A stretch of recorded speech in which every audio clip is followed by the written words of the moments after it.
Welcome to the podcast. I hope you enjoy my stories. Today's episode is Moscovium Rising by James Byron Love. Copyright 2026. All rights reserved. Now let's get into this high-stakes sci-fi story. The mass spectrometer had been running its sweep for 11 seconds when Dr. Mara Marcotti told it to stop. She stared at the result on her screen. Then she told it to run again. The Peregrine Actual was 3 weeks out from the inner system. She was sitting in the gravitational patience of Jupiter's L4 Lagrange point, the leading Trojan cluster, a region where the gas giant's gravity and the sun's gravity had been locked in an equilibrium so old and so stable that the asteroids caught between them had been circling in the same slow inherited waltz for 4.5 billion years. That kind of age made a region scientifically extraordinary. It also made it commercially attractive, and it was the commercial attractiveness that had brought Paragon Deep Resources into the picture.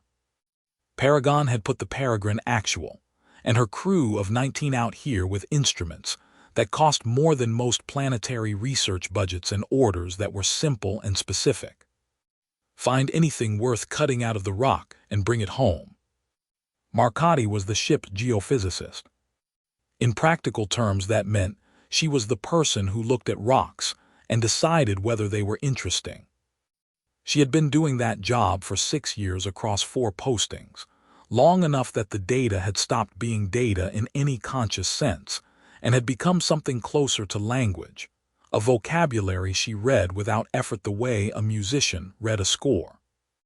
The broad, soft curves of carbonaceous chondrites, the sharp, reliable peaks of silicate bodies, the dense, specific grammar of nickel-iron inclusions, each signature as recognizable to her as a familiar voice in a familiar room. She had been reading that language for 6 years without once encountering a sentence she did not understand. Until now. The asteroid catalogued as HK 7714 was a C-type body, roughly 40 kilometers end to end, tumbling slowly against the starfield with the unhurried indifference of something that had been doing exactly that since before the Earth had continents. Its surface composition had returned exactly what she expected.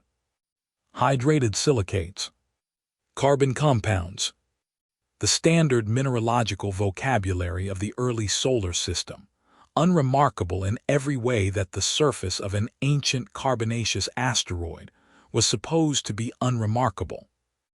But the interior density profile was not unremarkable. It was not the density itself that stopped her first, though the density was wrong, far too high and far too uniform for a body of this composition. It was the distribution of it. The way it was not scattered through the rock, the way heavy inclusions scattered themselves through ancient asteroid bodies, settling and shifting under the slow influence of gravity and time, distributed in the irregular, imprecise way that geology distributed everything. The density in the interior of HK 7714 was not distributed. It was concentrated, coherent. It sat at the center of the rock like a single-held breath in a very old and very quiet room, and it had been sitting there, as far as the instruments could determine, for a very long time. Marcotti ran the sweep a second time. She changed the instrument configuration first, adjusting the gravimetric sensitivity and recalibrating the spectroscopic array from scratch, because the first thing you did when an instrument returned something impossible was make sure the instrument was not the problem. She ruled out calibration drift. She ruled out sensitivity bleed between the two systems. She ruled out every equipment-based explanation she could generate, and then she sat back and waited for the second sweep to come in, and the second sweep came in and said exactly what the first sweep had said, with a variance between the two returns so small it fell comfortably within the normal error range for the equipment. The equipment was working correctly. She sat with that for a moment, because the equipment working correctly was, in this instance, the worse of the two possible explanations. The elemental signature in the density return matched atomic number 115 on the periodic table. Moscovium, first synthesized in 2003 at the Joint Institute for Nuclear Research in Dubna, Russia, by a team that had bombarded americium-243 with calcium-48 ions and produced, in the resulting collision debris, 4 atoms of a new element that had existed for approximately 220 milliseconds before decaying into lighter elements and disappearing. The total number of Moscovium atoms ever observed in the history of human science was measured in the dozens. Each one had been produced deliberately, in a machine that cost hundreds of millions of dollars to build and operate, and each one had ceased to exist almost immediately after being created, because Moscovium was profoundly, fundamentally, aggressively unstable, its nucleus shedding protons with the urgency of something that did not want to exist in its current configuration, and was correcting that situation as rapidly as physics allowed. The reading on her screen was not suggesting trace amounts. It was not suggesting an ambiguous partial signature, or a degraded match from instrument noise, or any of the other qualified, hedged results that spectroscopic equipment returned when it was reaching the edge of its capabilities. It was suggesting a coherent, concentrated body of element 115 kilometers across, sitting 6 kilometers beneath the surface of a rock that had been undisturbed in the outer solar system since before any planet had finished forming. And it was not decaying. The signature was not fluctuating. It was not dropping. It was not showing any of the behavior that a radioactive material in the last frantic milliseconds of its existence was supposed to show, which was the behavior of a nucleus shedding mass as fast as the strong nuclear force would allow, the instruments catching the cascade of decay products, and the release of energy, and the rapid transformation into something lighter and more stable. The reading on her screen was showing none of that. It was showing a stable, coherent, concentrated signature that had been sitting in the instrument buffer since the first sweep, with all the patience of something that had been sitting in the rock for 4.5 billion years, and was not in any particular hurry to become something else. Marcotte looked at it for a long time. She was a scientist, and she had been trained to approach anomalous data with skepticism, to look for the instrument error or the calibration artifact or the misidentified signature before allowing herself to consider the possibility that the data was simply correct. She had done that. She had changed the configuration and rerun the sweep and ruled out every equipment-based explanation available to her, and she had found nothing wrong with any of it, and the data was still there on her screen, saying the same impossible thing it had been saying since the first sweep. She ran the sweep a third time, not because she expected it to return a different result, because the running of it was the last responsible thing she could do before she had to accept that she had done everything a careful scientist was supposed to do, and the data had survived all of it. The third sweep came back identical to the first two. She set her coffee down on the console beside her keyboard. It had gone cold without her noticing. She looked at the screen for another moment, at the signature that should not exist sitting in the interior of a rock that should not contain it, stable in a way that physics said it could not be, concentrated in a quantity that no natural process and no human technology had ever produced. And she felt the specific stillness that came over her when she had checked her work and found it correct and wished very much that she had not. Then she opened her internal messaging system. Dr. Barry Walsh's cabin was 12 meters down the corridor. At this hour he was almost certainly asleep, or at least attempting something in the direction of sleep, which for Barry Walsh in the third week of a deep survey posting meant lying in the dark with the day's unanswered questions arranged in a queue behind his eyes, and working through them one at a time until exhaustion or morning arrived, whichever came first. He was the mission's chief scientist, and he was the person she trusted most on this ship, and he was 12 meters away, and she needed him to be in this room. She typed 4 words. "You need to see this."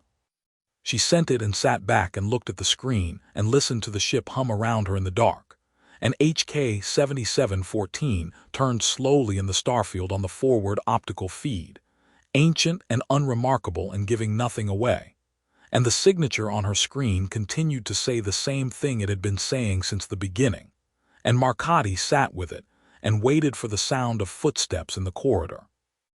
Vance arrived 4 minutes after her message. 4 minutes told her something. His cabin was 12 meters down the corridor. 4 minutes was not the time it took a man to wake from deep sleep, orient himself, dress, and walk 12 meters. 4 minutes was the time it took a man who had been lying awake in the dark to read a message, decide it was serious, pull on his thermal underlayer, and walk at a pace that was not quite running because Barry Walsh did not run, had never run, maintained at all times the unhurried deliberateness of someone who had decided long ago that speed and rigor were not the same thing, and that confusing them was how mistakes got made. He was still pulling the underlayer straight when he came through the door. Marcotti had worked with Vance on 2 previous postings, and she knew his rhythms the way you knew the rhythms of anyone you had spent long months in a confined space with. The small, reliable patterns that accumulated over time and became a kind of second language between people who worked closely enough together. She knew that he woke badly from deep sleep but well from shallow sleep, that he thought better standing than sitting but read better sitting than standing, that he became very still when data surprised him and very precise when it frightened him, and that the outer solar system affected him in a way the inner system did not. Something about the distance and the cold and the sheer age of the rocks out here that got under his professionalism and reminded him, she suspected, that the universe was under no obligation to be comprehensible. She had always found that quality in him reassuring rather than unsettling. A scientist who forgot that the universe owed him nothing was a scientist who stopped asking the right questions. He sat down beside her without greeting her, which was also something she knew about him. Vance did not perform pleasantries when there was data to be read. He considered them a form of delay, and delay was a form of imprecision, and imprecision was the thing Barry Walsh was most consistently at war with in his professional life. She turned her screen toward him without speaking. With Vance, the right move was always to let the data speak first, and save the words for after he had finished listening to it. She had learned that on their first posting together, and had never forgotten it, the way she had never forgotten any of the things that made working with Barry Walsh different from working with anyone else she had encountered in 6 years of deep survey science. She watched his face while he read. His face was not a simple instrument, but she had learned to read it. The mild professional skepticism he brought to any anomalous return was there in the first seconds, the slight narrowing of the eyes, the forward tilt of the head that meant he was engaging critically rather than receptively. Then the skepticism softened. Not into acceptance, not yet, but into something more attentive, the expression of a man who had gone looking for the error and had not immediately found it and was now looking harder. His eyes moved back and forth across the density profile, with the focused patience of someone who understood that the error was in there somewhere, and that finding it was simply a matter of looking carefully enough for long enough. He looked for a long time. "Which configuration on the second sweep?" he said, not looking up from the screen. "Dropped the gravimetric sensitivity by 15% and recalibrated the spectroscopic array from scratch," she said. "It is not a calibration artifact, and it is not sensitivity bleed between the 2 instruments. I checked the reference database to rule out a misidentification against adjacent elements on the table. The nearest match below 115 is fluorovium at 114, which does not fit the density return. The nearest match above is livermorium at 116, which does not fit it either. Moscovium at 115 fits, both returns within a margin I am not able to argue with. Vance nodded slowly. He pulled up the raw gravimetric data alongside the spectroscopic return without asking, because he and Marcotti had worked together long enough that he knew what she would want him to look at next, and she knew that he knew, and neither of them needed to say any of it out loud. He looked at both datasets together for a while, the gravimetric and the spectroscopic side by side, and the survey lab was quiet around them. The background hum of the ship's recycling systems. The faint intermittent tick of the thermal hull contracting in the cold. Outside on the forward optical feed, HK 7714 continued its slow rotation, dark and featureless and entirely indifferent to the two people currently sitting in the blue light of the survey lab trying to understand what it was hiding. The depth estimate, he said. 6 kilometers, she said. Give or take 100 meters, depending on which density assumption you use for the surrounding matrix. The matrix composition is consistent across the whole body, so the variance is small. She paused. The signature is not distributed through the rock bari. It is concentrated. It is sitting in there like a... She stopped. She did not have a word for it that was both accurate and not absurd. The accurate words were also the absurd words, and she was not ready to say them yet. Not because she doubted the data, but because saying certain things out loud was its own kind of commitment, and she was not ready to make that commitment in front of another person until she was certain she had exhausted every alternative. Vance looked at her for the first time since he had sat down. His expression was the careful neutral one. The one he wore when he was thinking something he was not ready to commit to out loud. The expression that meant he had arrived somewhere significant and was examining the territory before deciding whether to plant a flag. It was the most guarded expression in his repertoire, and also, she had come to understand, the most honest one, because it meant he was taking something seriously enough to be careful with it. Like a single object, he said. He said it in the flattest possible register, the tone of a man describing something rather than reacting to it, reading a coordinate rather than standing at the location it described. She understood what he was doing because she had done the same thing, holding the implication at arm's length and examining it from a safe distance before allowing it any closer, giving himself the small protective grace of a few more seconds before the thing became real in the way that things became real when you said them out loud. The half-life, she said. It was the thing neither of them had mentioned yet. It had been in the room since Vance sat down, present and unaddressed, the largest implication in the data, and therefore the one that required the most care in approaching. She said it now because it needed to be said, and because they had run out of other things to say first. Vance reached across to the database panel and pulled up the entry for element 115 without being asked. They both looked at the decay column together. The number in the decay column was 220 milliseconds. That was the half-life of Moscovium 290, the most stable isotope of element 115 ever produced in any laboratory on Earth. It meant that in any sample of Moscovium 290, half of the nuclei would have transformed into something else within 220 milliseconds of the sample coming into existence. Not minutes, not seconds, milliseconds.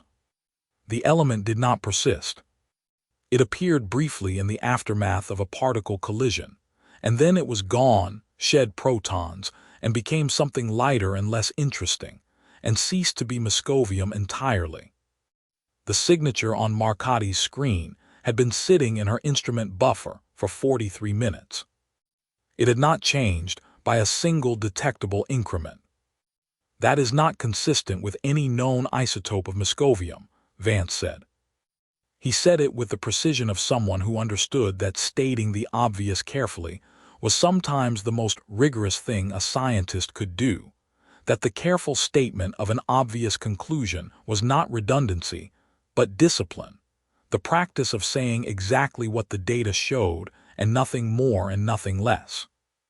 No, Marcotti said. It is not. They sat with that together.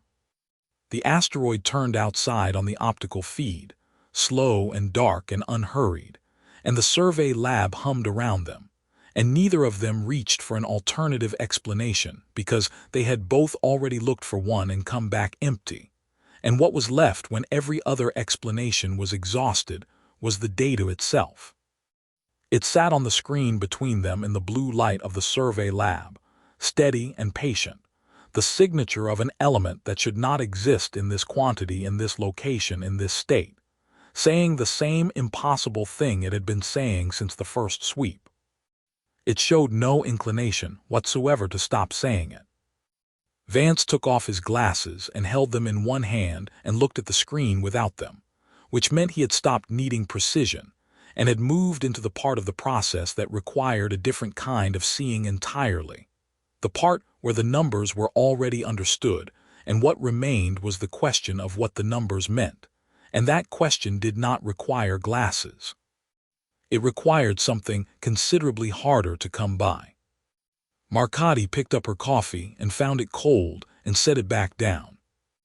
Outside, the viewport HK 7714 turned in the dark the way it had been turning since before the Earth existed, and the signature on the screen between them continued its patient, impossible vigil, and the survey lab was very quiet, and neither of them said anything for a while, because they had arrived at the edge of what the data could tell them, and what lay beyond that edge was not more data, but a decision about what to do with the data they had. And that decision was going to change a very large number of things, and they both knew it, and the knowing of it was enough to sit with for a few more minutes before either of them had to speak. Vance left an hour later. He told her he was going to pull the ship's full spectroscopic history for the survey region and cross-reference it against the HK 7714 returns, looking for any prior pass that had caught even a ghost of this signature. It was a reasonable thing to do. It was also, Marcotti understood, a way of giving himself something methodical to perform while his mind worked on the larger problem at its own pace. This was how Barry Walsh operated. She had known it since their first posting together and had never found it frustrating, even when it meant he went quiet for hours and left her alone with whatever they had found. Some people dealt with difficult data by talking it through immediately, out loud, with whoever was in the room, using conversation as a processing mechanism. Vance was not that kind of person. He dealt with difficult data the way a watchmaker dealt with a broken movement, by finding the smallest, most precise task available and performing it with complete attention, while the larger problem assembled itself in the background. The cross-referencing was the small, precise task. The larger problem would have his full attention by morning. She heard his footsteps fade down the corridor, and then there was nothing but the ship. She was alone with it now, and she did what she always did when she could not sleep and could not stop thinking, which was to work. Not because she expected to find something she had missed. She had run 4 sweeps across 3 instrument configurations, and Vance had looked at all of it, and neither of them had found an error. The 5th examination of the data was not going to produce a different result. She knew that. She worked anyway, because the act of looking again was the only response to data this strange that did not feel like either credulity or denial, the only honest thing available to her in the survey lab at 2 in the morning with the ship quiet around her, and an impossible reading on her screen.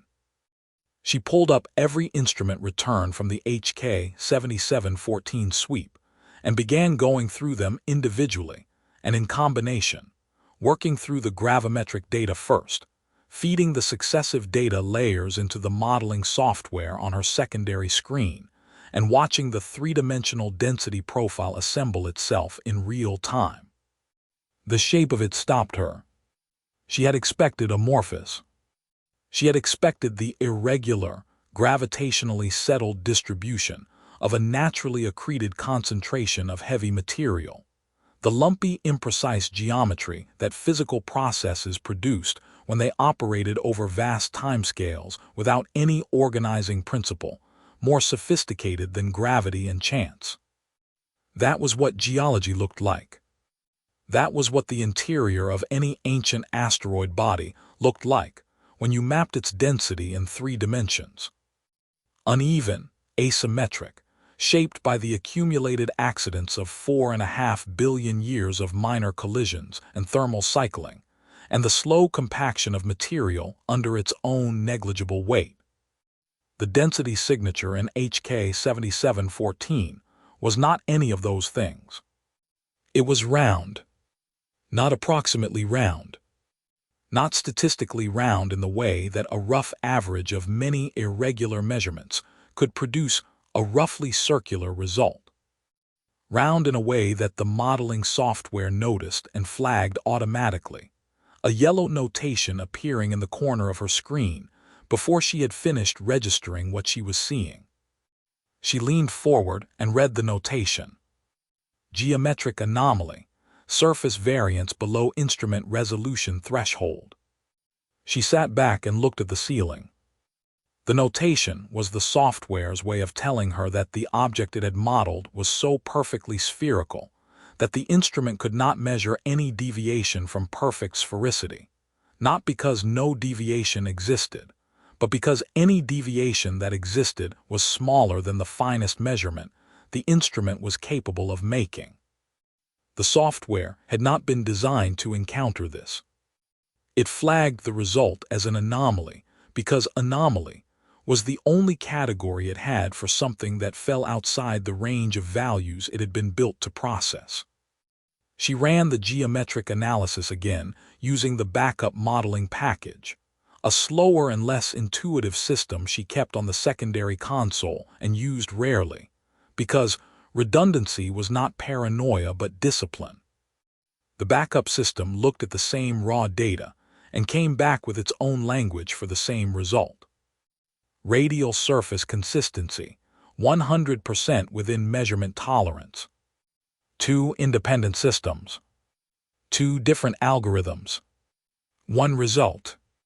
She looked at the ceiling for a moment longer than was strictly necessary, because looking at the ceiling was the only thing available to her that was not the screen, and she needed a few seconds to simply be a person confronting something rather than a scientist measuring it. The distinction mattered at 2 in the morning in a quiet survey lab with 6 hours of work behind her and no sleep in sight. A naturally occurring sphere of that precision was not something geology produced. Geology was not precise. It was not geometric. It had no interest in Euclidean perfection and no mechanism for achieving it. Geology was the product of competing physical forces operating imprecisely over enormous timescales, and its results looked exactly like that, lumpy and asymmetric and scarred, shaped by the accumulated fingerprints of time and pressure, and the slow indifference of physical processes that had never once aimed at regularity and never once achieved it by accident. The only processes in nature that produced true geometric regularity at large scales were processes that operated at the atomic or molecular level. Crystalline growth, surface tension, the minimization of potential energy in systems small enough for quantum effects to impose order. Those processes produced snowflakes and soap bubbles and the facets of mineral crystals. They did not produce spheres 3 kilometers in diameter, buried 6 kilometers inside ancient carbonaceous rock. She pulled up the depth calculation and looked at the surrounding matrix data. The rock between the surface of HK 7714 and the surface of the sphere. 6 kilometers of ancient carbonaceous chondrite that she had characterized as unremarkable in her initial analysis, and that she now looked at with the specific attention of someone who understands that the absence of a thing can be as significant as its presence. The matrix was clean. No fracture patterns. No thermal disturbance. No shock metamorphism. No planar deformation features. None of the chemical fingerprints that high-pressure, high-temperature events left in rock that had been through them. Impacts left signatures that lasted billions of years. The geological record of a collision was written into the surrounding matrix in a language that time could not erase, and she knew that language as well as she knew any other, and the matrix surrounding the sphere was not speaking it.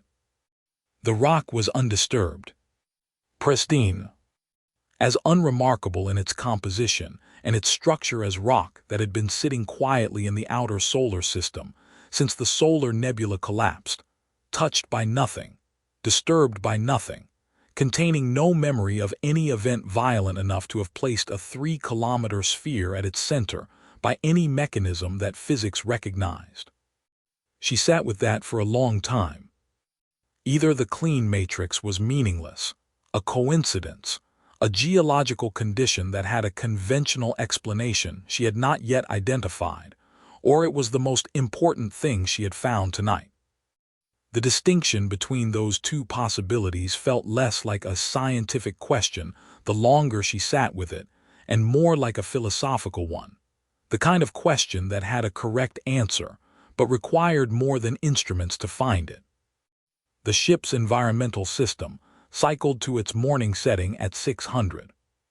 The lighting in the survey lab shifted from its nighttime blue to the warmer tone that the Peregrine Actual's designers had intended as a circadian cue, the closest approximation to sunrise that a vessel in deep space could offer, and Marcotte noticed the shift and looked up from her screen and realized she had been at her console for 6 hours without moving. She was not tired. That was the first thing she noticed. The second thing she noticed was that the data on her screen had not changed, which she had not expected it to do and which was still, in some way she could not entirely account for, a disappointment. She had been working for 6 hours with the part of her mind that was still hoping to find the error, still hoping the 4th and 5th and 6th examinations of the data would produce what the first 3 had not, and the data had declined to cooperate. She looked at the screen and at the modeling software's yellow notation, and at the pristine matrix data, and at the density profile of a perfectly spherical object sitting at the center of a rock that showed no evidence of its arrival, and she understood, with the slow, reluctant certainty of someone who has run out of reasons to keep doubting, that she was not going to find an alternative explanation. There was not one to find. The ship hummed around her in its morning cycle, and HK 7714 turned on the optical feed in the warming light, ancient and dark and entirely unremarkable from the outside, and Marcotte sat at her console and looked at what the instruments had told her and accepted, finally and completely, that they had told her the truth. Vance came back at 700 with 2 cups of coffee. He set one beside her console without a word, and pulled up his own screen before he sat down, and Marcotte noticed that he had shaved. She noticed it the way she noticed everything about Barry Walsh that was outside his normal pattern, which was carefully and without comment, because commenting on it would have made him self-conscious, and self-consciousness slowed his thinking. But she noted it internally because it meant something. Vance only shaved when he had resolved something internally, and was ready to move forward. The shaving was not grooming. It was a declaration of intent. Nothing in the prior passes, he said. 3 previous surveys of this cluster.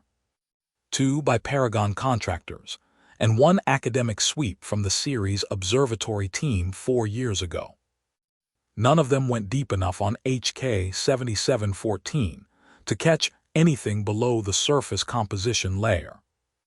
So we are the first eyes on this, she said. First and only, he said.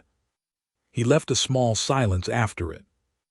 The silence carried more weight than the words did, and he knew it, and he let it sit there between them for a moment before either of them moved on. Marcotti wrapped both hands around her coffee and looked at the three-dimensional model, still rotating slowly on her screen. The perfect sphere at the center of its surrounding rock.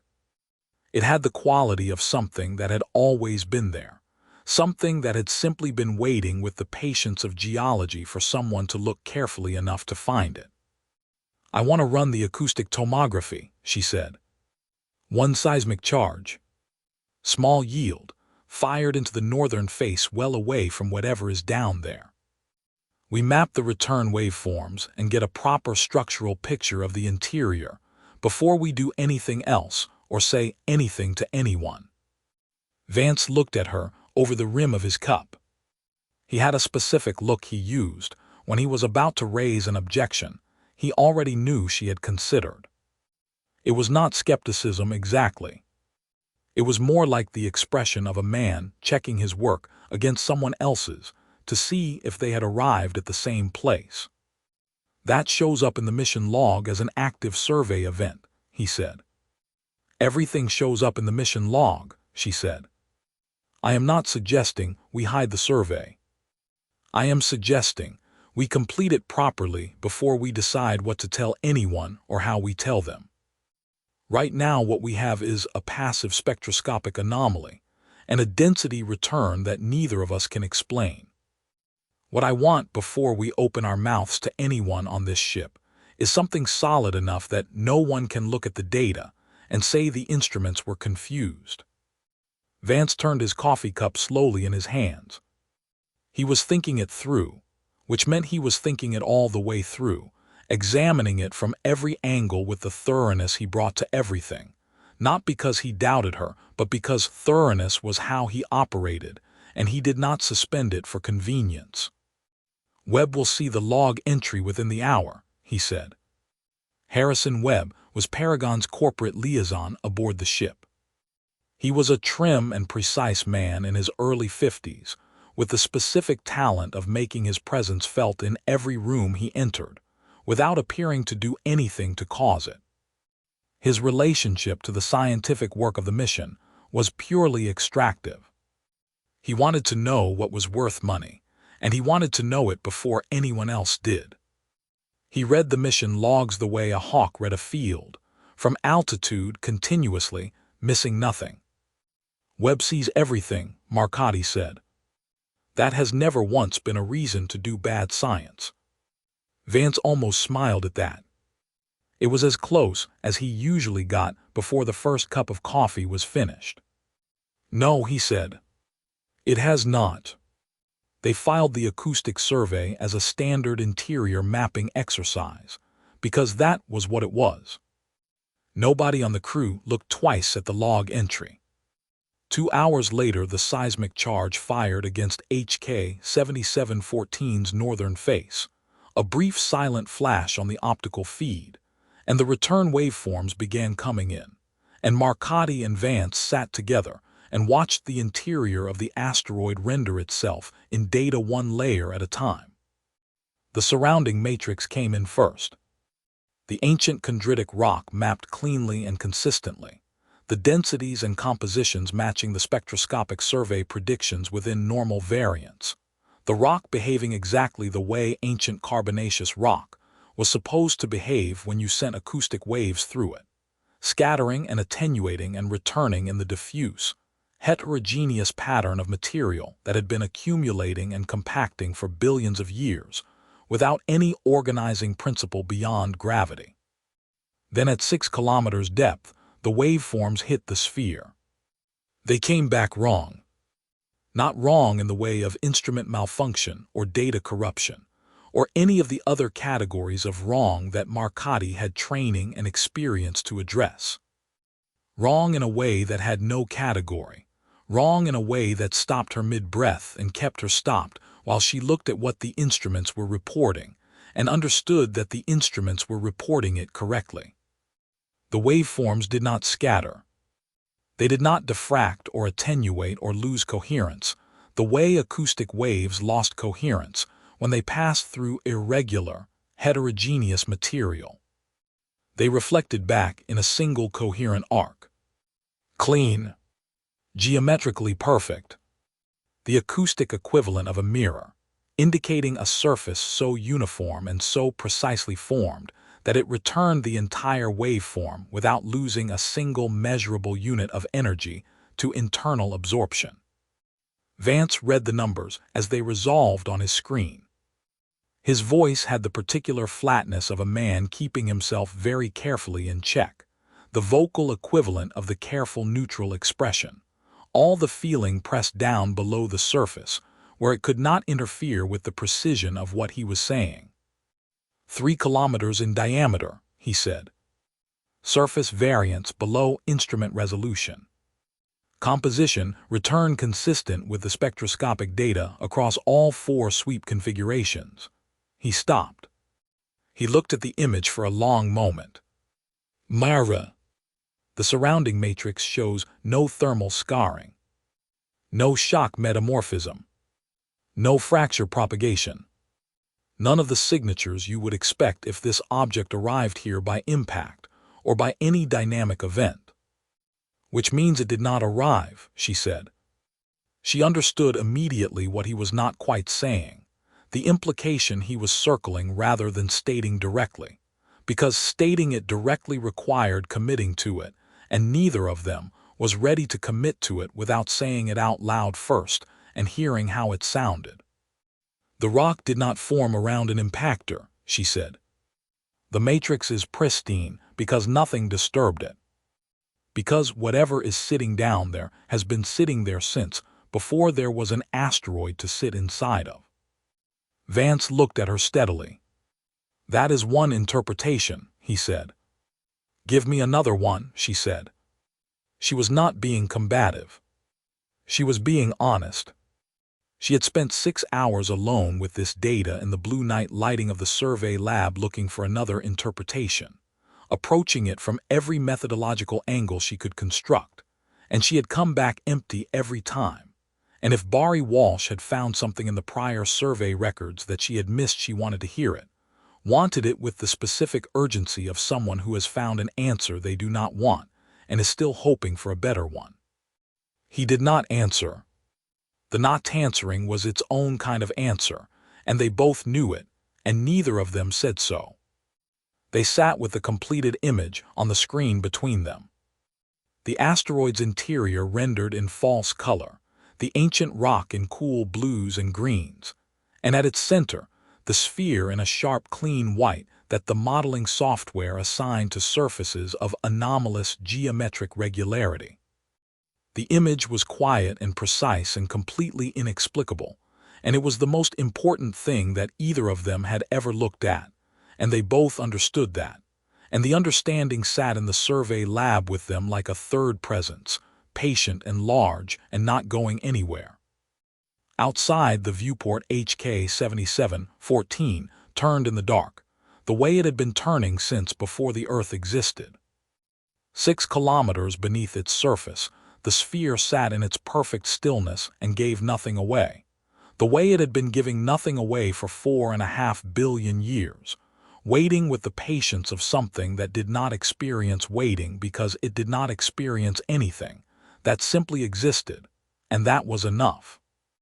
We keep this between us, Vance said quietly, until we understand what we are actually looking at. Marcotti nodded. She did not say what she was thinking, which was that she suspected understanding what they were actually looking at was going to take considerably longer than either of them wanted it to, and that the keeping of it between them was not going to survive the day, and that the world that existed on the other side of this discovery was going to be a different world than the one they had woken up in, and that there was nothing left to do about any of that now except sit here in the warming morning light of the survey lab with their coffee going cold and the sphere turning on the screen between them, ancient and perfect and entirely real. The maneuver to close orbit took 40 minutes. Marcotti spent most of them at the forward observation port. She watched HK 7714 grow from a smudge of reflected sunlight into something with mass and texture, and the kind of specific, ancient ugliness that only very old rocks in very cold places ever achieved. The surface was gouged and pitted by 4 billion years of minor collisions, each impact preserved in the rock the way scars were preserved in skin, a cumulative record of everything the asteroid had encountered in its long, indifferent existence. Its color was the deep, unreflective gray-black of carbonaceous material that had never been warm enough to change into anything else. It rotated with the slow, meditative patience of something that had been doing exactly that since before the Earth had a moon, and intended to continue doing it long after the Earth was gone. She had looked at a lot of asteroids in 6 years of deep survey work. She had never looked at one knowing what was inside it. The Peregrine Actual settled into position at 8 kilometers standoff distance, which was standard protocol for a body this size, and the crew moved into the familiar choreography of pre-drill preparation. Survey teams pulled equipment manifests. Drilling coordinators ran system checks on the surface landers. The ship's navigator filed the orbital parameters into the mission log with the methodical efficiency of someone who had done this enough times that it required no conscious attention, the hands performing the work while the mind was elsewhere, which was the specific competence that long experience produced and which Marcotti had always found quietly reassuring in the people around her. She went to her console and brought up a passive gravimetric sweep and set it running and watched the returns come in. And she was doing that, absorbed in the numbers, when she became aware that Webb was in the room. Not because he announced himself. Not because he made any particular sound. Harrison Webb moved through the ship with the practiced quietness of a man who understood that arriving unannounced was a form of information gathering, that the few seconds before people knew he was present were frequently the most revealing seconds available to him.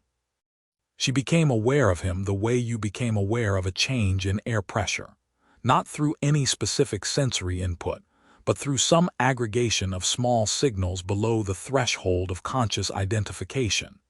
And by the time she had registered his presence, he was already settling into the chair beside her console with the ease of a man who considered every chair on the ship equally his. He was wearing a clean shirt. He had shaved. At this hour, after what she suspected had been a night of log reading and calculation, the cleanliness of his appearance was its own kind of signal, the signal of a man who had done his homework and was ready to have a conversation. "The interior mapping from last night," he said, in the tone he used for observations that were also questions, "threw an interesting flag in the log." "Anomalous density return in the lower interior," Marcotti said. She kept her eyes on her screen and her voice at the same professional register she used for every routine status update she had ever delivered. The worst thing she could do right now was make this conversation feel like anything other than routine. The composition signature is outside normal parameters for a C-type body at this depth. We ran the acoustic tomography to get a structural picture before we put anything on the surface. Webb looked at her screen with the polite, attentive expression of a man who understood very little of what he was seeing and was entirely comfortable with that, because understanding it was not his job. His job was to understand what it was worth, and for that he did not need to read the data. He needed to read the person reading the data. "Outside normal parameters meaning what exactly?" he said. Marcotti turned and looked at him directly. Looking away at the wrong moment was its own kind of tell, and she had not spent a night carefully managing this information to give it away through body language to a man who made his living reading rooms. "Meaning it requires further study before we can characterize it accurately," she said. "Which is what we are doing." Webb held her gaze. She could see the calculation happening behind his eyes, the specific patient assessment of a man deciding how much to push and in which direction. He was weighing what she had told him against what she might not be telling him, measuring the gap between those two things, deciding whether the gap was large enough to be worth pressing on right now or whether it was more efficient to wait and let the data come to him through the log in its own time. He had a talent for that kind of calculation. She had noticed it on the first day of the mission and had been watching it ever since. Further study on what timeline, he said. It was not quite a question and not quite a demand. It sat in the space between those two things as something that required an answer without technically asking for one, and she recognized the construction, because she had encountered it before from people who understood that framing a request as a question gave the other person too much room and framing it as a demand gave them too little, and that the space between was where the useful pressure lived. As fast as the science allows, she said. It was true. It told him nothing. She delivered it with the calm, slightly tired authority of someone who had been up all night doing legitimate work, and did not appreciate being second-guessed about it before she had finished her first cup of coffee, and the tiredness in it was genuine, which helped. Webb looked at her for another moment. Then he nodded, once and slowly, the nod of a man filing information he intended to return to, and stood, and straightened his jacket with the small, precise gesture that was his habitual punctuation for conversations he considered finished for now but not permanently. It was a gesture she had seen him make a dozen times in the 3 weeks since departure, always the same, always carrying the same implication, which was that the conversation was paused rather than concluded, and that he would be choosing the moment of its resumption. "Keep me current," he said. "Of course," she said. He left without hurrying, which was also characteristic, the unhurried exit of a man who wanted you to understand that he was leaving because he had chosen to leave, and not because the conversation had run out on him. She watched him cross the survey lab toward the corridor without appearing to watch him, using the reflection in her darkened secondary screen, tracking him until he was through the door, and the sound of his footsteps had faded into the background noise of the ship. Then she let out a breath she had not been entirely aware of holding. It came out slowly and without drama, just the quiet release of tension that had been sitting in her chest since the moment she registered his presence, and she turned back to her gravimetric sweep and looked at the numbers, and let the numbers do what numbers did, which was tell the truth without editorial comment or strategic omission or the careful management of implication. The sweep was returning the same microvariance it had been returning since the acoustic tomography confirmed the sphere's position. Small. Consistent. Sitting in the data the way the sphere sat in its rock, quietly and without announcement, present for anyone who knew to look for it, and invisible to anyone who did not. Webb did not know to look for it.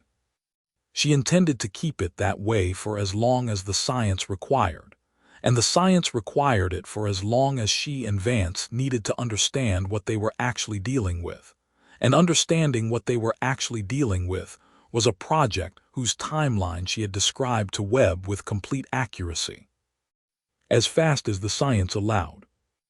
Outside, the viewport HK 7714 turned in the dark, gray-black and ancient, and unremarkable from every angle that did not involve a mass spectrometer and a gravimetric array, and 6 weeks of careful attention, and 6 kilometers beneath its pitted surface the sphere sat in its perfect stillness, and the numbers on Marcotti's screen continued their quiet patient work, and the survey lab was ordinary and calm.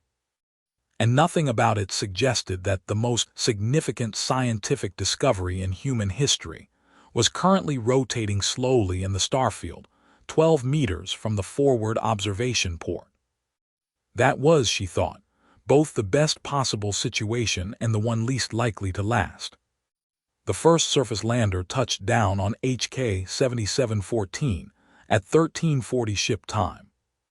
It settled into the carbonaceous regolith slowly, the landing struts compressing with the precision that low-gravity work demanded. Marcotte watched the descent feed from her console and found herself holding her breath in the last few meters, the way she always did during surface landings on small bodies, because the margin for error in low gravity was unforgiving in a specific and expensive direction. Too much thrust on descent and you bounced, the lander skipping off the surface with no atmosphere to slow it and no easy way to recover a clean approach. Too little and the struts hit at the wrong angle, and then you had a very expensive problem on a rock with no rescue service within 1 billion kilometers and a drilling coordinator who would spend the next 6 hours not saying what he was thinking about whoever had calculated the descent profile. The struts compressed correctly. The lander was down. Marcotte let out the breath and pulled up the external camera feed. The surface came up on her screen in the flat, shadowless light of distant sunlight, and she felt the particular strangeness that always accompanied a first look at a new world, however small. The mind reached for scale and found nothing familiar to measure against. No horizon it could trust. No atmospheric haze to give distance its texture. Just the surface, close and immediate and entirely itself, offering no concessions to human perceptual expectations. HK 7714 was not dramatic.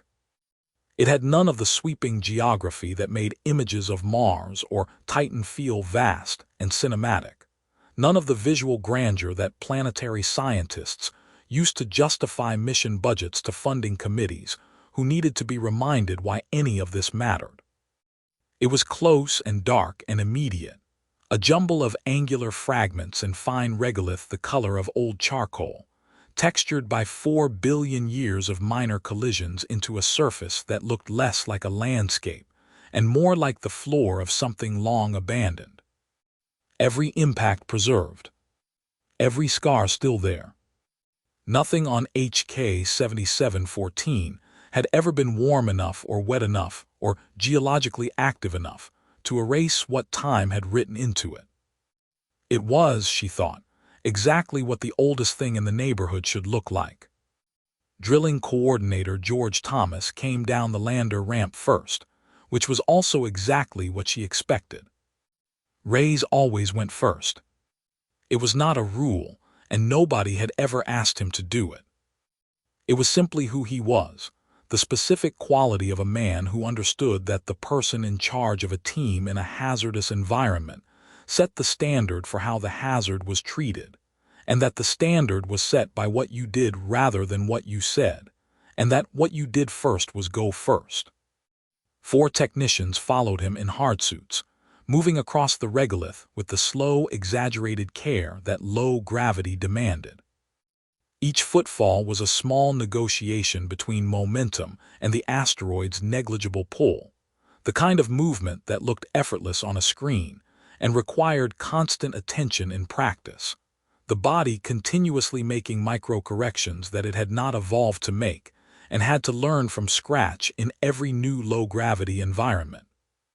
Their suit lights threw long pale cones across the dark surface. They did not speak much on the open channel. The work had its own rhythm and they knew it, and George Thomas had a way of establishing that rhythm on a new surface within the first 10 minutes that his teams absorbed without being taught it. Marcotte had worked with Rays on one previous posting and had spent most of it grateful for his presence in the way that you were grateful for reliable infrastructure, consistently, and without giving it much conscious thought until the moment you imagined its absence. She had not expected to be on the surface team and had not asked to be. Her position at the survey lab console gave her something more useful than a hardsuit and a view of the regolith. It gave her continuous access to the gravimetric monitoring array, and the drilling activity gave her a legitimate reason to run that array at full sensitivity, without the log entry looking like anything other than standard operational procedure. Operational cover for scientific investigation was not something she was proud of. It was something she was doing anyway, because the alternative was not doing the science, and not doing the science was not an option she was willing to consider. Vance appeared beside her at 1400. He pulled up the adjacent console without ceremony and began his own monitoring run without asking what she was doing or whether she needed anything, because they had shared enough postings that coordination between them did not require conversation. The coordination happened in the parallel work, each of them covering a different part of the dataset, the overlap between their two monitoring runs creating a cross-referenced picture that was more reliable than either one alone. It was the kind of collaboration that took years to develop, and that Marcotti had come to rely on in the specific way you relied on things that worked without requiring maintenance. For 40 minutes, they worked in companionable silence. The surface feed showed Ray's and his team setting up the percussive drill array in methodical stages, each component positioned with the unhurried precision of people who understood that in low gravity, the consequences of a dropped piece of equipment were not a bruised foot, but a tool in a slowly decaying orbit around a rock with no atmosphere to bring it back down. The survey lab hummed around them. The monitoring data came in clean and consistent. Then Vance went very still in his chair. It was subtle, the kind of stillness that only registered if you knew what his normal level of movement looked like. The small, continuous adjustments of posture and position that people made without awareness, and that Vance made less than most but still made, and the cessation of which was its own kind of signal.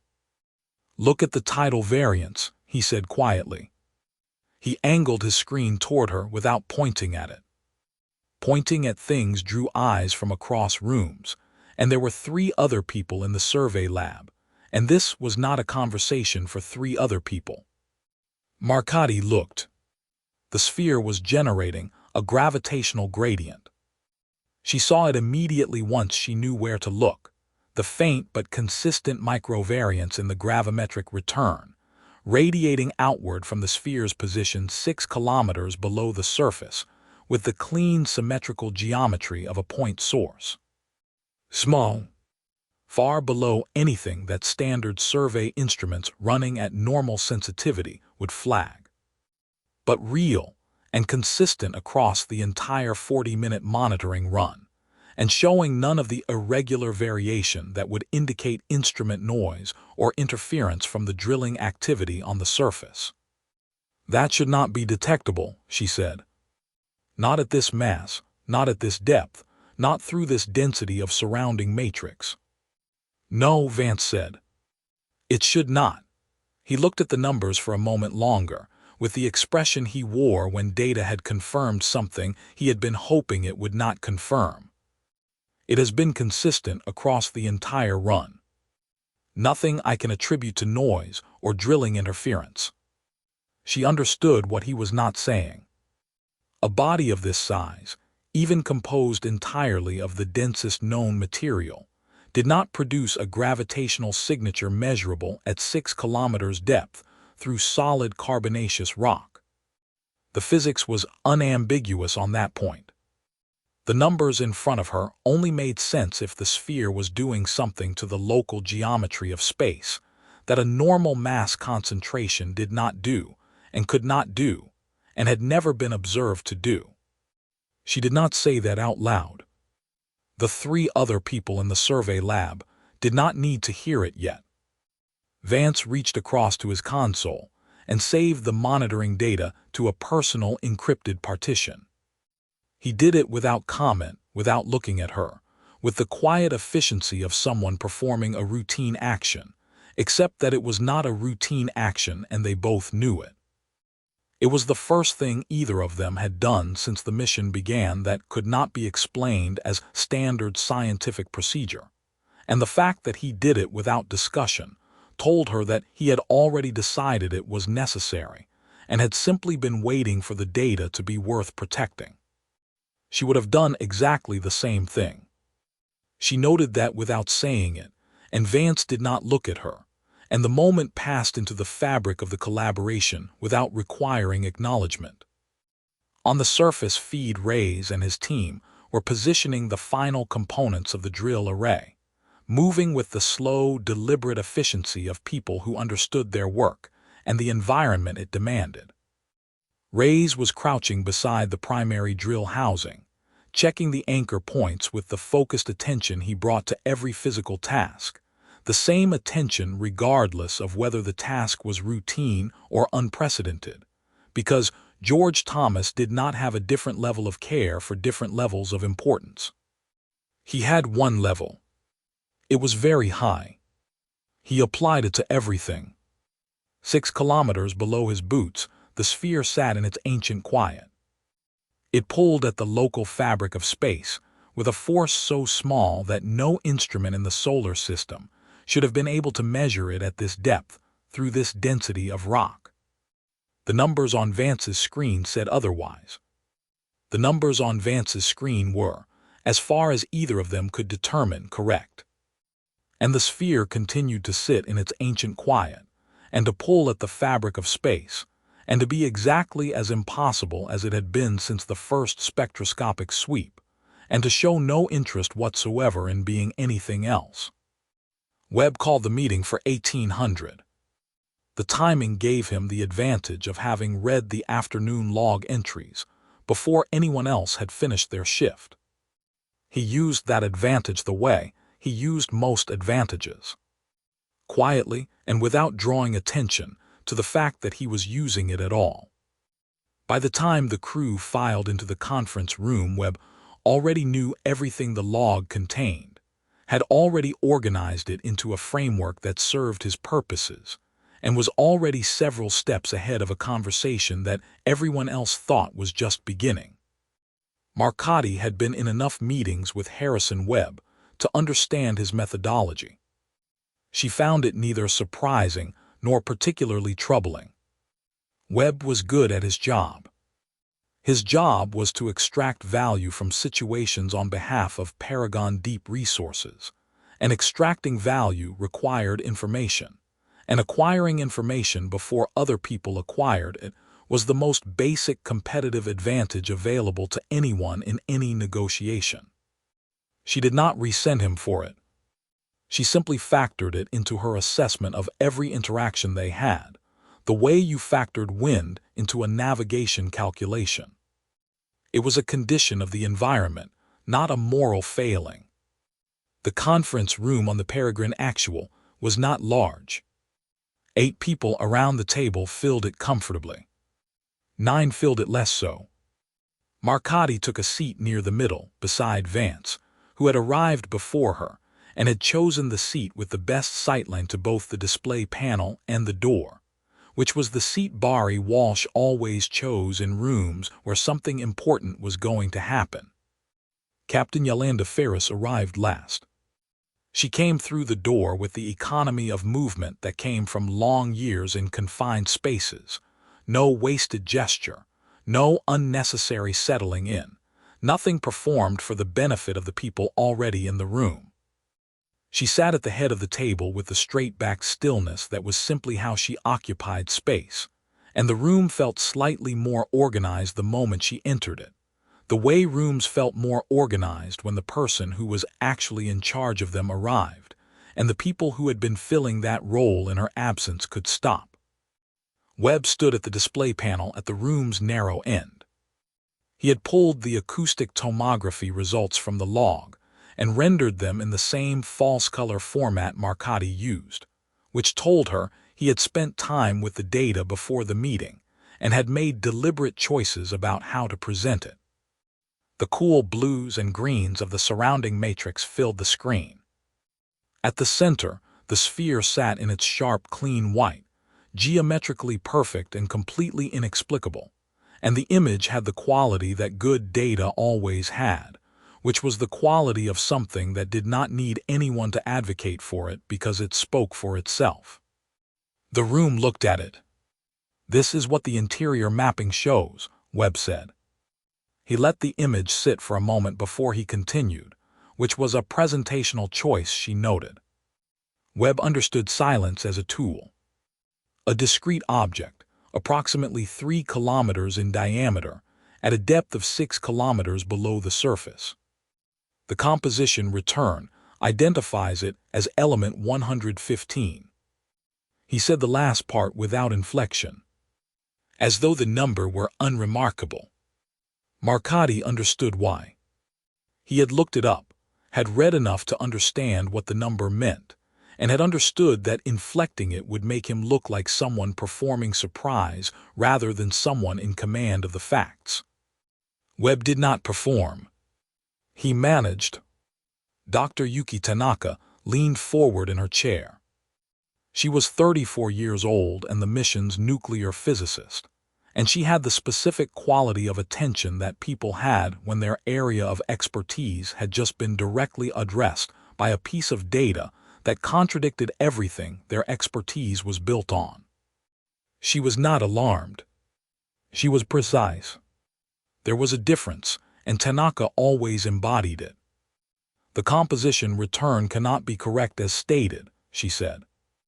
Moscovium decays in milliseconds.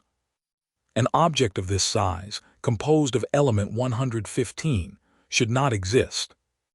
The total number of Moscovium atoms ever observed in laboratory conditions is measured in the dozens, and each one of them ceased to exist within a fraction of a second of being created. What the instruments are suggesting is not a trace amount or an ambiguous partial signature. It is a coherent body of the material kilometers across. That is not a small discrepancy between the data and the known physics.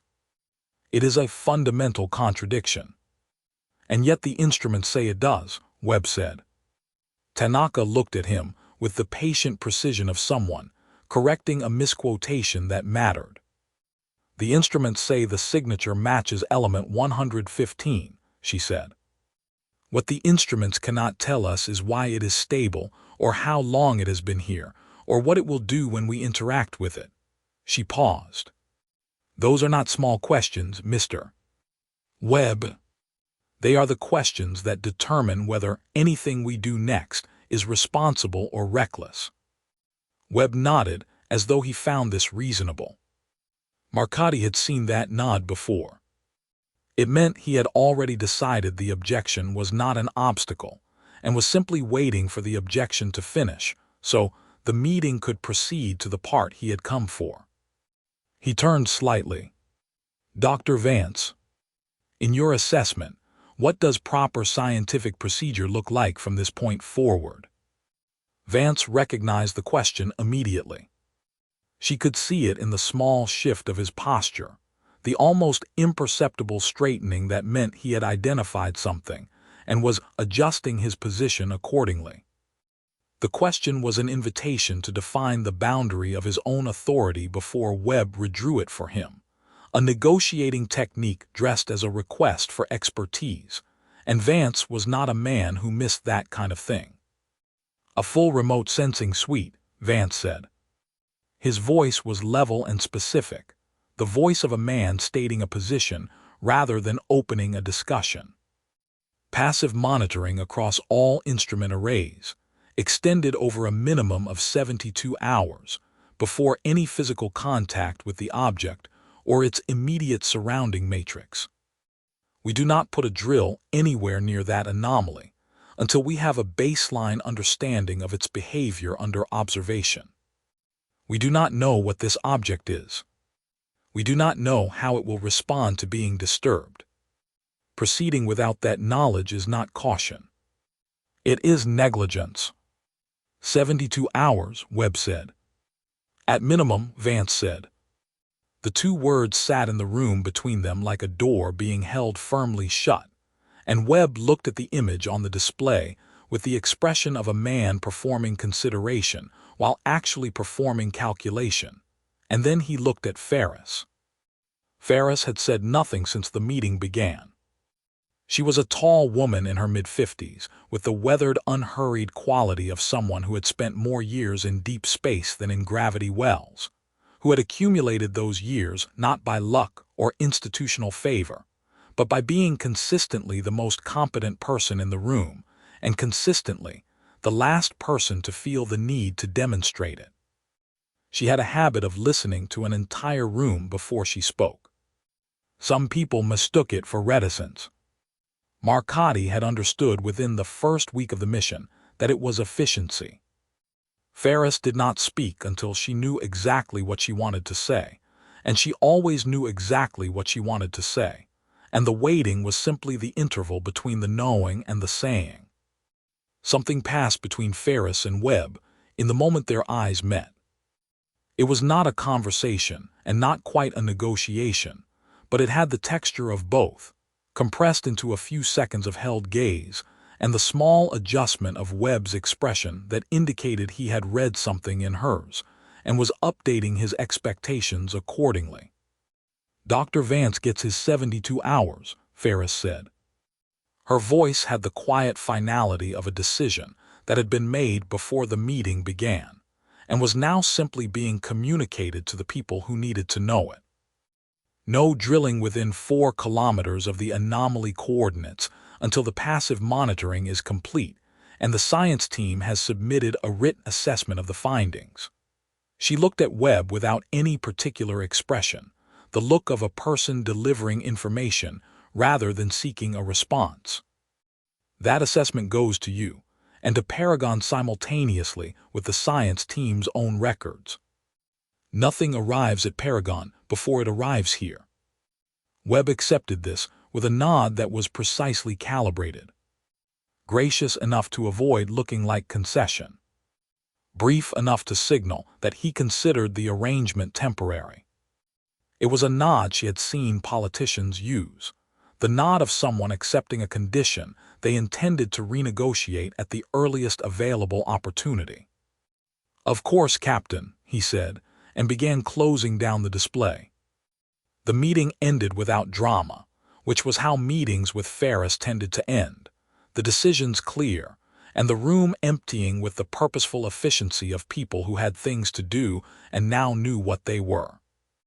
Marcotti gathered her tablet and stood and filed out with the others, and she thought about the encrypted transmission Webb would send to Paragon before the end of the ship night. She thought about the image that had been on the display and what Paragon's board would do when they saw it, what the legal team would say, what the extraction charter provided for, what the distance between 72 hours of passive monitoring and a plasma torch against an ancient surface looked like when you measured it in board decisions and lasercom relays traveling at the speed of light. She already knew the answer. She walked down the corridor toward the survey lab and did not find it comforting, and the ship hummed around her, and somewhere behind her Harrison Webb was composing something in his head, and the sphere sat 6 kilometers beneath the surface of HK 7714 in its ancient, perfect stillness, and the 72 hours had not yet begun. The 72 hours passed the way difficult waiting always passed. Slowly and with the specific texture of time that knows it is running out. Marcotti and Vance ran the passive monitoring suite in rotating shifts, keeping the instrument arrays at full sensitivity, logging everything to their encrypted partition as well as the standard mission record. The double logging had become a habit neither of them had discussed, and neither of them intended to stop. The standard record was for the mission.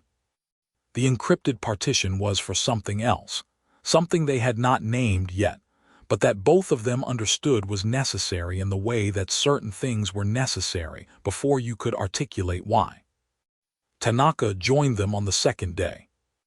She appeared in the survey lab at 700 with her tablet and a coffee, and the expression of someone who had been lying awake running calculations, and had decided that the survey lab was a more productive location for that activity than her bunk. She pulled up a secondary console without asking permission, because Yuki Tanaka did not ask permission for things she had clearly thought through and determined to be both reasonable and necessary. And she began working through the compositional data with the focused, slightly obsessive energy of a physicist who has been handed something that does not fit any model she has ever used and cannot stop turning it over. She was 34 years old, and she was the best nuclear physicist Marcotti had ever worked with, and she had the specific restless quality of someone whose mind moved faster than most of the situations it was placed in, which meant she was frequently slightly ahead of the conversation and occasionally significantly ahead of it, and which made her simultaneously the most valuable person in the survey lab and the most difficult to keep pace with. Marcotti found her restlessness comforting. It meant the data was being taken seriously by someone with the expertise to know exactly how seriously it deserved to be taken. The data that accumulated over the 72 hours was, taken individually, ambiguous.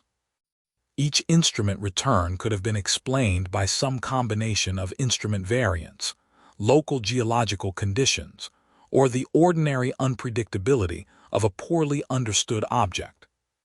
Taken together, across 72 hours of continuous monitoring from multiple independent systems cross-referenced against each other, it was not ambiguous at all. It was a picture, and the picture was consistent, and the consistency was the most troubling thing about it. The gravitational microvariance Vance had identified on the first monitoring run did not diminish.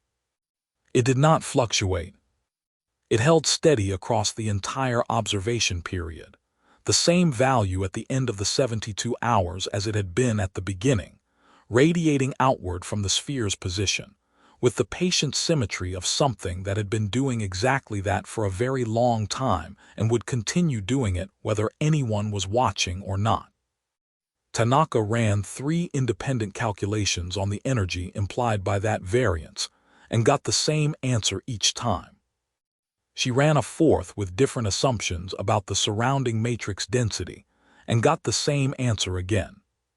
She sat back from her console on the second evening with her chin resting on one hand and her eyes on the screen and said, to nobody in particular and to the room in general, "It is as if the mass and the space around it are in conversation." Marcotti looked at her. "The field is not radiating outward from a point source the way it should," Tanaka said, still looking at the screen. "A conventional mass produces a gravitational field that decreases with the square of distance from the source, smooth and predictable, the same in every direction. This field is distributed differently. It is coherent, organized, like the whole local geometry has arranged itself around the object rather than simply responding to it." She paused. "That is not what mass does. That is not what any known configuration of mass does." Neither Marcotti nor Vance responded immediately. They sat with it the way you sat with things that were too large for an immediate response, giving the statement the silence it deserved, because in science adequate was the minimum acceptable standard and adequate required time. On the morning of the 3rd day, Marcotti found something in the optical data that she had passed over twice without registering its significance. She found it the way she found most things, by looking at data she had already looked at from a slightly different angle, the angle determined by everything she had learned in the 72 hours since she first looked at it. The surface of the sphere, imaged through the acoustic return and cross-referenced with the gravimetric data, showed no variation in its reflective properties across any of the observation periods. Not thermal variation, not microsurface drift, not any of the small, continuous changes that even the most stable materials showed over time under changing conditions. The accumulated evidence of a surface interacting with its environment in the way that all surfaces interacted with their environments, absorbing and reflecting and slowly, imperceptibly changing. The sphere's surface was not changing. Not geometrically perfect in the way she had already established, the perfection of shape that the modeling software had flagged as an anomaly. Temporally perfect. It was exactly the same surface at the end of the 72 hours as it had been at the beginning, and the beginning it had been exactly the same as when the acoustic tomography first imaged it, and she suspected, though she could not prove it from the current data, that it had been exactly the same surface for considerably longer than 72 hours. She added it to the assessment without comment. The assessment had been growing for 3 days, 14 pages by the time she and Vance sat down together on the evening of the 3rd day and read through what they had written. They read it in the survey lab with Tanaka at her corner console and the monitoring data running on the secondary screens, and when they finished neither of them said anything for a long time, because the 14 pages said everything that needed to be said, and adding words to it felt unnecessary and slightly dishonest. The way adding commentary to a piece of evidence felt dishonest, as though the evidence needed help making its case. It did not need help. The case was airtight. That was the problem. The assessment went to Ferris and Webb simultaneously at 2100, as agreed. 14 pages of instrument data and cross-referenced observations, and carefully qualified conclusions. The object was real. It was stable. It was generating a gravitational effect inconsistent with its mass. It was composed of element 115 in a configuration that should not exist, and that had no precedent in any scientific literature accessible through the ship's database. Its interaction with the local spacetime geometry required further study before any physical contact could be considered responsible. Marcotti watched the document access timestamp on her console. Webb opened it at 2106. The timestamp stopped updating at 2120, which meant he had read 14 pages of dense scientific data in 14 minutes, which meant either that he had read it very quickly or that he had not read all of it. And Harrison Webb was not a man who did things quickly when thoroughness was available to him. Which meant he had read all of it, and the 14 minutes was simply how long it took Harrison Webb to read 14 pages of scientific data when he was motivated to understand what it said. He appeared in the survey lab at 2120. He did not sit down. He stood in the middle of the room with his hands at his sides, and his jacket still perfectly pressed at 2120 at the end of a very long 3 days, because Harrison Webb was the kind of man whose jacket was always perfectly pressed, and Marcotti had stopped finding that quality in him merely aesthetic and had started finding it faintly alarming, the external signal of an internal discipline that did not bend to circumstances.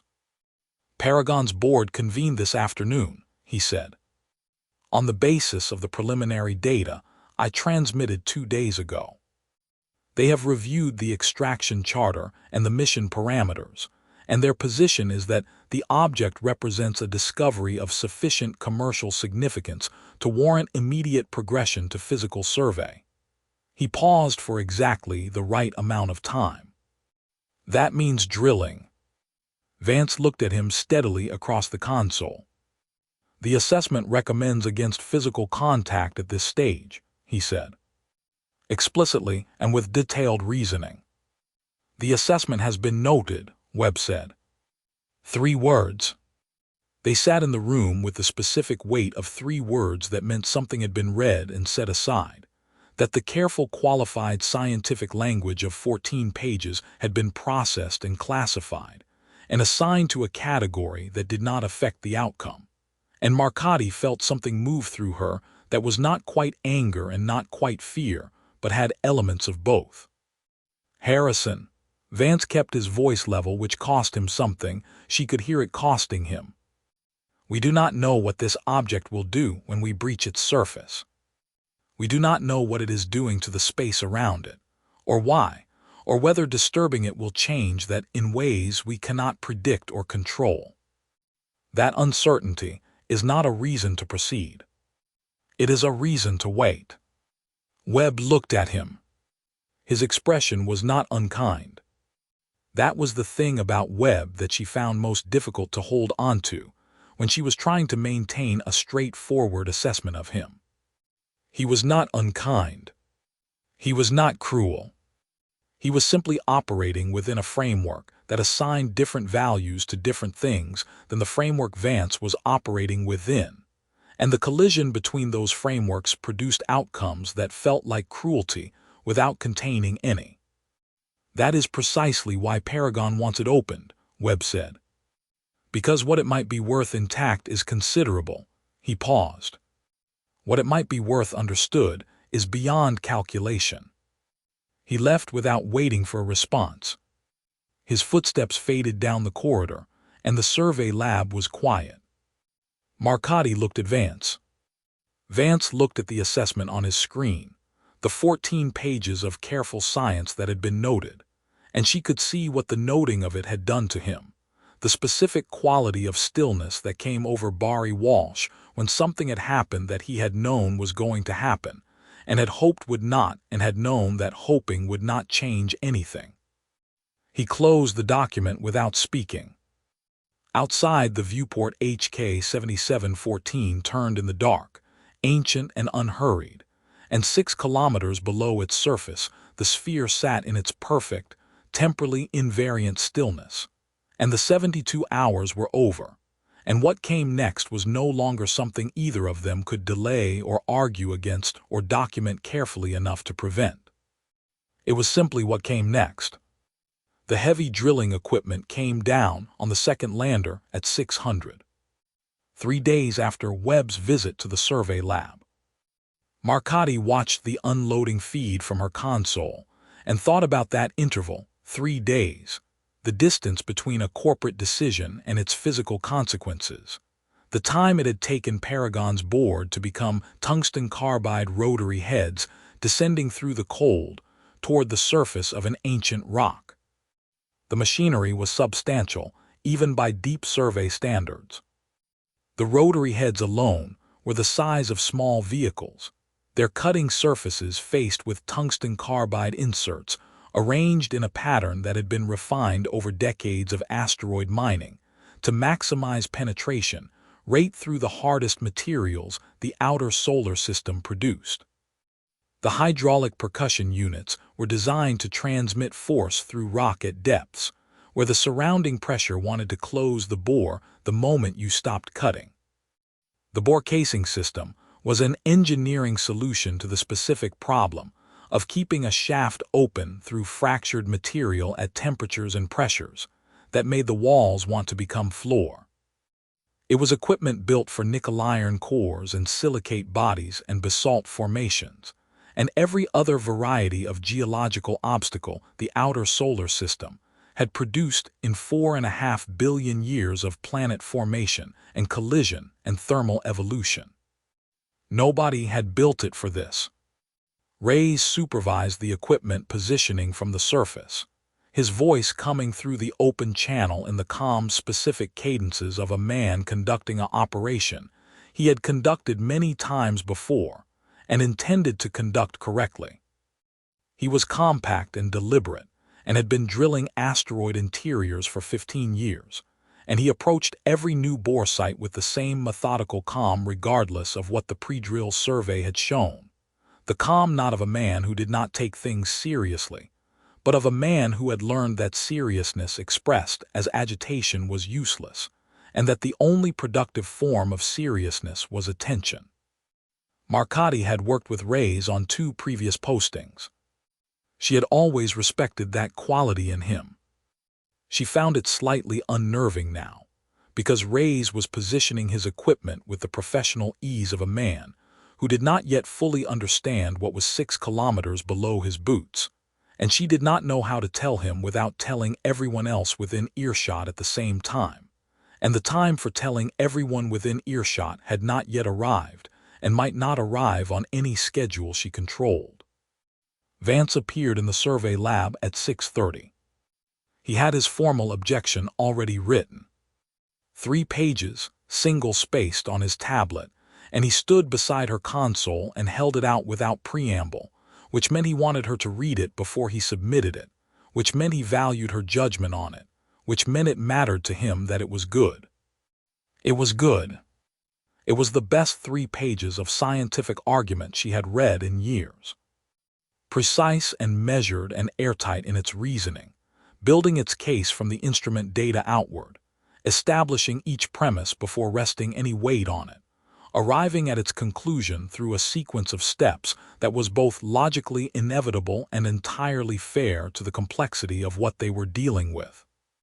It cited the Outer Space Treaty provisions on non-interference with objects of potential scientific significance. It cited the specific readings from the passive monitoring period and the gravitational microvariance and the clock differential, and the absence of any precedent in the scientific literature for the phenomenon they were observing. It said clearly and in plain language that proceeding with physical contact before the behavior of the object was understood was not a reasonable risk, but an irresponsible one. She read it twice. Then she handed the tablet back. "Ferris will log it," she said. "I know," Vance said. "That is not why I wrote it." She understood immediately. The objection was not an attempt to stop the drilling. Vance knew it would not stop the drilling. He had known that before he started writing and had written it anyway, because the objection was not for Ferris or for Webb or for Paragon's board of directors. It was a record. It was Barry Walsh putting his name and his reasoning and his professional judgment into the mission log in permanent form, so that whatever happened next, there would be a document that said with complete clarity that someone on this ship had known better, had said so in writing, that was careful and specific and impossible to misread or mischaracterize. He submitted it to Ferris at 700. Ferris acknowledged receipt at 710. 4 words. Logged. Drilling to proceed. Nothing in those 4 words suggested she had not read all 3 pages. The economy of her response was not dismissal. It was Ferris, who used exactly the words a situation required and never more, acknowledging that the record existed and that the decision had been made, and that those 2 things were both true simultaneously and did not contradict each other. It was its own kind of answer, and it was the only answer available, and Vance read it and set his tablet down and said nothing. The first rotary head bit into HK 7714 surface at 900. Marcotti had her monitoring array running at full sensitivity before the first revolution completed. She watched the instrument returns with the sustained attention of someone who has been braced for something and does not know what form it will take when it arrives, the specific alertness of waiting for a signal you cannot describe in advance. For the first 3 days, the signal did not come. The drill worked through the upper layers of carbonaceous chondrite with the steady, unremarkable efficiency it had been designed for. The rock gave way in the expected sequence. The bore walls held cleanly in the casing. The telemetry returned exactly the data that drilling through an ancient C-type asteroid body was supposed to return, each reading falling within the predicted range, each system performing within its specified parameters, the whole operation proceeding with the competent normalcy of a well-designed machine doing what it had been designed to do. The normalcy was more unsettling than an anomaly would have been. Marcotti had been braced for something.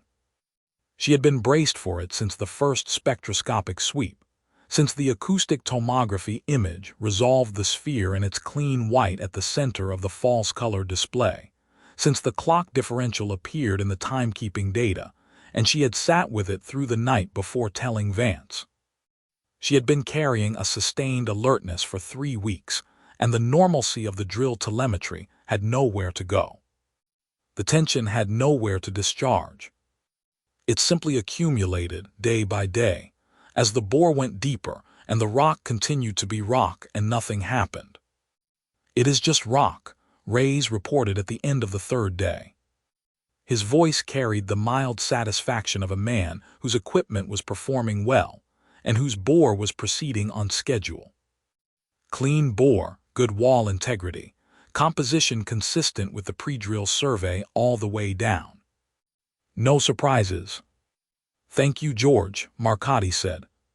She closed the channel and looked at Vance. Vance was looking at his monitoring screen with the expression of someone reading a sentence he was not sure he understood. The focused, slightly puzzled attention of a man whose data is saying something that does not match what the conversation around him is saying. "The gravitational microvariance is increasing," he said. Slowly and consistently, with depth. He pulled up a comparison between the current reading and the baseline from the passive monitoring period and turned the screen toward her. The difference was not dramatic. It was not a number that would alarm anyone who did not already know what they were looking at. As the bore gets closer to the sphere, the gradient is steepening. The field is responding to the proximity of the drill. Marcotti looked at the comparison. She looked at the numbers and at the trend they described and at the specific shape of the increase, which was not random and not consistent with any instrument artifact she could identify. "Or we are simply getting closer to it, and the field is naturally stronger at shorter range," she said. She said it because she owed it to the science to say the conservative interpretation out loud even when she did not believe it.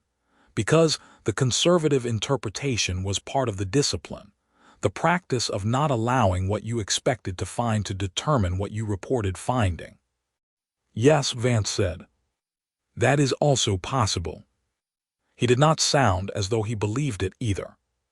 He looked at the numbers for a moment longer and then turned back to his monitoring run, and the survey lab was quiet around them.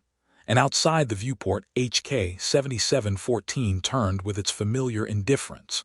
And below the surface, the bore went deeper through clean, predictable rock.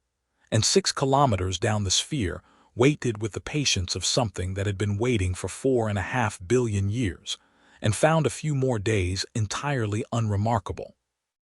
Reyes filed his end-of-day report at 1800 with the methodical consistency he brought to all administrative tasks. The same format, the same level of detail, the same professional neutrality of language that told you exactly what had happened and nothing about what he thought of it. Marcotti read it and noted the depth and the wall integrity and the composition returns and the absence of anomalies, and thought about what was 6 kilometers below the point where the bore currently ended, and thought about the distance between currently and eventually, and thought about what the field would read when the bore got there, and found that she was not looking forward to finding out. She was also not looking away. That was the thing about Mara Marcotti that she had known about herself since her first deep survey posting, the quality that had made her good at this work, and that made the current situation feel less like a professional crisis and more like the work itself. Just larger and stranger and more consequential than any work she had done before. She did not look away from data. She did not look away from the implications of data. She did not look away from the thing that was 6 kilometers below the surface of an asteroid in the Trojan cluster, whatever it was, whatever it intended to do when the drill reached it.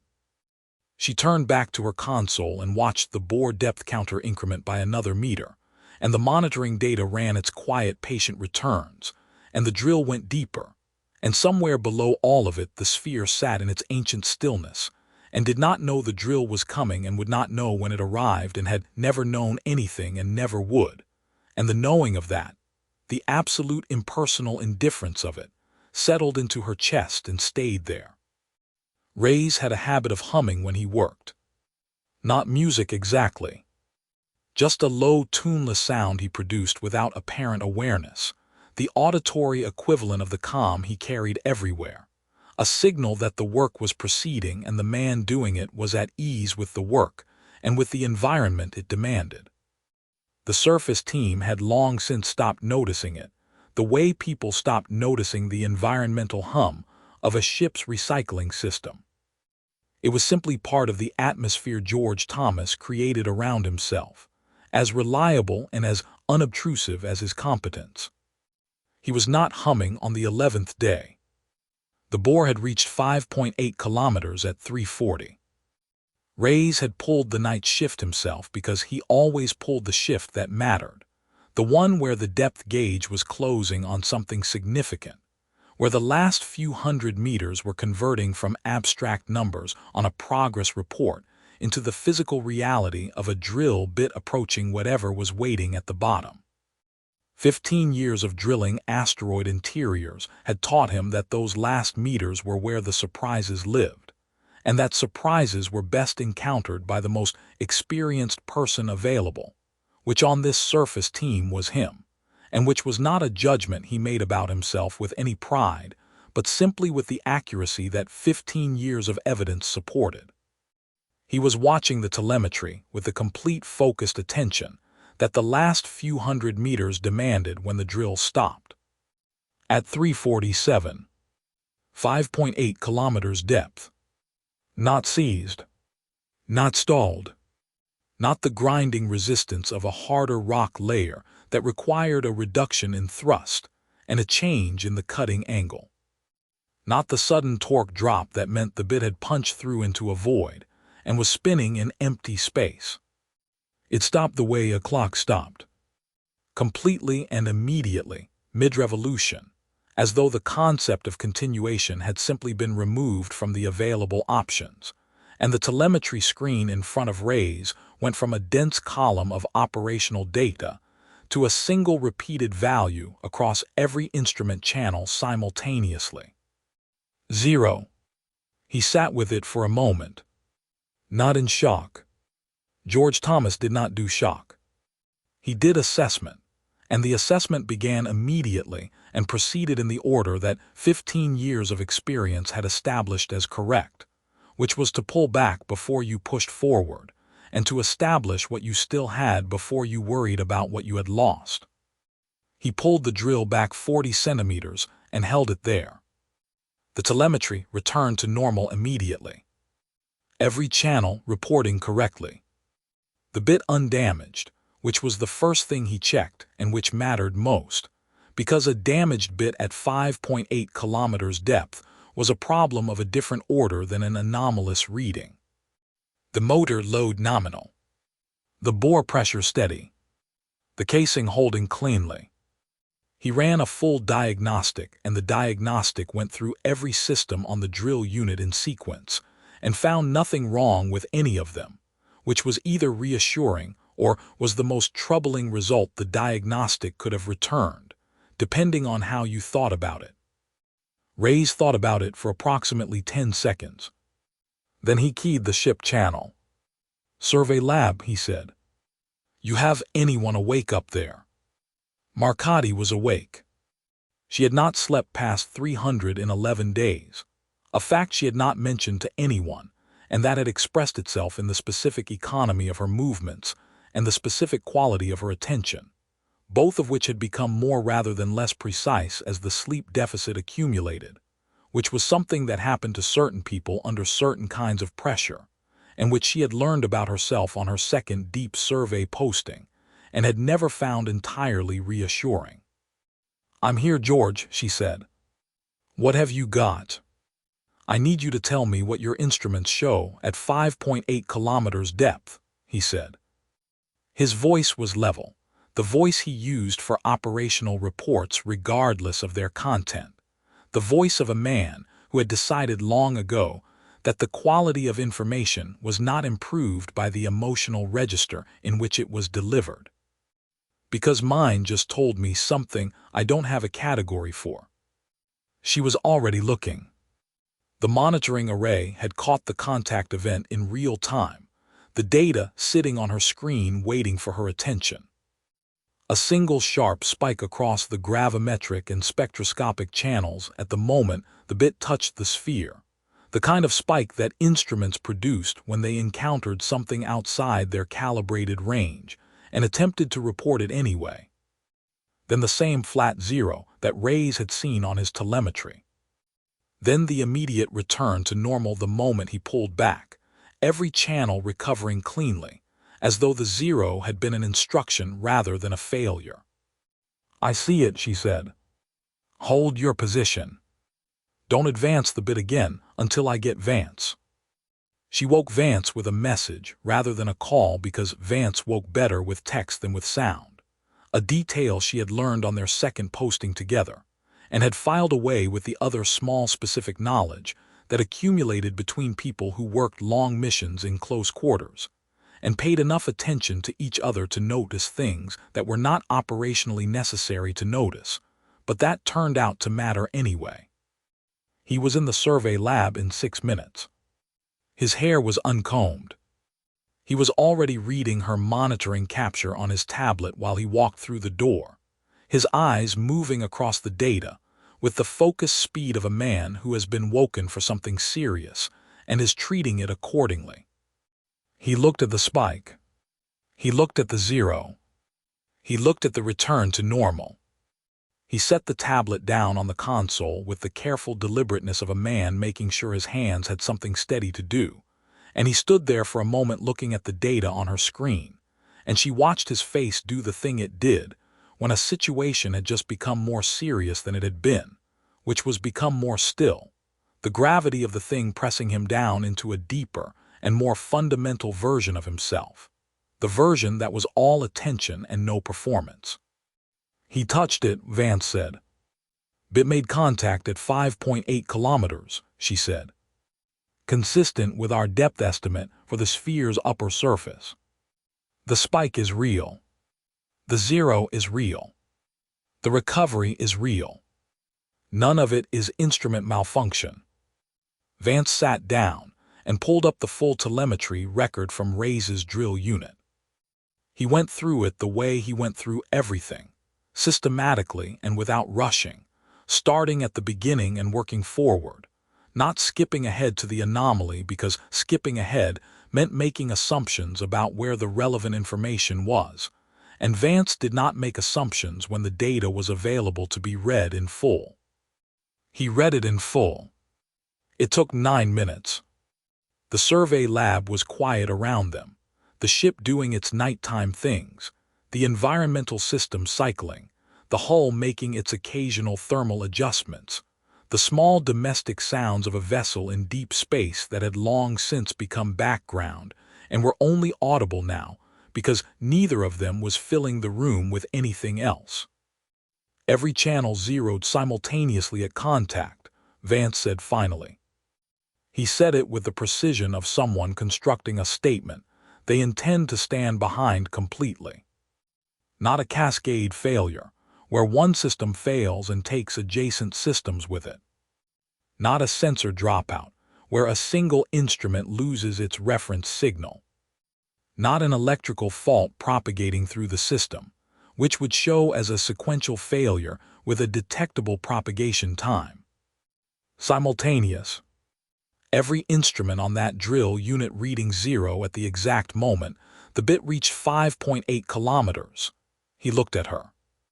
The sphere did not resist the drill. It did not conduct or absorb or deflect. It simply caused every instrument monitoring the contact to stop reporting. Marcotti thought about that. As though it has no properties, she said. As though it has no properties our instruments know how to measure, Vance said. Which is not the same thing. But from where we are sitting it produces the same result, and the distinction, however philosophically significant, does not change what we need to do next. She keyed the surface channel. George, can you deploy the optical probe into the bore? The pause on the other end had a specific quality. Not hesitation, not surprise, not the pause of a man working out whether he could do a thing. It was the pause of a man who had already been thinking about what the next logical step was, and was hearing it confirmed from a direction he had expected it to come from. The pause of someone whose assessment of a situation has just been validated by someone else's assessment of the same situation, arriving independently at the same conclusion. I can do that, Ray said. Give me 20 minutes. He did not ask what they expected the probe to find. He did not ask for a description of the anomaly, or a technical explanation of the zeroed telemetry, or any of the contextual information that would have been entirely reasonable to request given that he was the person about to send a piece of precision optical equipment down a 5.8 kilometer bore shaft towards something that had just caused every instrument on his drill unit to simultaneously read 0. Marcotti had noticed this quality in Ray's before, the specific economy of his questions, the way he seemed to know instinctively which questions would produce useful information and which questions would only produce conversation, and how consistently he limited himself to the former. It was a quality that made him exceptionally easy to work with in situations where time mattered and clarity mattered more than comfort. She listened to him begin issuing instructions to the surface team in the same level, unhurried voice he used for everything. And she looked at the spike and the 0 on her monitoring screen. And she looked at Vance sitting at his console with the telemetry record open and his glasses on, and his full attention applied to data that had no precedent in any operational record either of them had ever encountered. And she thought about 5.8 kilometers of bore shaft and what was waiting at the bottom of it, and what the optical probe was going to show them when it got there, and what the showing of it was going to mean for every decision that came after. The 20 minutes passed the way the time before significant things always passed. Quickly and without feeling quick, each minute occupying exactly the space it was given and somehow also feeling shorter than that. And when Ray's came back on the channel to tell her the probe was ready, she realized she had been holding the edge of her console without being aware of doing it, and she made herself let go. And the probe began its descent, and the bore shaft swallowed it, and the survey lab was very quiet, and the sphere waited 5.8 kilometers below in whatever state it waited in. Which was not waiting at all, which was simply existing, in the ancient absolute way it had always existed, and the probe went down toward it through the dark. The optical probe took 19 minutes to deploy. Ray sent a one-word update at the 18-minute mark. Descending. Marcotti appreciated that about him. No unnecessary reassurance, no performance of competence. Just the fact delivered cleanly, and then silence. By the time the probe reached 5.8 kilometers, the survey lab had 4 people in it. Marcotti and Vance at their consoles. Tanaka in the chair she had claimed as her own over the past 3 days, the one in the corner with the best sightline to both primary screens, positioned there with the quiet territorial instincts of someone who intended to be present for whatever happened next and had thought ahead about where to sit. And Webb, standing near the door with his arms folded, and his expression carefully arranged into something that conveyed engaged interest without revealing anything about what was actually happening behind his eyes. Nobody had invited Webb. Nobody had needed to. He had a gift for being in the right room at the right moment that Marcotti had stopped finding coincidental approximately 48 hours into the mission. The probe feed came up on the main display at 4:41. The bore shaft appeared on screen first, the dark cylindrical walls of the casing sliding past the camera as the probe descended, and then the casing ended and the raw rock of the lower bore took over. And then at 5.7 kilometers the rock changed color in the probe's light, darkening slightly, and at 5.75 it changed again. And at 5.8 the camera cleared the rock face and the sphere filled the screen. The survey lab went completely silent. Marcotti had been prepared for something remarkable.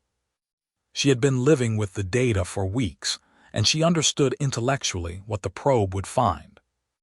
Understanding it intellectually, and seeing it on a screen 12 centimeters from the probe's lens, were not the same experience at all. The surface was perfect. Not smooth in the way that machined metal was smooth, or polished stone, or any human-made surface she had ever seen. Perfect in a way that had no reference point in her experience, a surface that the probe's light fell across without finding a single feature to catch on, no grain, no pit, no micro-variation, nothing.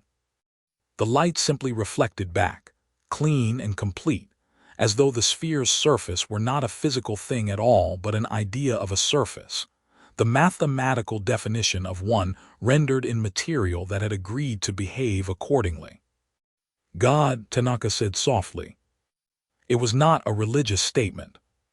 It was the sound a person made when language briefly failed them. Webb said nothing. He unfolded his arms and took 2 steps toward the screen, and stood there looking at it with an expression that Marcotti had not seen on his face before. Not the calculating attention he brought to financial assessments, not the managed patience he deployed in scientific meetings. Something rawer than either of those things. She filed it away without examining it too closely. Resolution, Vance asked, his voice entirely steady. Below 10 nanometers, Marcotti said, reading from her instrument panel. The surface variance flag is the same one we got from the acoustic data. The software cannot find a deviation from perfect sphericity, because any deviation that exists is smaller than the probe's optical resolution. So we cannot see it because we do not have an instrument fine enough, Vance said. Or because there is nothing to see, Tanaka said from her corner. She was leaning forward with her elbows on her knees, looking at the screen with an intensity that had compressed her normally open expression into something focused and a little fierce. Tanaka was 34 and had the specific restless energy of someone who had been the smartest person in most rooms for most of her life, and had not yet decided whether that was a gift or a burden. I want a sample, she said. I want to run the microcore and get physical material into the mass spectrometer. The drill bit made contact and every instrument zeroed, Vance said. The drill bit is a tungsten carbide rotary head the size of a dining table, Tanaka said. The microcore is a diamond-tipped instrument that removes material at the microgram scale. They are not the same interaction. She looked at Vance directly. Bari, I need a sample. Whatever this thing is, the answer is in the decay data, and I cannot get decay data from an optical feed. Vance looked at Marcotti. Marcotti looked at the surface of the sphere on the screen and thought about the zeroed instruments and the clock differential she had noticed that morning, and had not yet told anyone about, and thought about the careful, qualified language of their written assessment and how far behind the actual situation that language already was. Run the corer, she said. Reyes deployed it without comment, the microcorer extending from the probe housing on its articulated arm and making contact with the sphere's surface with a precision that the probe cameras captured in close detail. The tip touched the surface. The surface did not mark. The corer applied pressure. The surface did not yield. Reyes increased the pressure incrementally, methodically, the way he did everything, and at the 4th increment the tip went through, cleanly and suddenly, as though the material had made a decision rather than been overcome by force. The sample retrieval took 4 minutes. The corer withdrew with micrograms of material that looked, in the probe's light, like a faint silvery smear on the collection plate. Almost nothing, barely visible, the smallest possible piece of something that had been sitting undisturbed since before the solar system finished forming. Tanaka had the sample in the mass spectrometer 14 minutes after it reached the lab. She ran the compositional analysis first, and it confirmed element 115, and she made a small sound that was not quite satisfaction and moved immediately to the decay counter. The decay counter measured the rate at which unstable nuclei shed particles and transformed into lighter elements. For Moscovium 290, the most stable isotope ever synthesized on Earth, that rate was extremely fast. The counter would have shown a steep, sharp decay curve, beginning within milliseconds of the sample being placed in the instrument. The counter ran. The curve did not begin. Tanaka watched it for 30 seconds. Then a minute. Then 5 minutes, sitting motionless in her chair with her hands flat on the console on either side of the instrument panel, watching the counter run and the curve refuse to appear, and the lab was very quiet around her. It is not decaying, she said finally, to nobody in particular, because the statement was too large to direct at any one person. Half-life estimate, Vance said. I cannot give you one, Tanaka said. The instrument assigns a half-life by measuring the decay curve. There is no decay curve. There is no half-life to assign, because as far as this instrument is concerned, the sample is not behaving like a radioactive material at all. She sat back in her chair and looked at the ceiling for a moment in the way that people looked at ceilings when they needed a surface that was not covered in impossible data. The island of stability, she said quietly. The magic numbers. The closed nuclear shell configuration that Seaborg predicted in the 1960s, and every accelerator program since has been hunting for. She looked at Vance. It is not theoretical anymore, Barry. Someone just found it. Or something. It has been sitting in that rock for 4.5 billion years, and it is not decaying, and I have no idea what else it is doing, and I think we need to find out before anyone puts anything larger than a microcore anywhere near it. Webb spoke for the first time since the probe feed had come up. How do we find out, he said, without going in? Tanaka looked at him with the specific, level patience she reserved for questions she considered not quite the right question. That, she said, is exactly the problem. Marcotti had noticed the clock differential at 300 that morning. She had not said anything about it yet. She had been waiting, in the way that a person waits when they have found something they are not ready to hand to the world, turning it over privately, checking it again, giving herself the small grace of a little more time before the thing became real in the way that things became real when you spoke them out loud to other people. She checked it again now, while Tanaka's decay counter ran its silent, eventless run on the other side of the lab. The number had not changed. The differential was still there, steady and unambiguous, sitting in the timekeeping data like a stone in still water. The Peregrine Actual carried 4 atomic clocks. Cesium-based, accurate to within 1 second in 300 million years, synchronized before departure and cross-checked against each other at the start of every ship day. 3 of them were aboard the ship. The 4th had been placed on HK 7714's surface at the start of the drilling operation, standard procedure for any mission requiring precise coordination between surface and shipboard operations, and it had been synchronized to the ship clocks at the moment of deployment and had been running ever since. It was now 0.003 seconds behind the ship clocks.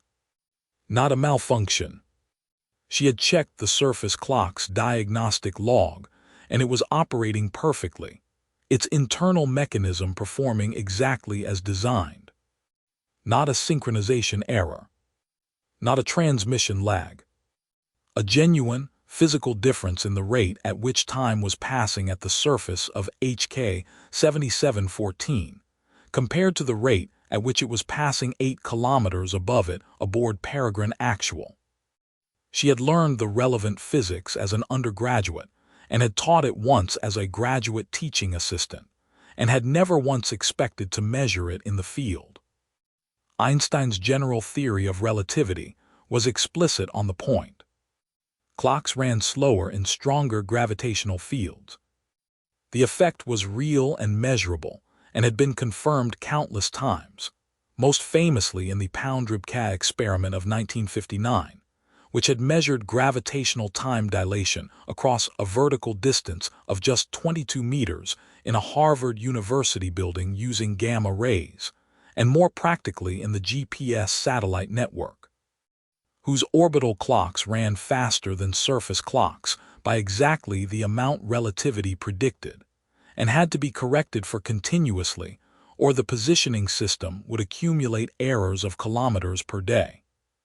The clock on HK 7714's surface was running slower than the ship clocks, which meant the gravitational field at the surface of HK 7714 was stronger than the gravitational field 8 kilometers above it, by an amount sufficient to produce a measurable time dilation effect, which was not possible given the mass of the asteroid, which was only possible if something on or in the asteroid was contributing to the local gravitational field in a way that had nothing to do with the asteroid's own mass. She pulled up the monitoring data and overlaid the clock differential against the gravimetric microvariance readings and looked at the result for a long time. The correlation was exact. The time dilation was not random. It was centered on the sphere. "Bari," she said. Vance was at his console, working through Tanaka's decay data with the focused patience he brought to everything. He looked up at her tone. She had not used a particular tone, she thought, but apparently she had, because he was already pushing back his chair. She turned her screen toward him without speaking. He leaned forward and read the clock data, and then he looked at the overlay, and then he straightened up slowly and stood beside her console with his hands in his pockets and looked at the screen for a long moment. "How long has this been running?" he said. "I noticed it at 300, she said. "I have been monitoring it since then. The differential is not growing. It is holding steady at 0.003 seconds. "Steady," he said. "Completely steady," she said. "Which means the field producing it is stable. It is not fluctuating. It is not building. It is just sitting there at whatever magnitude it has always been at, doing what a gravitational field of that strength does to time in its vicinity." Vance was quiet for a moment. In the corner of the lab, Tanaka was still watching her decay counter. Webb had moved back to his position near the door, his attention divided between the probe feed still running on the main display and whatever calculation he was performing privately behind his composed expression. A gravitational field strong enough to produce measurable time dilation at 8 kilometers standoff distance, Vance said, keeping his voice low and even. "From an object 3 kilometers in diameter." "Yes," Marcotti said. "That is not consistent with any known material property," he said. "That is not a density effect. That is not a composition effect. That is the sphere doing something to the geometry of local spacetime that goes beyond what any concentration of mass at this scale should be capable of." "I know," she said. He looked at her for a moment with the expression she had come to understand meant he was about to say something he had been thinking for some time and had been waiting for the right moment to say. "Mara," he said quietly, "we have put a hole in it." The words sat between them in the quiet lab. On the main display, the probe feed still showed the sphere's surface, lit by the probe's light, perfect and featureless and entirely indifferent to the small diamond-tipped instrument that had recently removed a microgram of its substance, and the small group of humans now sitting with the consequences of that act. Marcotti looked at the clock differential on her screen, at the overlay, at the perfect correlation between the time dilation and the position of the sphere. She thought about the microcore going through the surface, the way the material had seemed to make a decision rather than yield to force. She thought about what Tanaka had said. 4.5 billion years, undisturbed. "We need to tell Ferris," she said. "Yes," Vance said. "We do." He did not move immediately. He stood for another moment looking at her screen, and his face had the quality it sometimes had when he was looking at data that he understood completely and wished he did not.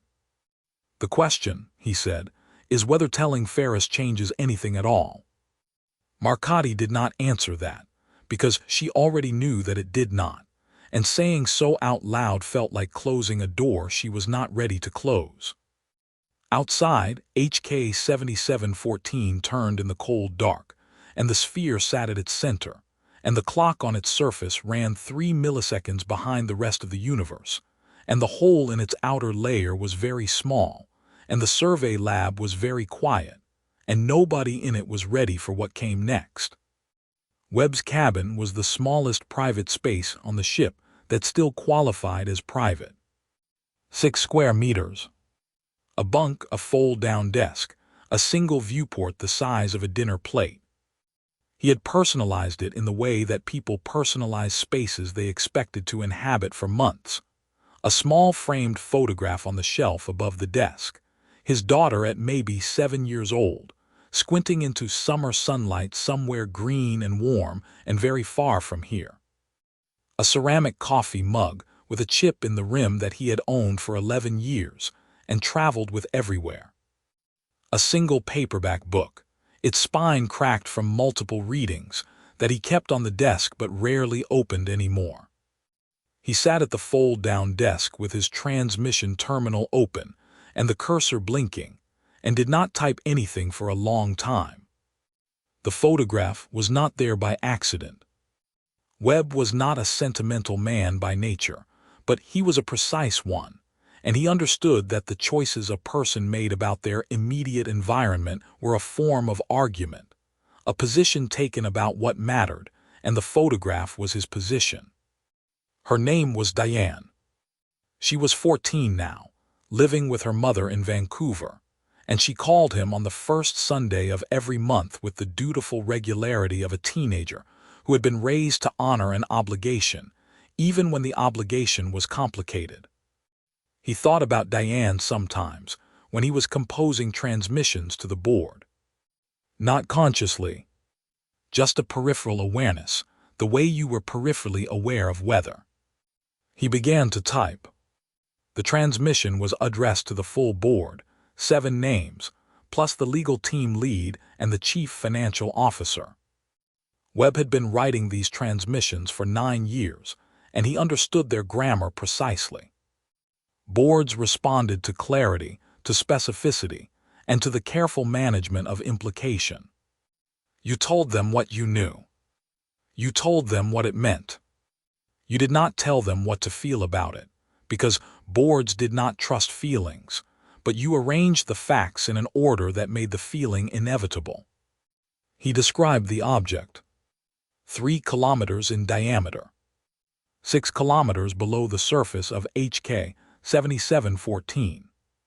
Composition confirmed as element 115 by 4 independent spectroscopic sweeps and physical sample analysis. Stable. He paused on that word and left it sitting in the sentence on its own, because it was doing the most important work and deserved the space. He described the gravitational effect, the clock differential, the microvariance in the local field. He used the word unprecedented twice, which was 2 more times than he normally allowed himself, because in this case it was simply accurate, and understatement would have been its own kind of distortion. He did not include Marcotti's private research thread. He did not include the Lazar material, or the question of what the gravitational summing effect might mean at this scale. He included what was confirmed, what was measured, what was in the mission log. The rest was speculation, and speculation was not what he was selling. What he was selling was this. The object was real, it was stable, it was composed of a material that had never existed in recoverable quantity in the history of human science, and it was sitting inside a rock that Paragon Deep Resources held the extraction license for. He read the transmission back once, changed 2 words, read it again. Then he encrypted it and sent it, and the laser comm system pulsed its invisible thread of light toward the inner system, and the transmission began its journey at the speed of light toward 7 people in a boardroom on a planet that was currently 800 million kilometers away, carrying with it a description of something that none of those 7 people were going to be able to read without feeling the number it implied, the number that Webb had not included in the transmission because he did not need to, because they would calculate it themselves within 30 seconds of finishing the last sentence. The cabin was very quiet after the transmission went. Webb sat at his fold-down desk and looked at the viewport. The starfield outside was motionless in the way that deep space was always motionless. the illusion of stillness that came from distances too large for human perception to register movement across. Somewhere in that stillness, HK 7714 was turning, and somewhere inside it the sphere was sitting in its ancient quiet, doing whatever it had been doing for 4.5 billion years, and Webb had just told 7 people about it. He looked at the photograph of Diane, squinting into the sunlight. He thought about what the sphere was worth if it could be extracted intact. Then he thought about what it was worth if it could be understood. The two numbers were not comparable, and the gap between them was not a gap he had invented or exaggerated. It was simply there, a fact of the situation, the way the sphere itself was a fact of the situation. He did not feel triumphant. He did not feel guilty. He felt the particular stillness of a man who has made a move in a long game and is now waiting to see how the board responds. He picked up the cracked ceramic mug and found it empty and set it back down. Outside the viewport, the stars did not move. 800 million kilometers away, a laser pulse was crossing the dark at the speed of light, carrying his words toward people who would read them and make a decision. And whatever that decision was, Webb had already understood it before he sent the transmission. He looked at the photograph of his daughter one more time, and then he turned off the desk light and sat in the dark for a while. The survey lab at 200 had a specific quality that Marcotti had come to know well over the past weeks. The lighting dimmed to its night setting, a cool blue that was easier on eyes that had been staring at screens for hours. The background hum of the ship systems, somehow more audible in the absence of voices and footsteps. The feeling of being the only person awake on a vessel full of sleeping people, which was not loneliness exactly, but was adjacent to it.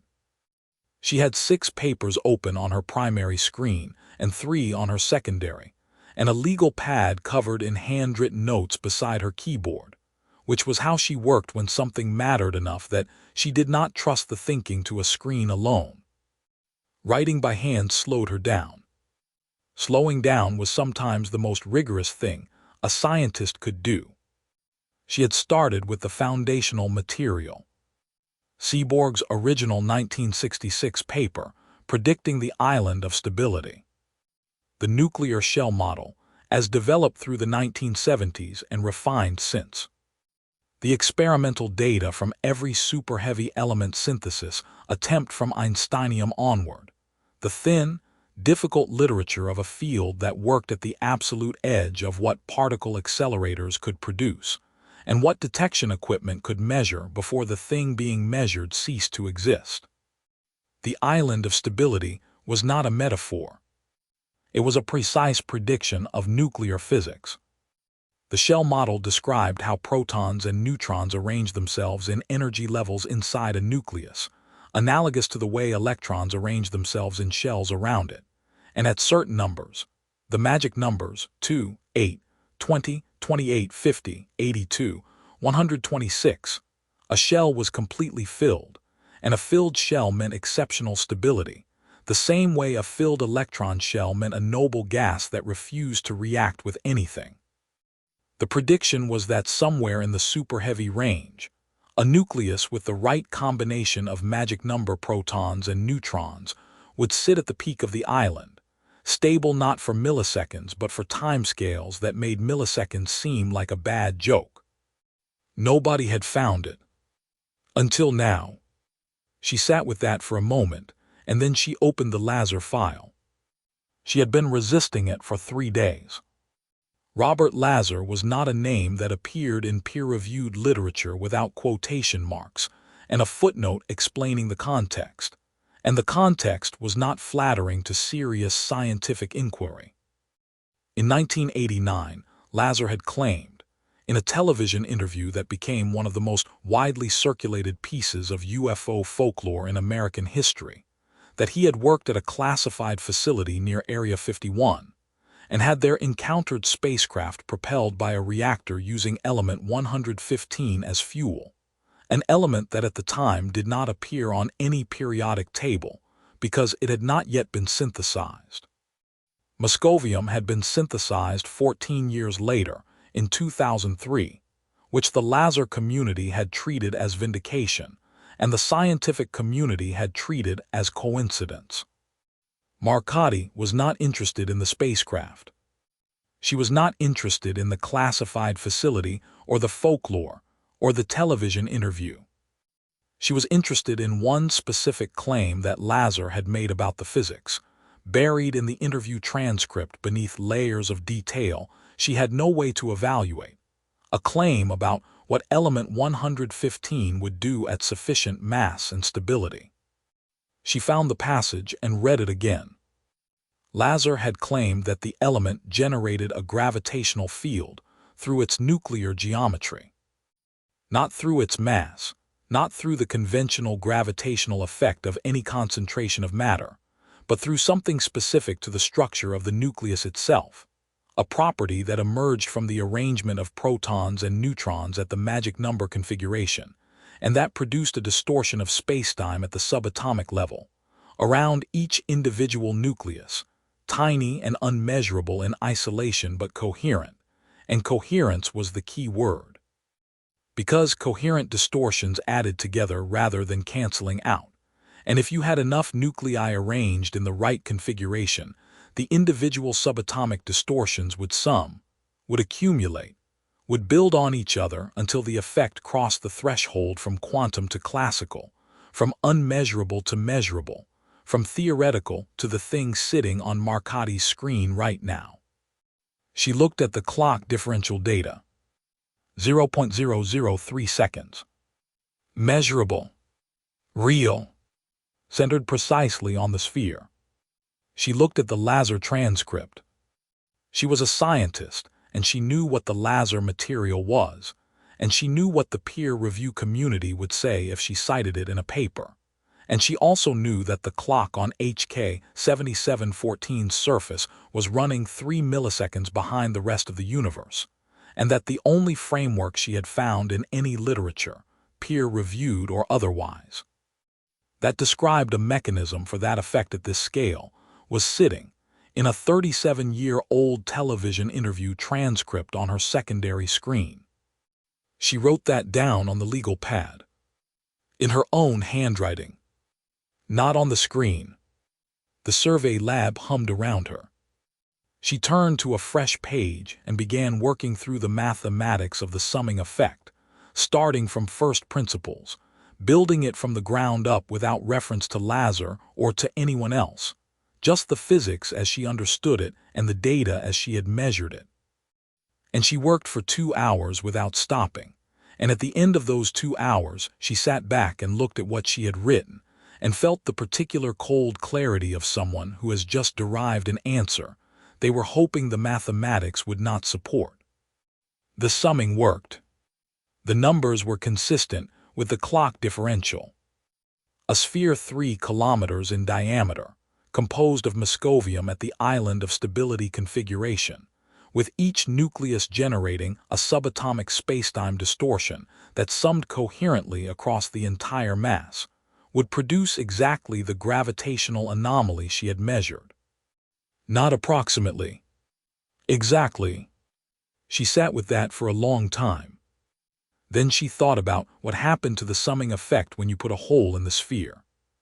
When you disrupted the geometric boundary conditions that had been maintaining the coherent arrangement of 3 kilometers worth of magic number nuclei for 4.5 billion years.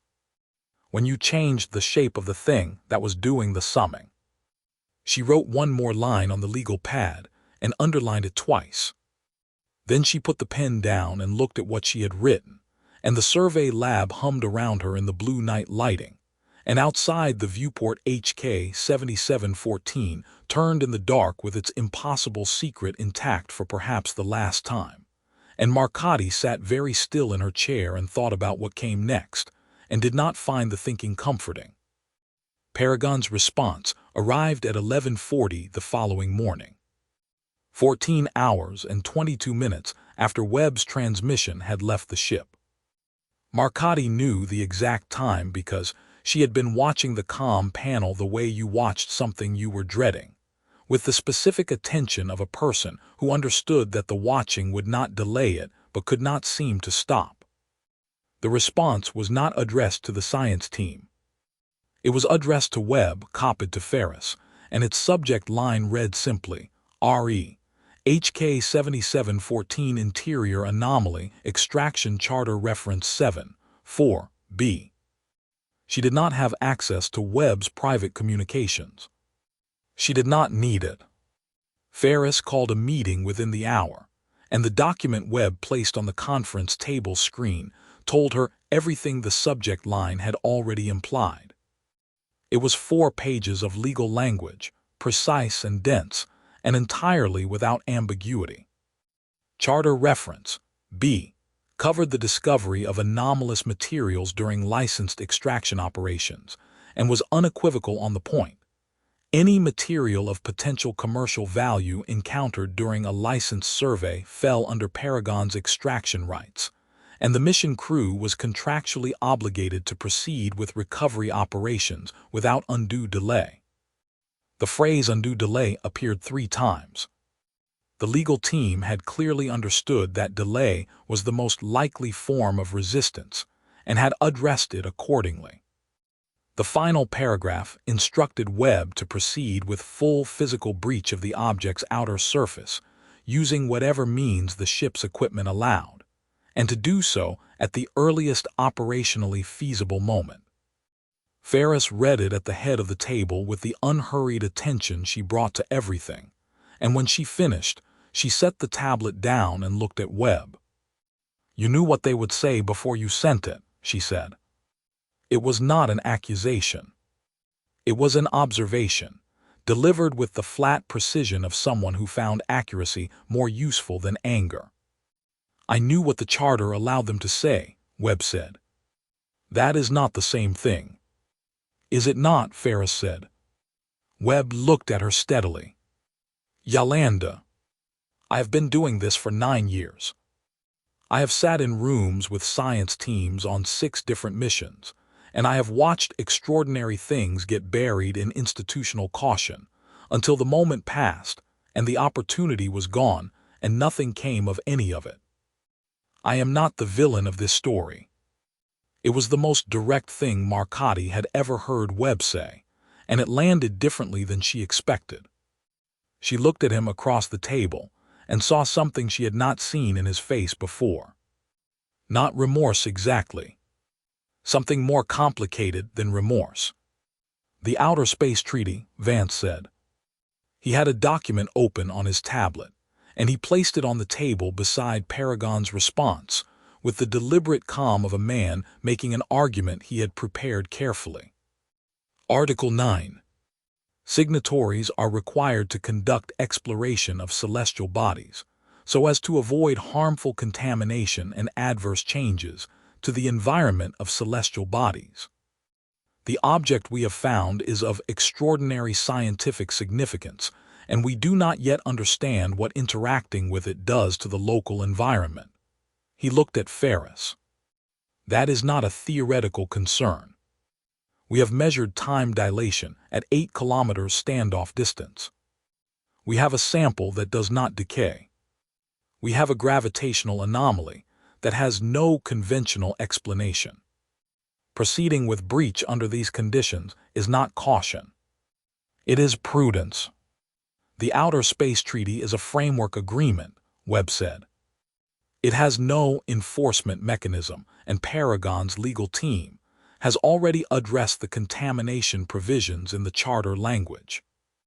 "Paragon's legal team," Vance said quietly, "has not seen the clock differential data." The table was silent for a moment. Ferris looked at Marcotti. "You have something else," she said. It was not a question. Marcotti had not planned to bring the laser material into a group meeting. She had planned to bring it to Ferris privately, in the careful, qualified way she had rehearsed in the survey lab at 400 with the legal pad in front of her and the mathematics fresh in her mind. But Ferris was looking at her with the direct, patient attention of a woman who had already sensed that the scientific picture was not complete, and Webb was sitting across the table with his complicated expression, and Vance had just laid the Outer Space Treaty down beside a corporate extraction charter, and this did not feel like a moment for careful rehearsal. "I have been working through the theoretical basis for the gravitational effect," Marcotti said. "The clock differential, the microvariance, the way the field exceeds what the sphere's mass alone should produce. I found a framework that is consistent with all of the measured data." She paused. "It is not a peer-reviewed source." Webb's expression did not change. "What is it?" "A 1989 interview transcript," she said. "Robert Lazar. His claims about element 115 and its gravitational properties." The silence that followed had a specific texture. Webb's face did something brief and complex that she could not fully read. Tanaka looked at her hands. Vance looked at Marcotti with an expression that was not surprise. "I am not citing Lazar as an authority," Marcotti said before anyone could speak. "I am saying that the mechanism he described, the subatomic spacetime distortion summing coherently across a sufficient mass of stable element 115, is mathematically consistent with every measurement we have taken. I derived it independently from first principles and the numbers match. The source does not change the mathematics." Ferris looked at her for a long moment. "And what does the mathematics say happens if we breach the surface and disrupt the geometric arrangement of the nucleus configuration?" Marcotti looked at her steadily.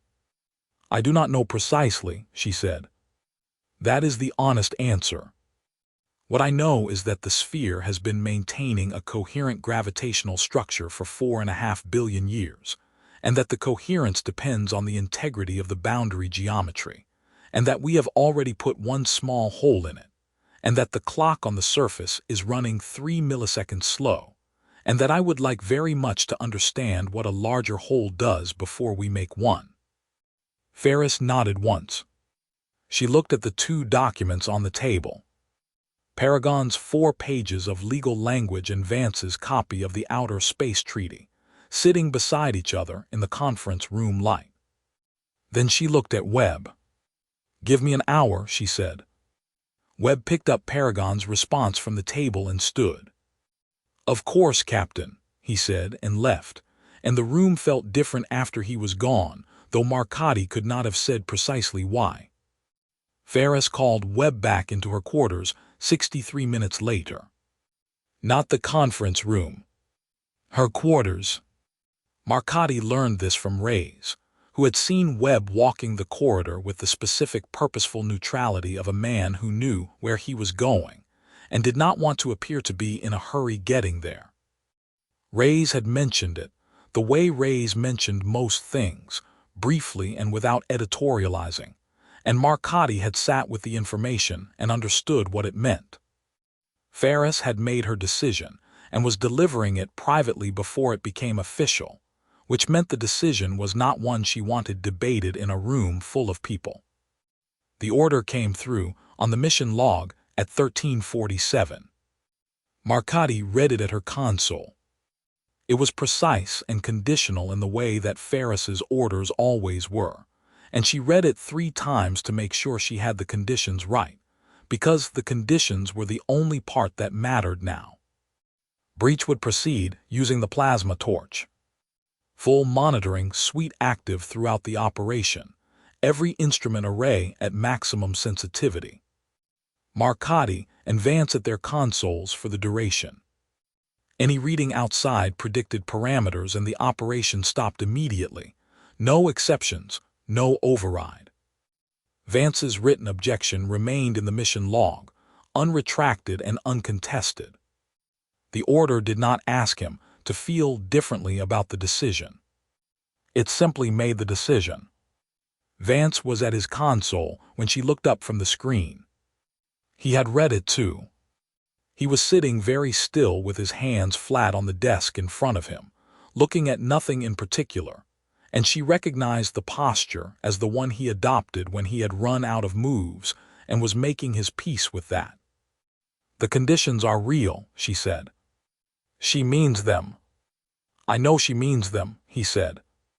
"That is not what concerns me." He looked at her. "What concerns me is that we do not know what the parameters should be. We cannot define outside predicted parameters for something we do not have a predictive model for. We will be watching instruments and making real-time judgments about readings we have never seen before. And the moment we see something we do not understand, we will have to decide instantly whether it is a problem or simply a phenomenon. And I am not confident we can make that distinction reliably under pressure." Marcotti did not have an answer for that, because he was right, and saying so would not help either of them. She turned back to her screen and opened a new document in the mission log.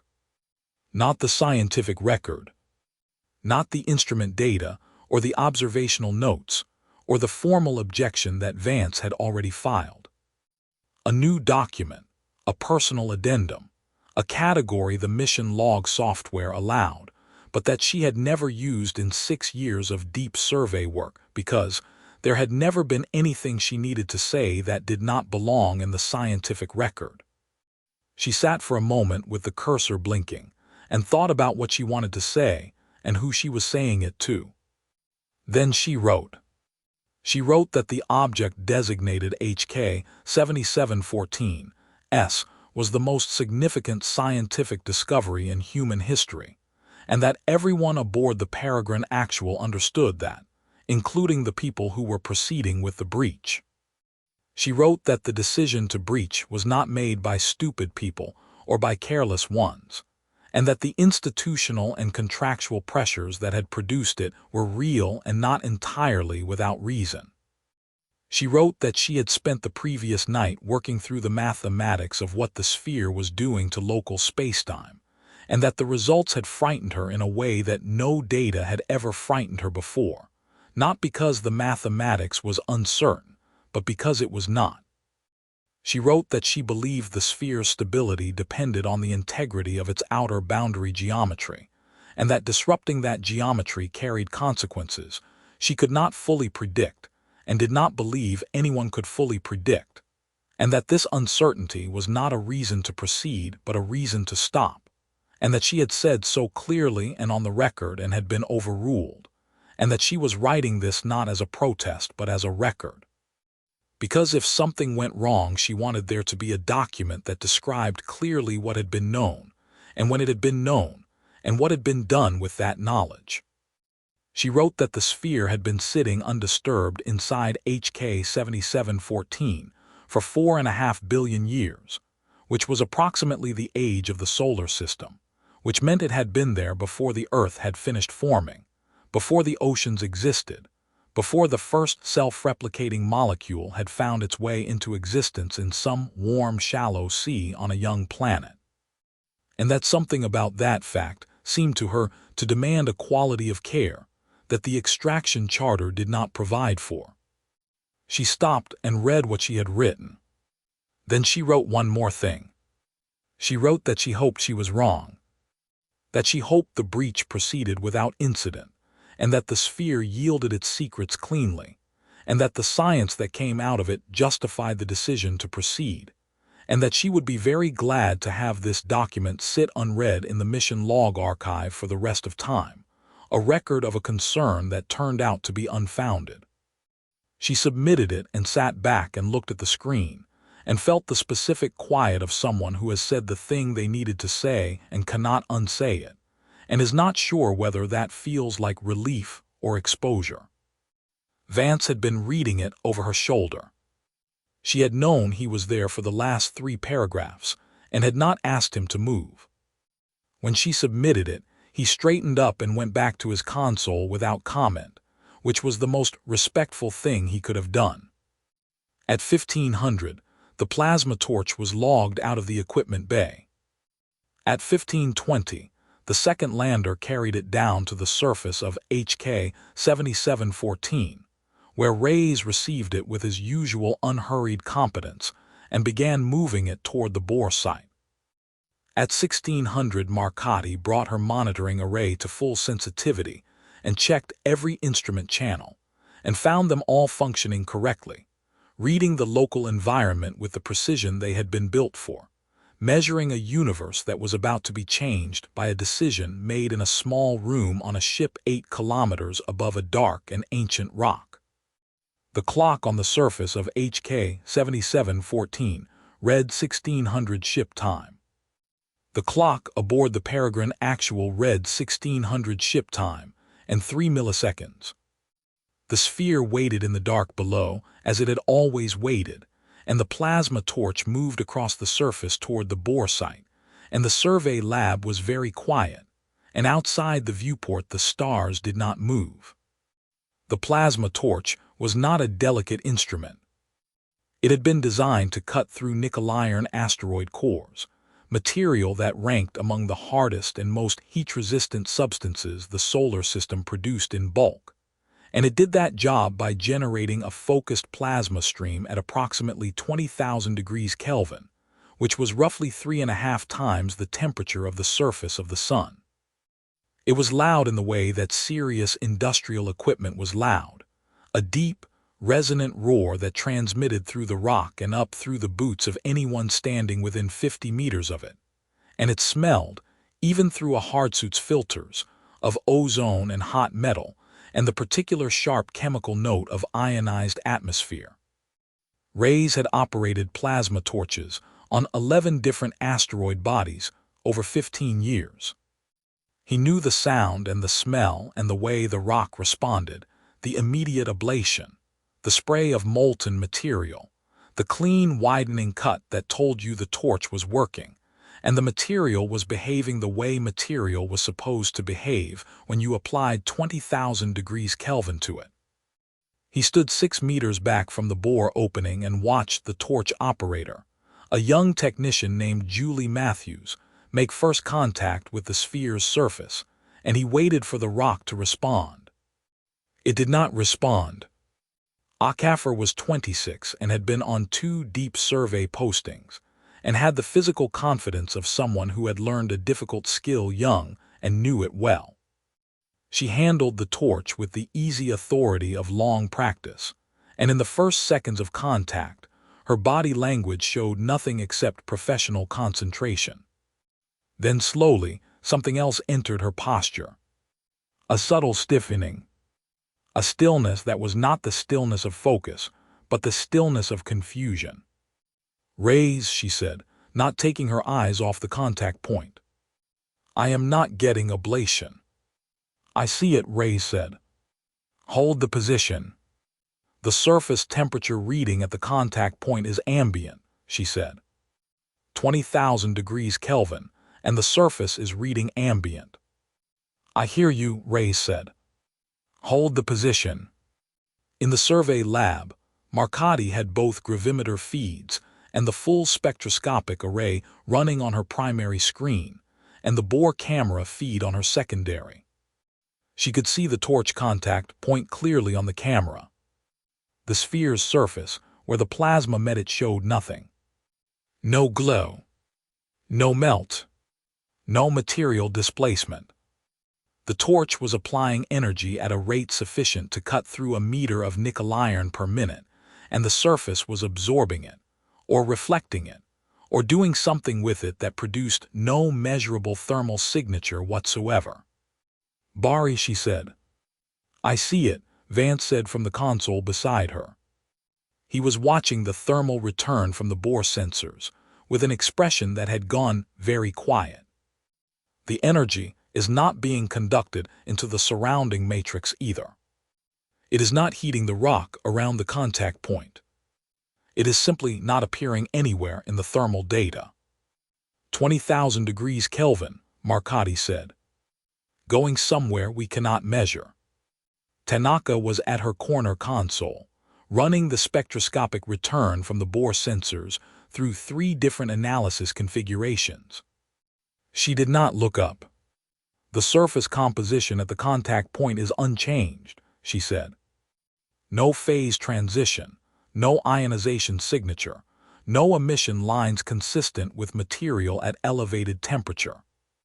As far as the spectrometer is concerned, the surface is not hot. Akafer's voice came over the channel again. 30 seconds, she said. No change. Reyes acknowledged her with a single word. Continue.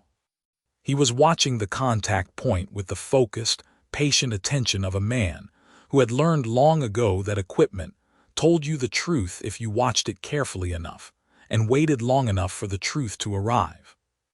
He had felt the torch working through the rock above, had seen and heard and smelled everything it was supposed to do, and now it was doing none of those things, and the sphere's surface was sitting in 20,000 degrees Kelvin of focused plasma and appearing not to notice.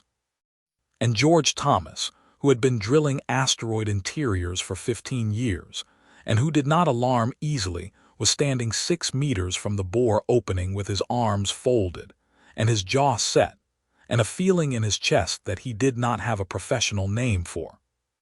40 seconds, Akafer said. Her voice was steady. Reyes had noticed before that Akafer was steadier under pressure than most people twice her age. He made a point of noticing things like that about the people who worked for him. Copy, he said. Continue. In the survey lab, nobody spoke. Marcotti watched the thermal return show nothing and the spectroscopic return show nothing, and the gravimeter feeds show the same stable microvariance they had been showing for weeks.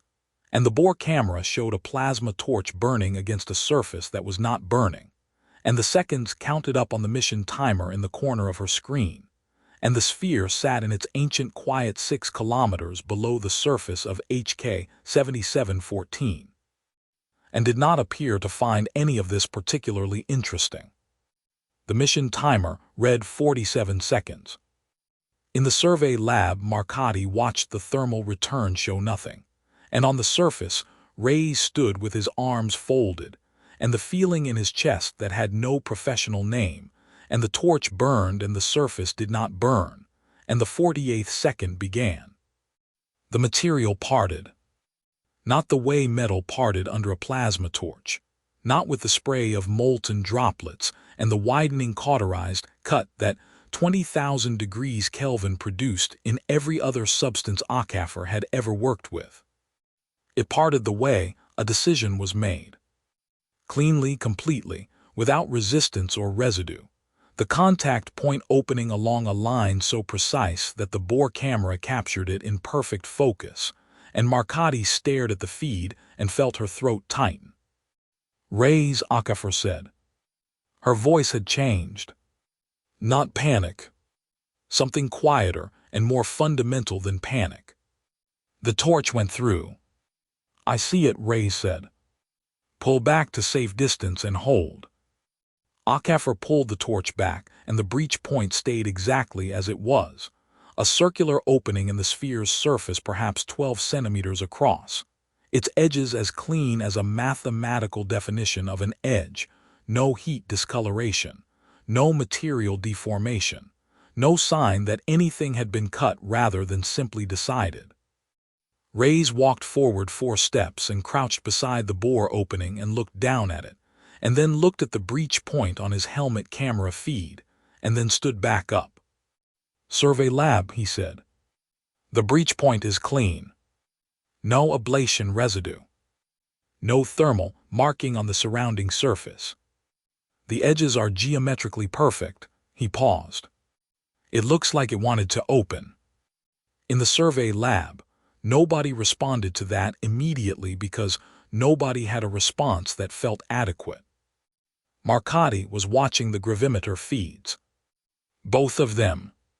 The 2 independent units that the ship carried as redundant systems, calibrated against each other before the mission departed and checked weekly since.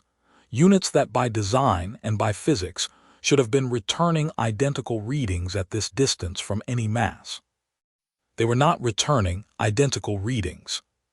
The disagreement between them was small in absolute terms. A variance of 0.0003 meters per second squared. In any other context, On any other mission, she would have flagged it as instrument drift and recalibrated and moved on.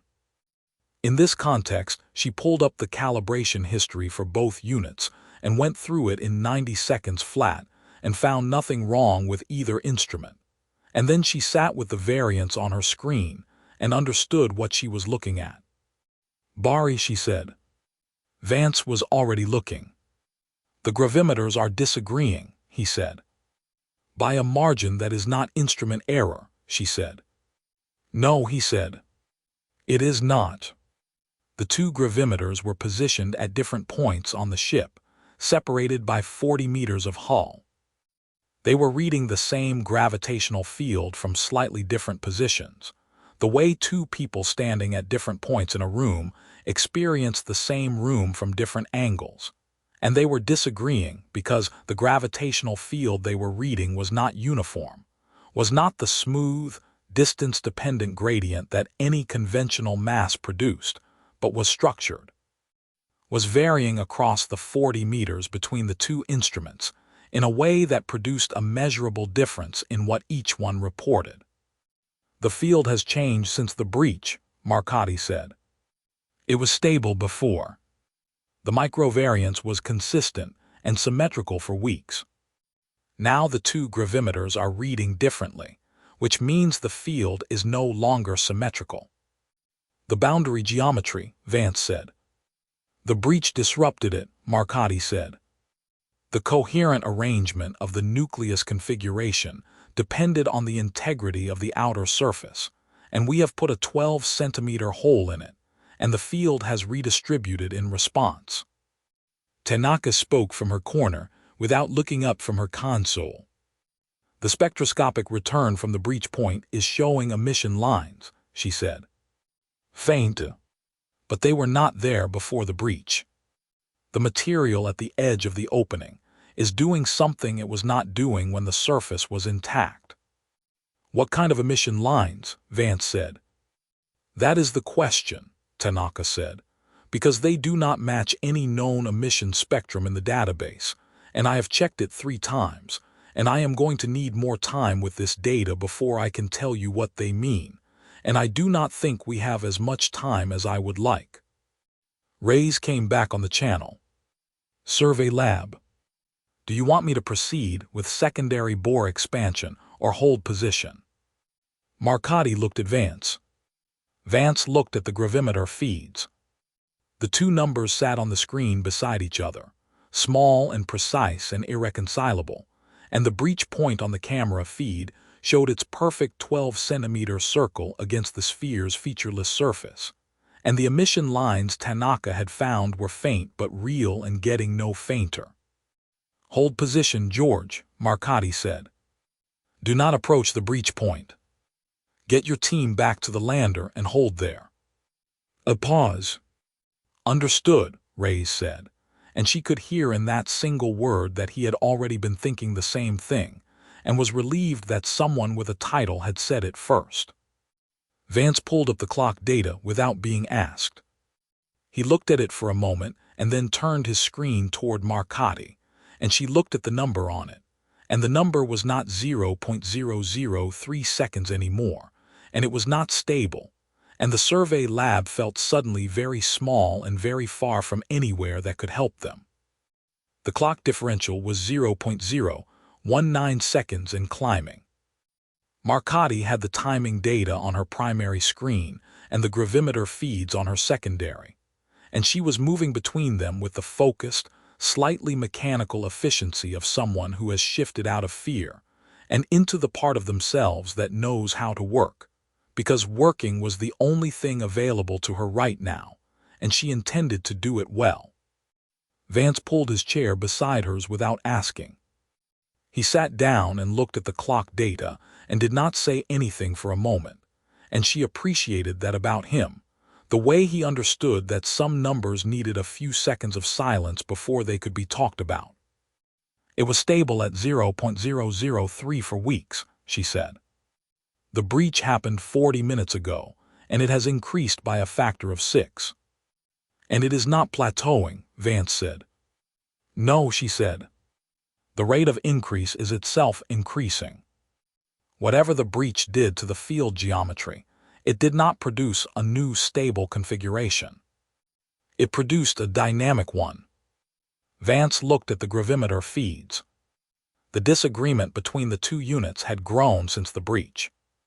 It was 0.0009 meters per second squared now, 3 times the initial variance, and it was not consistent across time.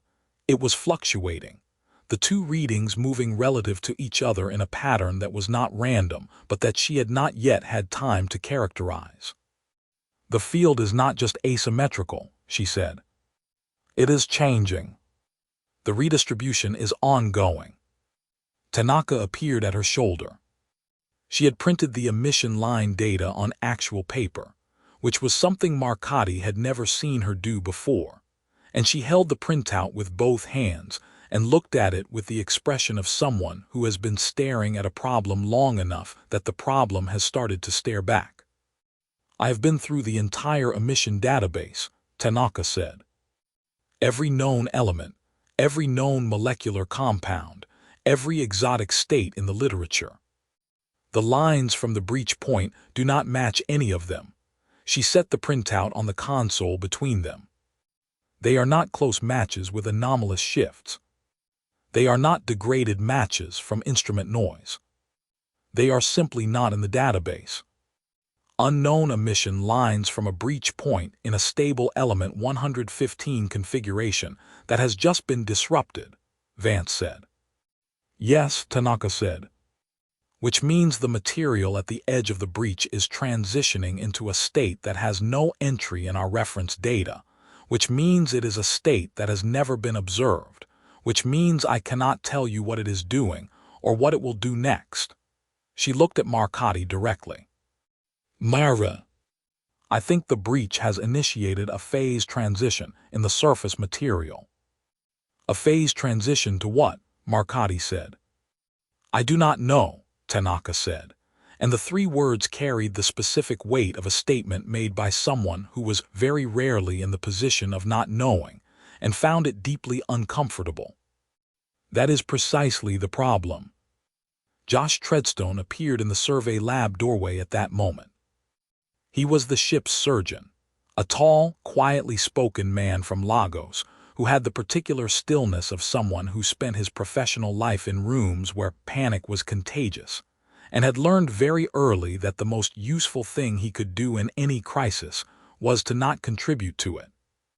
He had a tablet in his hand, and an expression that was carefully neutral in the way that medical professionals made their expressions carefully neutral when they were about to say something they would prefer not to have to say. I need a moment, he said. Marcotti looked up. Josh, now is not a good time. I understand that, Achike said. 2 of the surface team have reported to me in the last 20 minutes with vestibular symptoms. Nausea, spatial disorientation, a sensation they describe as the ground feeling wrong under their feet. He looked at his tablet. Reyes is not among them, but I spoke to him, and he confirmed he has been experiencing mild disorientation since approximately the time of the breach. He did not report it because he classified it as stress response. Vance looked at Marcotti. Tidal differential, he said quietly. The gravitational field is strong enough and asymmetrical enough now that it is producing a measurable tidal gradient across the distance of a human body, Marcotti said to Achike. The vestibular system is receiving conflicting gravitational signals from slightly different directions. It is interpreting them as disorientation, because that is the closest category it has for the experience. Achike absorbed this with the composure of a man who had not expected the explanation to be reassuring, and was not surprised to find that it wasn't. Is it going to get worse? He said. Marcotti looked at the clock differential on her screen. It read 0.024 seconds. It had been 0.019 when she last looked, approximately 4 minutes ago. Get your team into the lander and seal it, she said to Reyes over the open channel, and then she looked at Achike. Yes, she said. It is going to get worse. Achike nodded once, the nod of a man updating his working assumptions, and left without another word, already composing in his head the triage protocol for a symptom he had never encountered and had no prior literature to guide him through, which was, Marcotti thought, exactly the situation every person on this ship was now in, each in their own professional language, each staring at the version of the impossible that their particular expertise had prepared them least to handle. The clock differential read 0.027 seconds. Vance put his hand flat on the console beside her keyboard. Not touching her. Just present. It was a gesture so small and so specific to Barry Walsh that she felt it in her chest, the weight of it, the simple human fact of another person choosing to be beside you when the numbers on the screen are telling you something you do not want to hear. She put her hand over his briefly, and then they both went back to work, because there was nothing else to do, and the clock kept climbing, and the survey lab felt very small, and outside the viewport the stars were where they had always been, and Marcotti was no longer entirely certain they would stay there. The clock differential read 0.031 seconds when Webb walked into the survey lab. He did not announce himself. He did not need to. He stood behind Marcotti and Vance and looked at the screens for a long moment, and she could feel his presence the way you felt a change in air pressure, and she did not turn around. "Tell me what I am looking at," he said.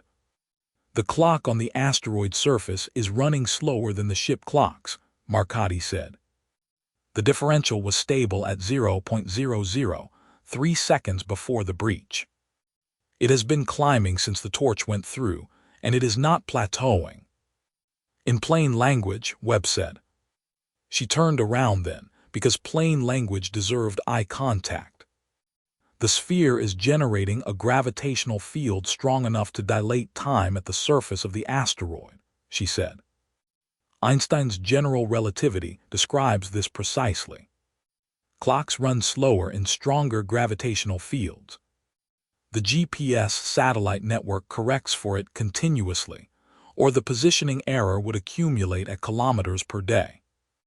What is happening on the surface of HK 7714 right now is the same effect, the same physics, except the field producing it is not a planet or a star. It is a 3-kilometer sphere of element 115 that we have just put a hole in, and the field has been growing and destabilizing since the moment the torch went through."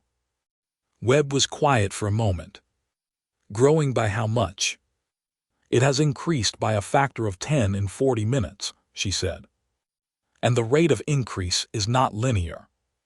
He looked at the screen. Something moved across his face that she had not seen there before and could not immediately name. It was not the calculating attention he brought to financial assessments. It was not the managed patience of the boardroom. It was something older and less composed than either of those things, and it lasted only a second before he put it away. "The emission lines," Tanaka said from her corner, not looking up. "I have been running the spectroscopic data through a theoretical model for super-heavy element decay cascades, and I am getting a partial match. Not a clean match. A partial one." She paused. "The material at the breach point may be transitioning out of the island of stability configuration. The disruption to the boundary geometry may have shifted the nuclear shell parameters of the material at the edge of the opening, pushing it off the magic number configuration and into a decay cascade." "Which means what?" Webb said. Tanaka looked up at him directly. She had a way of looking at people when she was delivering information she considered important that made the information feel like a physical object being placed carefully into your hands. "It means the breach point may be widening," she said. "Not because we are cutting it wider. Because the material at its edge is destabilizing, and the stable material adjacent to it is being drawn toward the same instability. A cascade. Each nucleus that loses its magic number configuration affects the ones beside it. The survey lab was very quiet. Marcotti turned back to her screen. The clock differential read 0.034 seconds.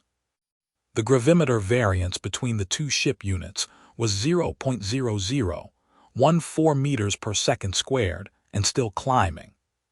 She pulled up the bore camera feed and looked at the breach point on the sphere's surface, the clean 12-centimeter circle that Reyes had described as looking like it wanted to open, and she looked at it for a long time.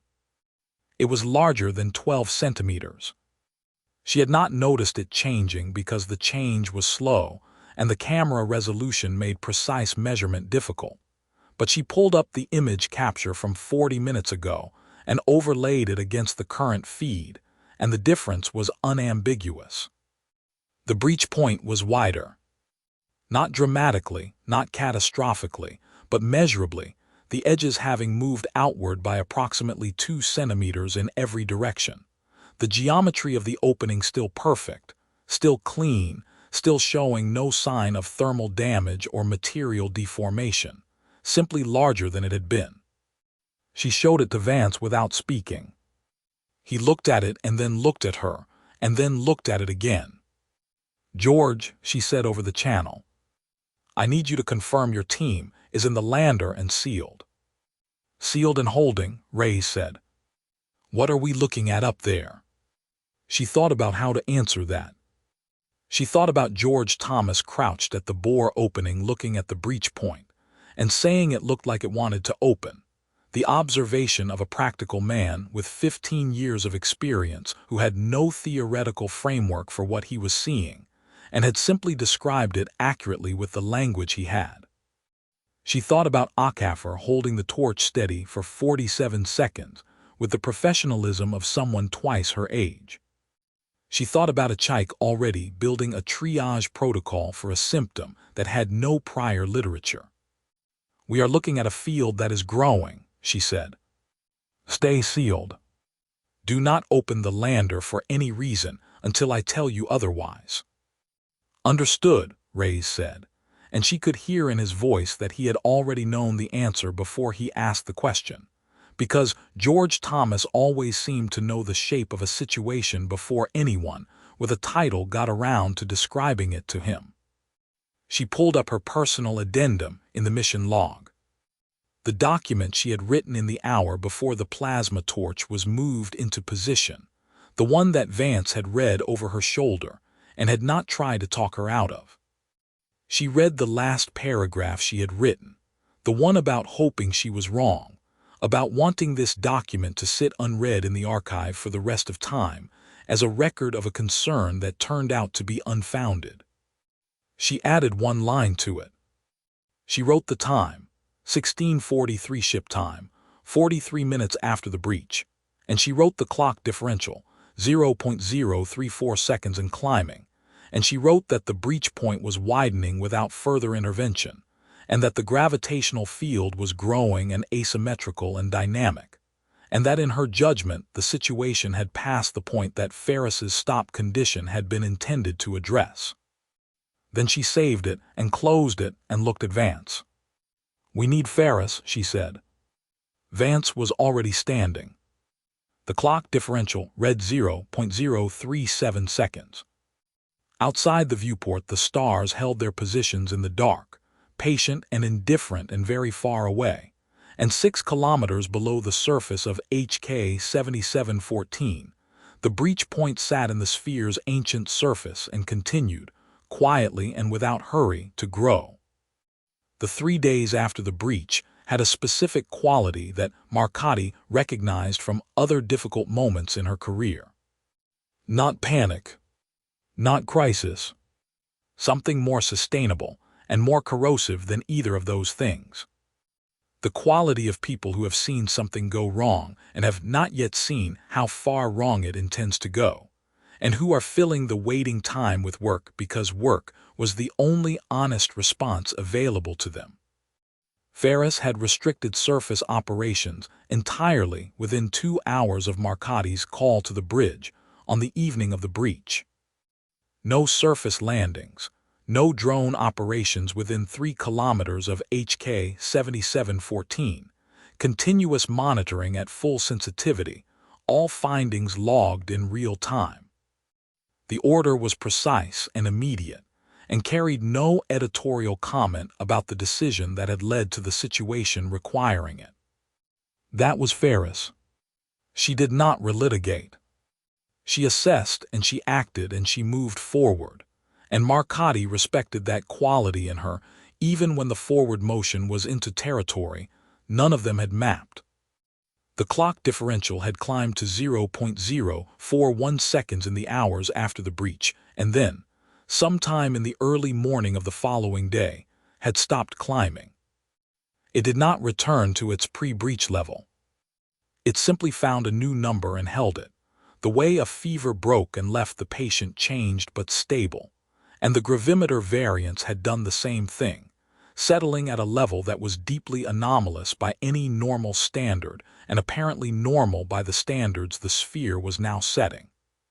Achike had spent the first day after the breach moving quietly through the ship checking on people. Not formally. He did not call anyone to the medical bay or file symptom reports or make the checking feel clinical, because Achike understood that the moment you made people feel like patients they started performing wellness rather than reporting accurately. He stopped by the galley when people were eating. He found reasons to pass through the equipment bay, where Akafor was inventorying the torch gear. He sat with Reyes in the navigation observation room for 20 minutes one evening and talked about nothing in particular, which was his way of listening to everything. The vestibular symptoms had resolved in the surface team within 18 hours of the breach. Achike had told Marcotti this with the careful precision of someone delivering good news he did not entirely trust. Resolved was not the same as explained. An unexplained resolution in a novel symptom cluster was not something Josh Treadstone filed away as a positive outcome. He filed it as an open question, which was where it sat in his medical log, waiting. Akafor had been quiet since the breach. Not the focused, task-oriented quiet of someone working, but a different kind of quiet, the kind that came from having been the person holding the torch when the material parted, from having felt the moment happen through the equipment in her hands, from having said it looked like it wanted to open before she understood what that might mean. She did her work with the same physical competence she always brought to it. She ate her meals. She responded when spoken to. But something in her had pulled back from the surface and was sitting with what it had felt, and she had not yet decided what to do with it. Ray slept badly. He mentioned this to nobody. He lay in his bunk in the dark and stared at the ceiling and ran the breach event through his mind the way he ran every significant operational event, looking for the thing he might have done differently, the decision point where a different choice produced a different outcome. He found several. He did not know if any of them would have mattered. That uncertainty was the specific thing keeping him awake, the gap between what he had done and what he might have done, which was too wide to dismiss and too uncertain to learn from. And George Thomas had built his professional life on learning from things, and the inability to do so sat in his chest at 3 in the morning like something with weight. At 2:11, on the third night, the telemetry alarm sounded. It was not a loud alarm. The system was designed to alert rather than startle, a repeating 3-tone sequence that escalated only if unacknowledged, and Marcotti was at her console and acknowledged it within 4 seconds, and the acknowledgement stopped the escalation, and she looked at what had triggered it. Mining Drone 7 had been operating a standard figure-8 survey orbit around HK 7714 at a standoff distance of 4 kilometers, well outside Ferris's 3-kilometer exclusion zone, running passive sensor sweeps that fed continuously into the monitoring record. It was a 2-ton autonomous cutter with redundant navigation, redundant power, redundant communications, A machine built with the specific over-engineering philosophy of equipment that operated in environments where retrieval was not an option and failure was not recoverable. The telemetry feed for Mining Drone 7 showed one complete frame of nominal operational data at 211.07. Every system green. Orbital parameters nominal. Sensor array functioning. Power at 94%. Position confirmed at 4.2 kilometers standoff, upper arc of the figure 8, heading 273 degrees relative. The next frame at 211.09 showed nothing. Not a system failure. Not a cascade shutdown. Not the degraded, fragmenting signal of a machine losing power or taking damage. The frame was simply empty. The orbital slot that Mining Drone 7 had occupied at 211.07 contained, at 211.09, no drone, no debris, no thermal signature, no radiation, no signal of any kind. Marcotti sat very still and looked at the empty frame for a moment. Then she opened the ship channel and said, with the particular calm of someone who has decided that calm is the only useful thing she can offer right now, "I need Dr. Vance, Dr. Tanaka, and Captain Ferris in the survey lab. Now please." Ferris arrived first, which was not surprising. Ferris always arrived first. She came through the survey lab door 30 seconds after Marcotti's call, her hair down, a detail that Marcotti had never seen before, and that somehow made her seem more formidable rather than less, as though the version of Yolanda Ferris that existed at 2:11 in the morning, when something had gone wrong, was a more essential version than the one that appeared at briefings and mission meetings. She looked at the empty telemetry frame on Marcotti's screen and said nothing, and took a position beside the console and waited. Tanaka came in pulling a sweater over her head, her tablet already open in one hand, her eyes carrying the specific brightness of someone whose mind had been running at speed even while their body was trying to sleep. Vance came last, 60 seconds behind Tanaka, and Marcotti noted that he had stopped to put on his shoes properly, which told her that Barry Walsh had understood from the tone of her call that this was going to take a while.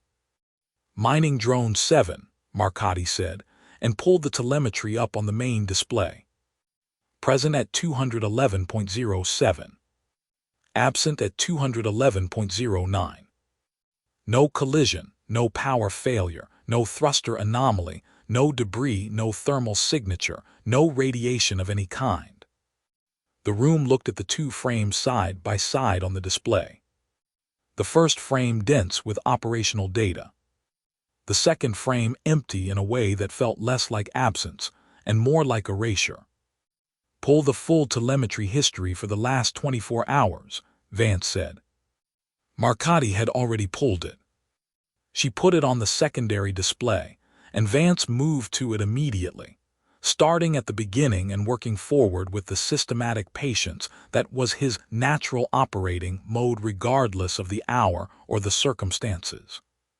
Tanaka went to her corner console and began pulling the sensor array data independently, cross-referencing the drone's passive sweep returns against the ship's own monitoring record, looking for anything in the environment around HK 7714 that might have changed in the hours before the disappearance. Ferris stood and watched them work and did not speak, which was exactly what the room needed from her, and which she understood without being told. "Collision," Vance said after 8 minutes. "No debris field. No impact signature in the surrounding sensor data. No momentum transfer to nearby objects. Eliminated." He moved forward through the telemetry. "Power failure," he said after 4 more minutes. "Full nominal power in the final frame. No cascade indication in the preceding data. No brownout, no surge, no thermal signature consistent with electrical failure. Eliminated." Tanaka looked up from her console. No environmental anomaly in the sensor record that precedes the disappearance, she said. No radiation event, no electromagnetic pulse, no gravitational spike in the ship's monitoring data at 2:11. Whatever happened to the drone did not produce a detectable external signature. Thruster anomaly, Vance said, still working through the telemetry. No burn signature. No velocity deviation from the predicted orbital path in the frame's preceding disappearance. The drone was exactly where it was supposed to be at exactly the velocity it was supposed to be traveling at 211.07. He paused. And then it was not anywhere. The room was quiet for a moment. There is nothing left on the list, Akafor said from the doorway. Nobody had heard her arrive. She was standing in the doorway in her work clothes, which meant she had not been sleeping either, and her expression had the particular quality it had carried since the breach, that pulled-back watchfulness, but sharper now, focused by whatever had woken her or kept her awake and brought her to the survey lab door at 2:30 in the morning. "You can come in, Julie," Ferris said. Akafor came in and stood beside the door and looked at the two frames on the main display and said nothing further. She had made her observation and she was content to let it sit, which was, Marcotti thought, a more disciplined response than most people would have managed. "She is right," Vance said. "The conventional explanations are exhausted." He pulled up the navigation sensor log, 3 layers deep in the telemetry architecture, the system that tracked the drone's positional data against its orbital parameters in real time. "I want to look at this." The navigation log was dense. Positional data updated 40 times per second, each entry a precise coordinate set referenced against the ship's own navigation system, the asteroid's track position, and the fixed stellar background. Vance went through it backward from the disappearance frame, and for several minutes the only sound in the survey lab was the soft rhythm of him scrolling through data. Then he stopped. "There," he said, and his voice had the quality it had when he had found something he had been looking for and was not pleased to have found. 211.06. One frame before the final telemetry frame. The navigation log shows a positional correction. Marcotti leaned in. The correction was flagged in the log as a routine navigation adjustment, the kind the drone's autonomous system made continuously to maintain its orbital parameters, except that routine navigation adjustments were measured in centimeters, and this one was measured in meters. The drone's navigation system had logged a position offset of 4.3 meters and had attempted to correct for it in the standard way, firing its station-keeping thrusters, and the thruster firing had produced no result because, by the time the correction was logged, the drone was already gone. 4 meters, Tanaka said quietly, reading over Vance's shoulder. The drone's position was reassigned by 4 meters in the navigation log before it disappeared. "Not a malfunction," Marcotti said. "A malfunction would show as an instrument error, a sensor dropout, a loss of reference signal. This is logged as a real positional change." The navigation system detected an actual change in the drone's position relative to its expected coordinates. 4 meters in 0.3 seconds, Vance said. "With no thruster burn, no external force, no collision." Ferris spoke for the first time since the analysis began. Her voice was level and entirely without drama, the voice of a woman asking a question she already suspected the answer to, and asking it anyway because the answer needed to be on the record. "What moved it?" she said. Marcotti looked at the navigation log entry on the screen. 4.3 meters. 0.3 seconds. No force applied. No energy expended. No conventional physical mechanism that could account for it. "Nothing moved it," she said. "That is the answer, and it is the most important thing I have said in this room." The drone did not move. The drone was not pushed or pulled or carried. The coordinate system around the drone was reassigned, and the drone went with it, because objects do not get a vote in what the local geometry of space decides to do with them. The survey lab was very quiet. On the main display, the two telemetry frames sat side by side, the drone present and then absent, and outside the viewport HK 7714 turned in the dark, and the sphere sat inside it with its 12-centimeter breach point that was no longer 12 centimeters, and the clock on the asteroid surface ran 0.041 seconds behind the rest of the universe, and nobody in the room spoke for a long moment because the room needed the silence and everyone in it knew it. Marcotte stood up. She did not do it dramatically.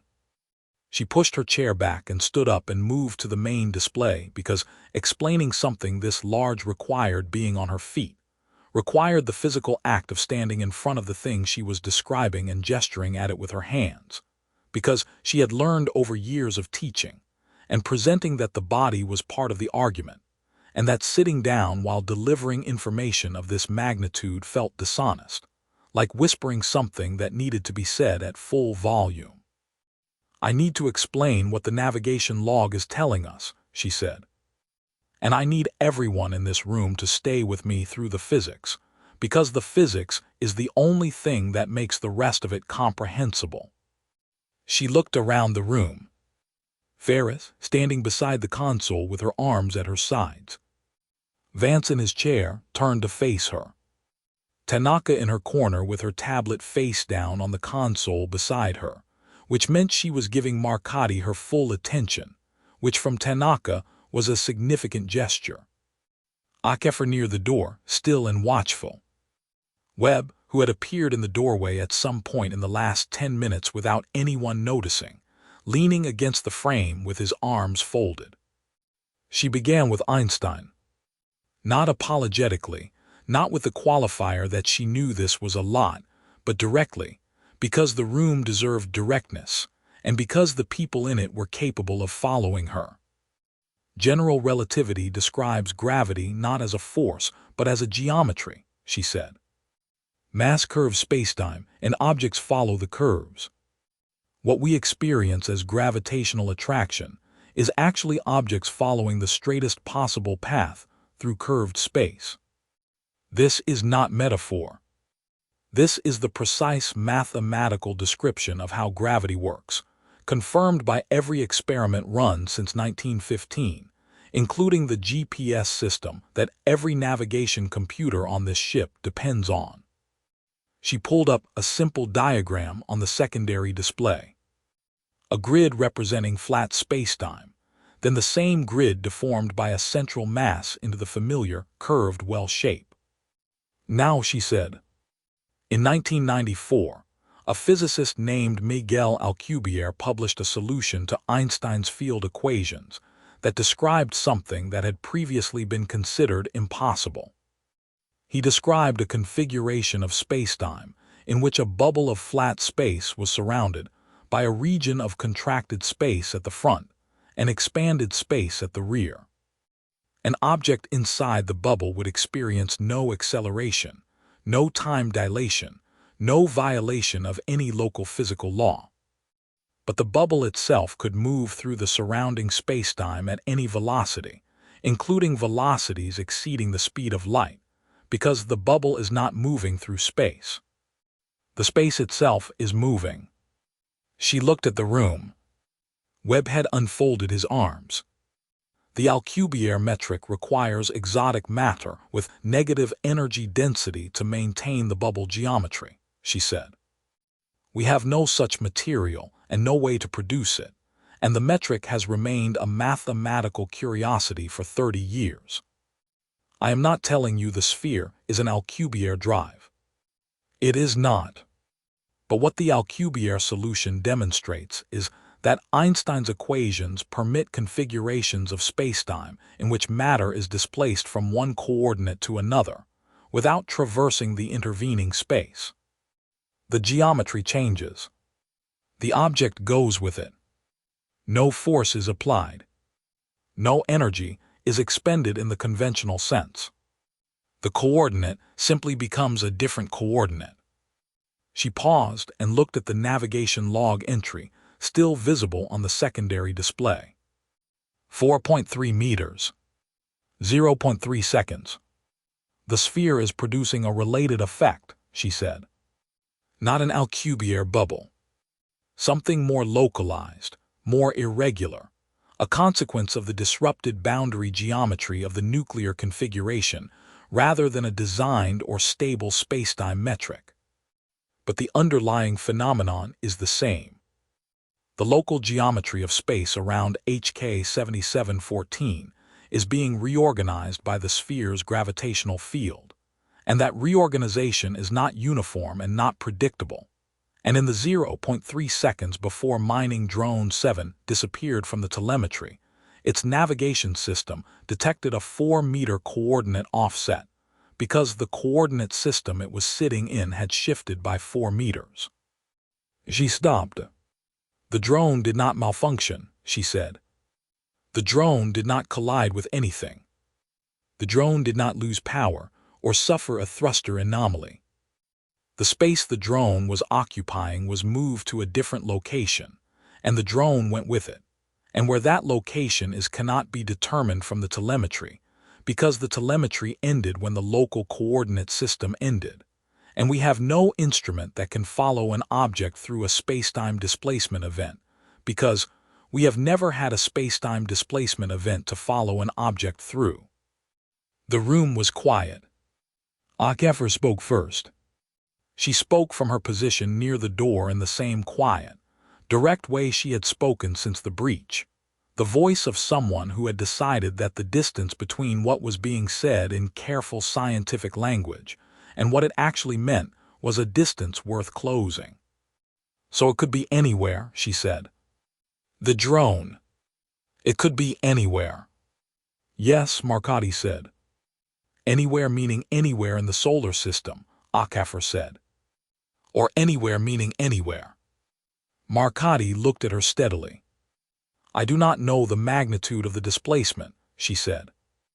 The 4-meter coordinate offset is what the navigation system logged in the moment before the event.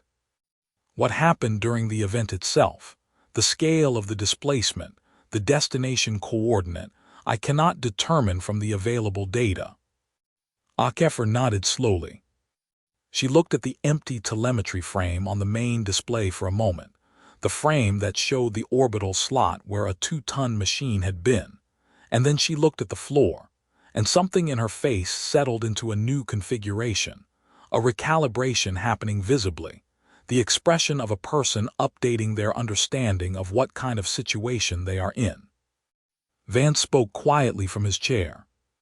The sphere is not doing this deliberately, he said, and it was important that he said it because the room needed it said.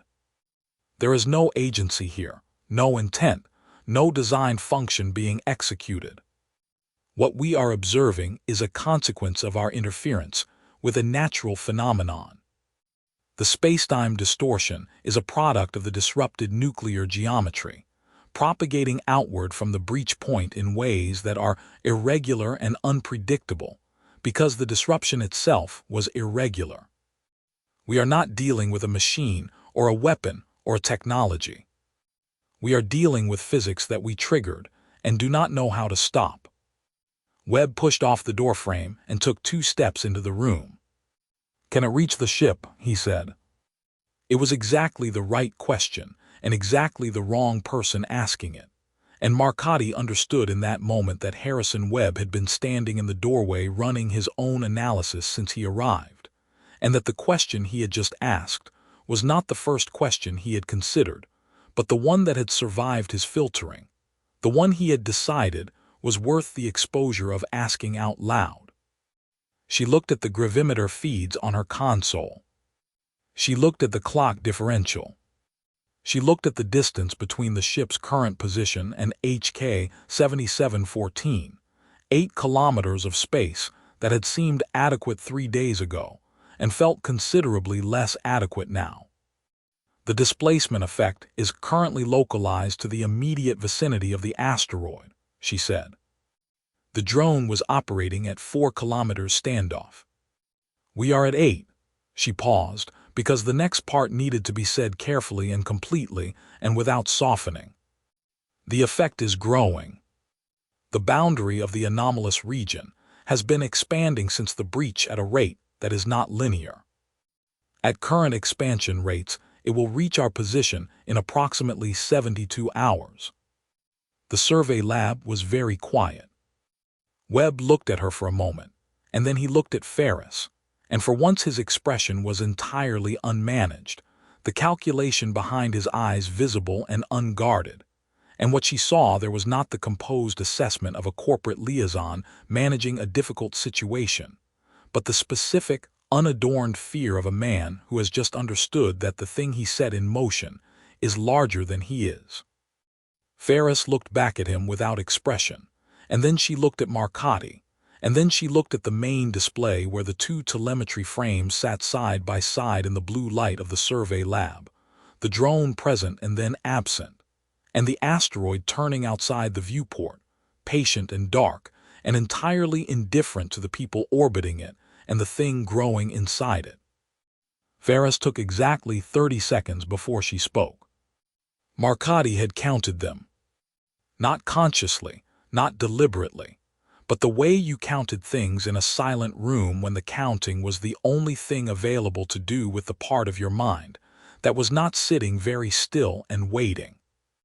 30 seconds was not a long time in most contexts. In this room at this hour, with the 2 telemetry frames on the display and the clock differential at 0.041 seconds and 72 hours sitting in the air between everyone present like a physical object, 30 seconds was considerable. 2 decisions, Ferris said. I will tell you what they are and I will tell you why, and then we will execute them. Nobody spoke.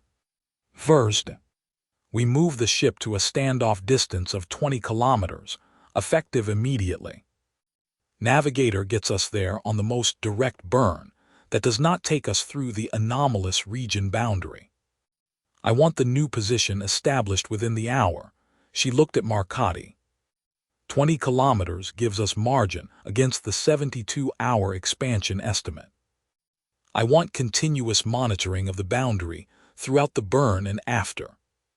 If the expansion rate changes, I need to know before the new position becomes inadequate. Understood, Marcotti said. Second, I am filing an emergency transmission to the Joint Institute for Nuclear Research in Dubna, to the European Space Agency Deep Space Monitoring Division, and to the Outer Space Treaty Coordinating Body in Vienna. Full data package. Everything in the mission log including the personal addendum. She paused. Including Dr. Vance's formal objection and Paragon's extraction charter instruction. All of it. Unredacted. Webb straightened. Captain, the data package contains proprietary survey information that falls under Paragon's extraction charter. Transmitting it to external bodies without authorization constitutes a breach of the mission agreement. Ferris looked at him. The look was not hostile and it was not cold. It was simply the look of a person who has made a decision and is observing that someone else has not yet understood that the decision has been made. Harrison, she said, a 2-ton drone has been displaced to an unknown location by a spacetime anomaly that is expanding at a measurable rate toward this ship. The mission agreement does not have a provision for that circumstance, and if it did, I would not be reading it right now. She held his gaze for a moment. The transmission goes. Webb looked at her for a long moment. Something moved through his expression that was more complex than the fear she had seen there a few minutes ago. It was the expression of a man watching a version of events he had constructed very carefully become irretrievably something else, and finding that he did not have a prepared response for the feeling that produced. Yes, Captain, he said, and it was the quietest she had ever heard Harrison Webb speak. Achike raised his hand slightly from his position beside the console, the gesture of a careful man making sure he was acknowledged before he spoke rather than interrupting. "The surface team," he said. "Reyes and Akefer and the others. The vestibular symptoms resolved, but I have not cleared them medically for operations in the anomalous region. I want them aboard the ship before we burn." "They are already aboard," Ferris said. "Reyes brought the team up 6 hours ago on his own initiative. He filed it as a routine equipment rotation in the mission log." She looked at Marcotti briefly. "He did not file it as anything else." Marcotti thought about Reyes lying awake in his bunk staring at the ceiling and not mentioning it to anyone, and about the decision he had quietly made and quietly executed and quietly logged as something routine, and felt something warm and specific for George Thomas that she did not have an immediate word for. Akefer had not moved from her position near the door. She had been still throughout Ferris's 2 decisions and through Webb's objection and through Achik's question, and now she spoke in the direct, unadorned way she had spoken since the breach. "The drone," she said. "Mining Drone 7. Is there any scenario in which we find out where it went?" The room looked at Marcotti, because it was the kind of question the room looked at Marcotti for. "The displacement event moved it to a coordinate we cannot determine from the telemetry," Marcotti said. "If it was displaced within the solar system, and its systems are intact, it will be transmitting, and a sufficiently sensitive receiver at the right location might eventually detect that signal. If it was displaced beyond the solar system, the signal will not reach us in any time frame that is meaningful." She paused. "I do not know which of those is true. I do not have a way to find out from here." Akefer absorbed this and nodded once. She looked at the empty telemetry frame on the display for a moment, and then she looked at Marcotti with the specific expression of someone who has a follow-up question and has decided not to ask it, because she has already understood the answer, and the answer is not one she wants said out loud in a room full of people at 300 in the morning. Marcotti understood exactly what the unasked question was. She had been sitting with it since she first looked at the empty frame 3 hours ago. The drone was 2 tons of redundant engineering, built for exactly the kind of hostile environment it had been operating in. It had not been destroyed. It had been moved. And if the sphere's disrupted field could move 2 tons of autonomous machinery from one coordinate to another without warning or signature or debris, then the question of what else it could move, and from what distance, and with what notice, was not a question that had a comfortable answer. She did not say any of that out loud. "Get some sleep," Ferris said to the room, in the tone that meant the meeting was over and the decisions had been made and the executing of them would begin immediately. "Those of you with monitoring responsibilities are on rotation from 600. I want fresh eyes on the data, not exhausted ones." She walked to the door and stopped beside Akefer and looked at her for a moment with something that was not quite maternal and not quite collegial, but sat somewhere between them. The look of an older woman who has seen younger ones absorb difficult things and knows the difference between someone who is managing and someone who is performing managing. "You did good work on the surface," Ferris said quietly. "Before and during." Akefer looked at her. "I held a torch against something I didn't understand for 47 seconds, she said. "Yes," Ferris said. "And you held it steady. That matters." She moved through the door, and her footsteps were already fading down the corridor before Akefer's expression had finished doing what it was doing. The survey lab emptied slowly. Vance squeezed Marcotti's shoulder as he passed, brief and wordless. Tanaka paused at the door and looked back at the 2 telemetry frames still on the main display, and then looked at Marcotti with the expression she wore when she was carrying a thought she had not yet decided to share. "The expansion rate," Tanaka said. 72 hours to the ship's current position. That assumes the rate is constant. It does, Marcotti said. It has not been constant since the breach, Tanaka said.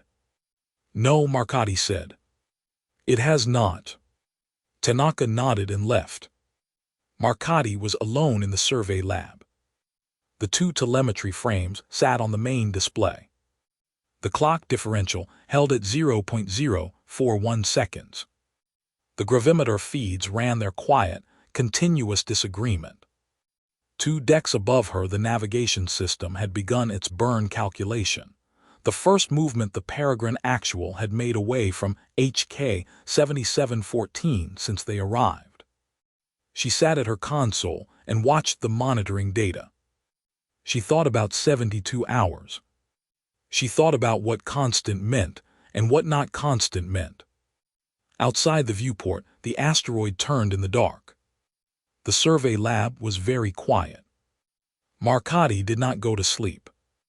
The burn to 20 kilometers had gone cleanly. The navigation system had reported the new position, the optical tracking had confirmed it, and for 18 hours the two numbers had agreed with each other, which was the most comforting thing that had happened aboard the Peregrine Actual in several days. Marcotti did not find it comforting enough to sleep. She had set up the monitoring rotation the way Ferris had asked, 3 teams of 2 cycling through 6-hour shifts, always 1 scientist and 1 technician, always fresh eyes on the data. It was a good system. It was the right system.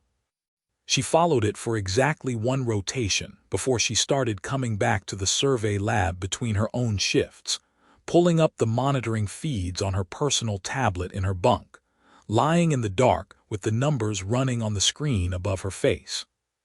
Vance noticed. He did not say anything about it directly.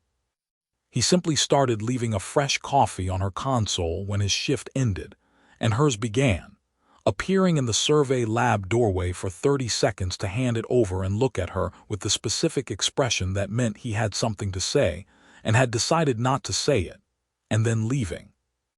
She appreciated the coffee. She appreciated the restraint more. The second drone vanished at 1340 on the day after the burn. Mining Drone 3.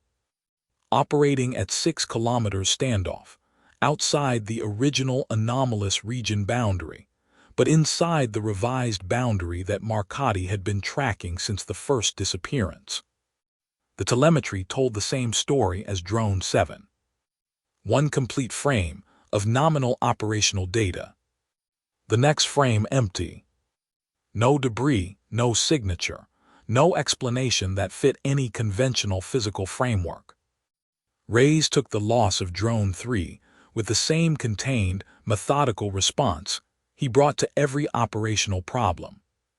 He pulled the telemetry, ran the analysis, filed the report. His face was pale in a way it had not been before, and he did not mention it, and nobody mentioned it to him. 6 hours and 14 minutes after Drone 3 disappeared, Drone 11 went. Drone 11 had been operating at 7.5 kilometers standoff, outside the revised boundary.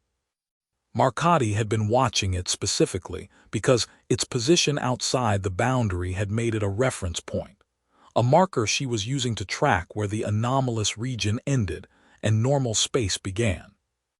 When its telemetry cut to the same empty frame she had seen twice before, she sat very still for a moment, and then she pulled up her boundary expansion map and stared at it with the focused, slightly sick attention of someone whose reference point has just become a data point. She had been modeling the expansion rate since the first disappearance, plotting the boundary's outward movement against time and looking for the mathematical shape of it. She had hoped for linear. Linear was manageable, predictable, something you could plot a line through and extend forward with reasonable confidence. She had found instead what she was finding again now, with Drone 11's disappearance adding a third data point to the pattern. The expansion was pulsing. Not steady, not linear, not even a smooth acceleration curve. The boundary moved outward in discrete jumps, each jump larger than the last, with an interval between jumps that was itself shrinking. The first pulse had pushed the boundary out by approximately 2 kilometers. The second by 3.4. The third, which had just taken drone 11 at 7.5 kilometers, had pushed it out by 4.8. She did the projection 3 times using 3 different mathematical models. The models disagreed on the precise timeline. They agreed on the shape of the thing, which was exponential, and they agreed on what exponential meant in this context, which was that the intervals between pulses were going to keep shrinking, and the magnitude of each pulse was going to keep growing until the 2 curves met at a point that none of her models placed very far in the future. She called Vance.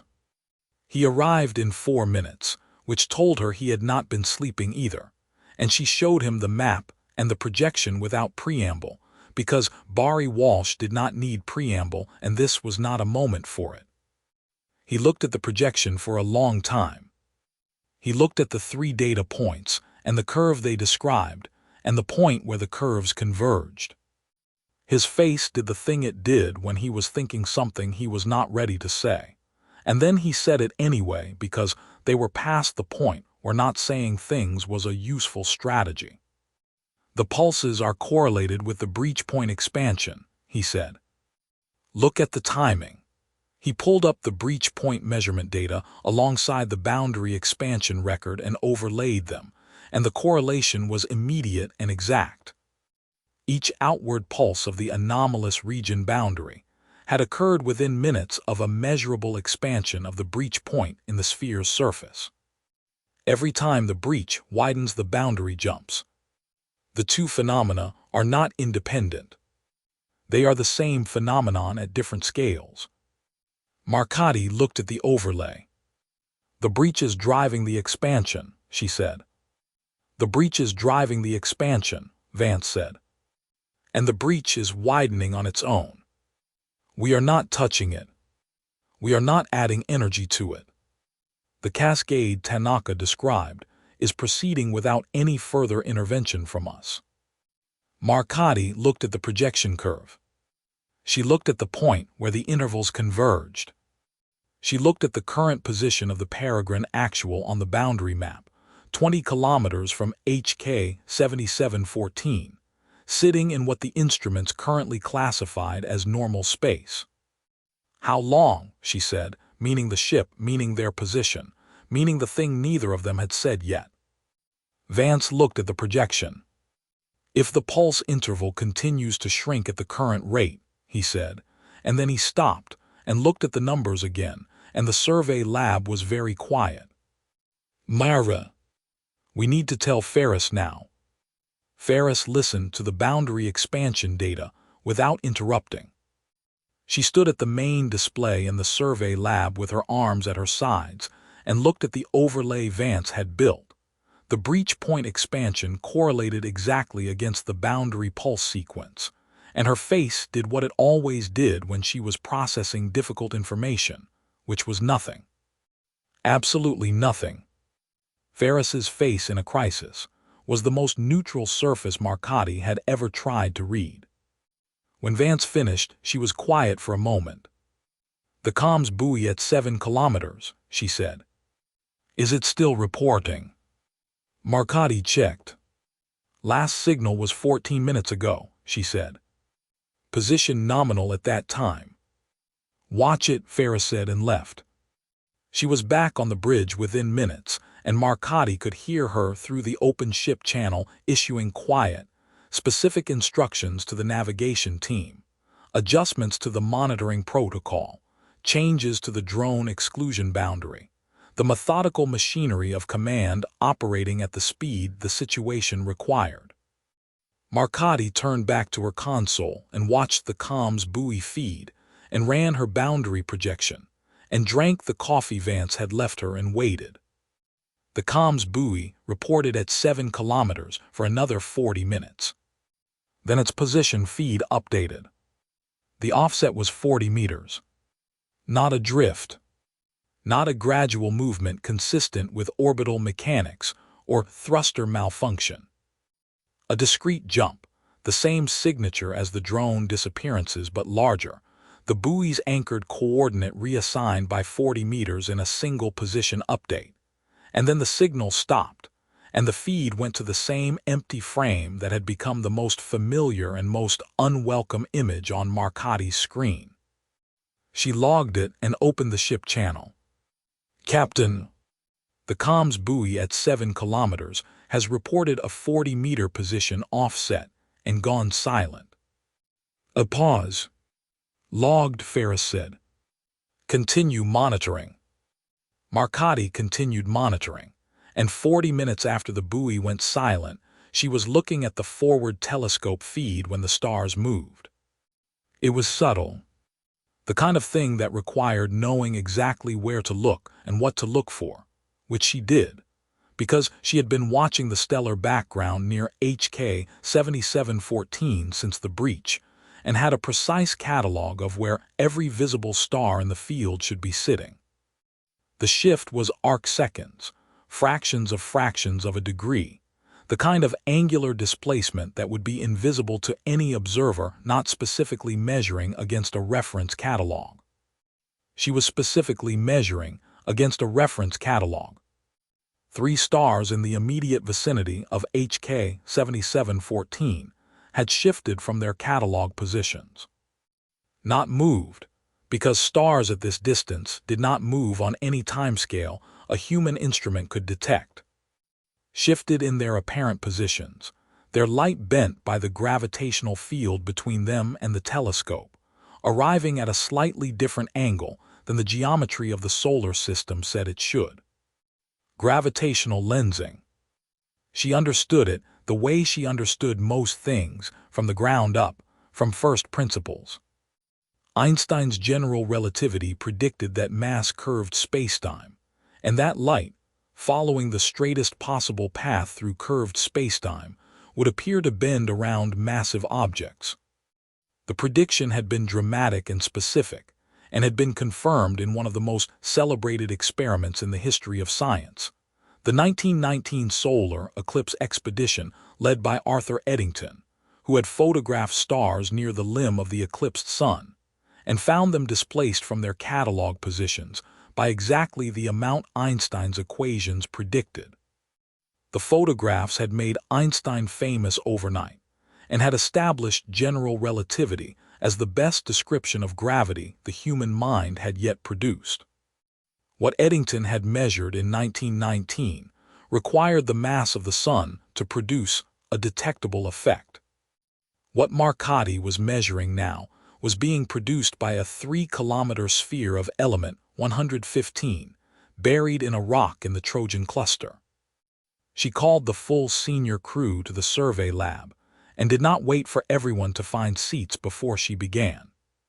"The forward telescope is showing gravitational lensing around HK 7714, she said.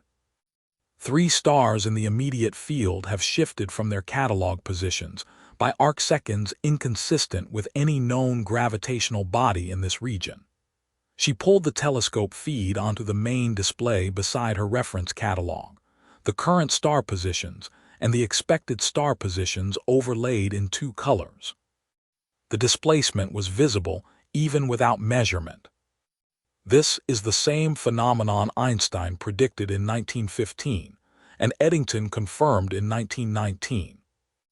Light is bending around the sphere's gravitational field. The field has grown to a scale at which it is producing measurable effects on light traveling across kilometers of space." The room looked at the display. The 2 star fields, what was there and what should be there, sitting beside each other in the blue light of the survey lab.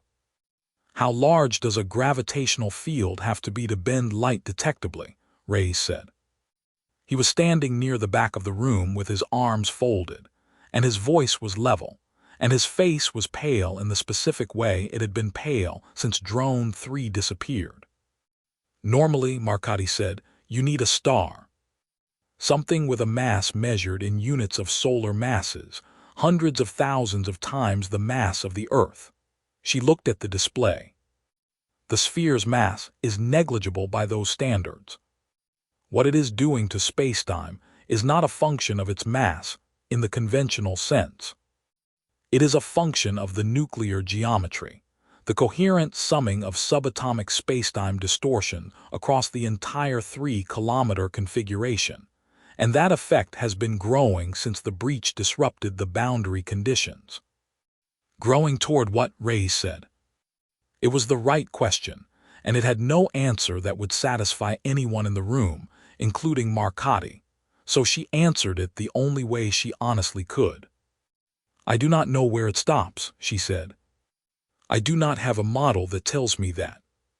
The breach initiated a cascade in the nuclear configuration, and the cascade is self-propagating, and I do not have a mechanism for it to reach equilibrium, because I do not have a prior example of this phenomenon to derive one from. The room was quiet. Webb was standing at the back beside the door. He had been there since the meeting began, and he had not spoken, and his expression had stopped being managed sometime in the last 24 hours in a way that Marcotti had noticed and filed away. He was looking at the 2-star fields on the display with an expression that was, for the first time since she had known him, completely unguarded. She had wondered sometimes what Harrison Webb looked like when there was nothing left to calculate. Now she knew. Vance spoke from his chair. The lensing will be detectable from the inner system within days, he said. Any telescope pointed at this region of the Trojan cluster will see the stellar displacement. The anomaly is no longer something that requires proximity to observe. Which means, Tanaka said quietly from her corner, that we are no longer the only people who know something is wrong out here. The survey lab held that thought for a moment, and outside the forward viewport the stars sat in their shifted positions, bent by a field that should not exist at this scale.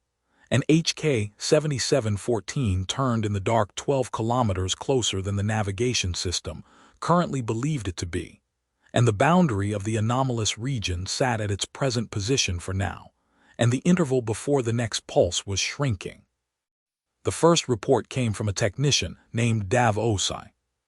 He was 29, a systems engineer who had been on 3 deep survey postings, and who had the practical, unsentimental relationship with equipment that came from years of working with machinery in environments that punished inattention. He was not prone to reporting anomalies that were not there. He was not the kind of person who confused stress response with sensory malfunction. He came to a chike at 900 with the specific discomfort of someone who has been sitting with a symptom long enough to be certain it is real before saying anything about it. Things are not where they look like they are, he said. Chike looked up from his console. Explain that.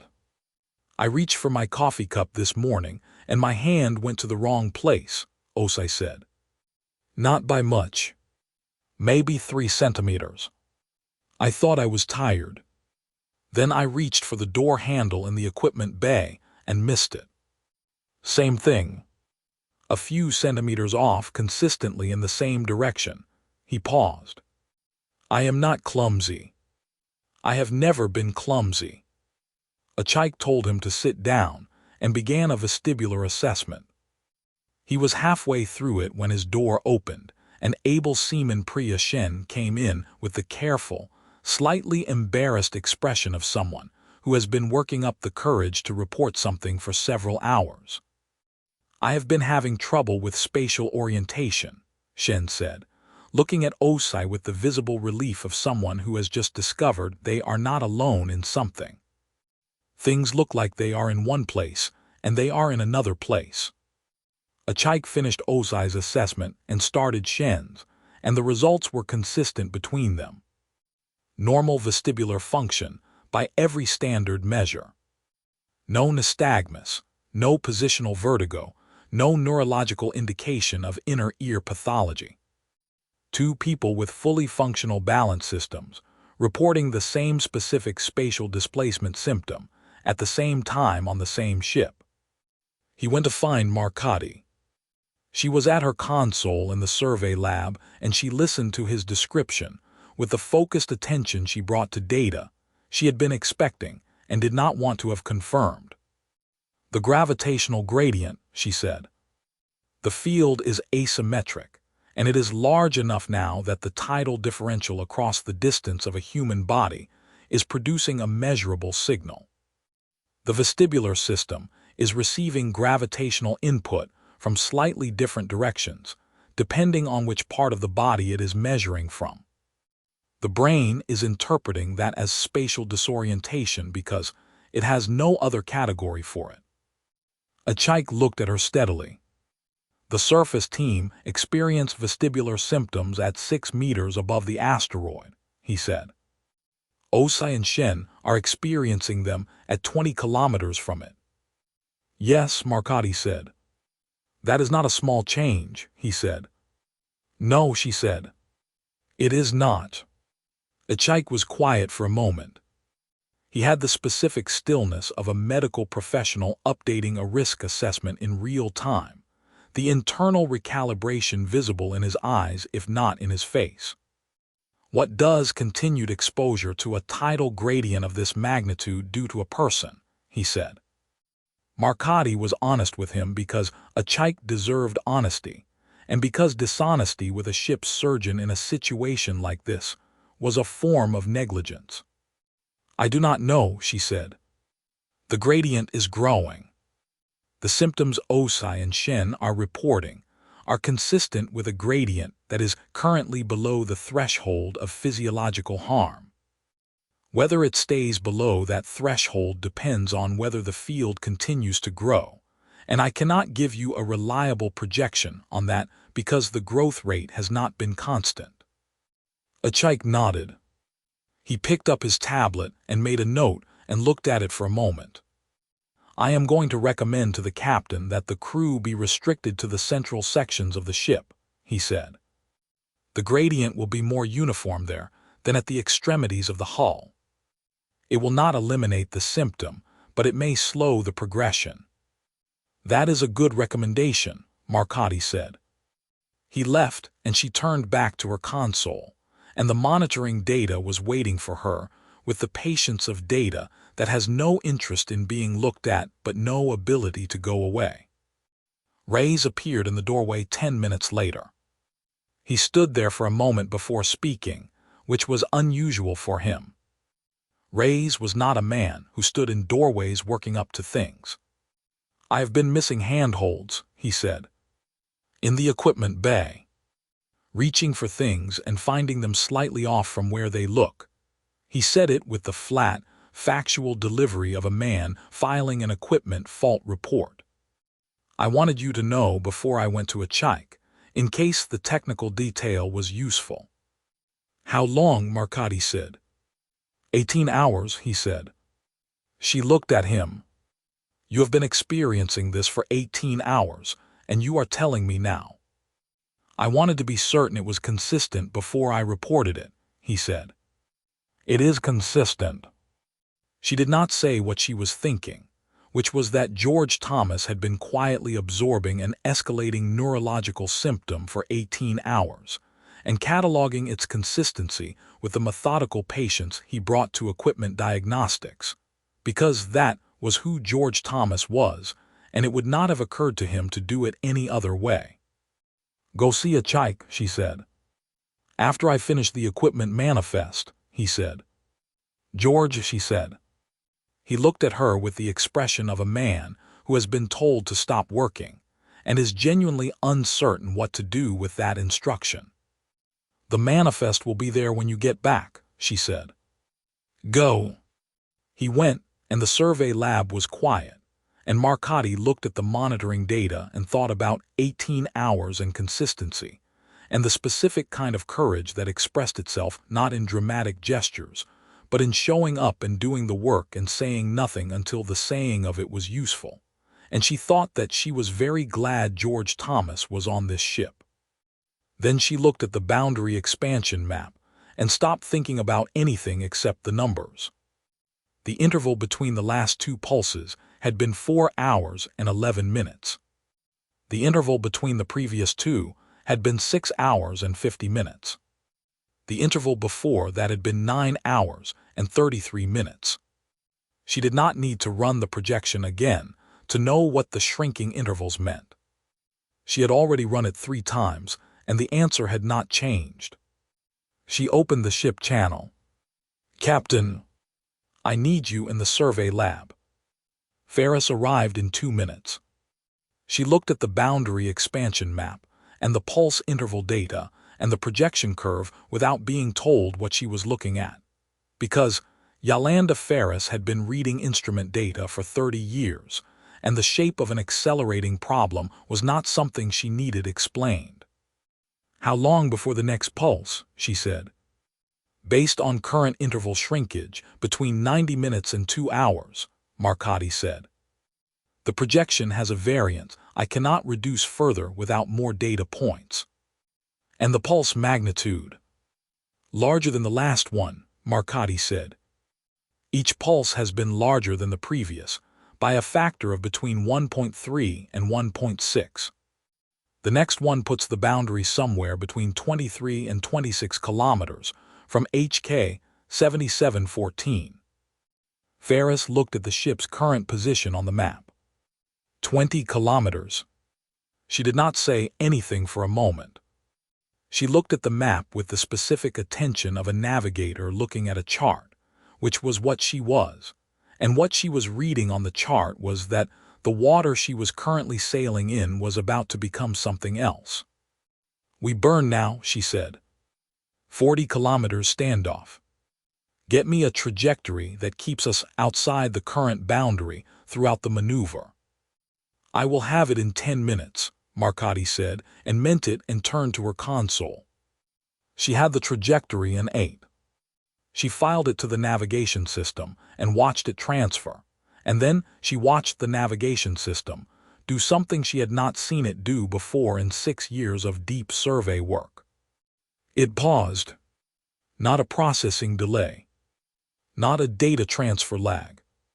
The navigation system accepted the trajectory input and began its standard confirmation sequence and stopped partway through, the progress indicator sitting motionless on her screen for 4 seconds, which was 4 seconds longer than the confirmation sequence had ever taken on any mission she had been on.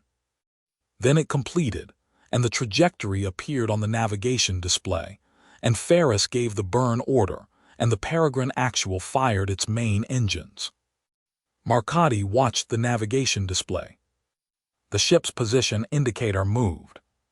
The distance counter incremented. The system reported the burn proceeding nominally, the trajectory being followed, the engines performing at specified output. At the end of the burn, the navigation system reported the ship's new position. 812 meters from the pre-burn position. She looked at it.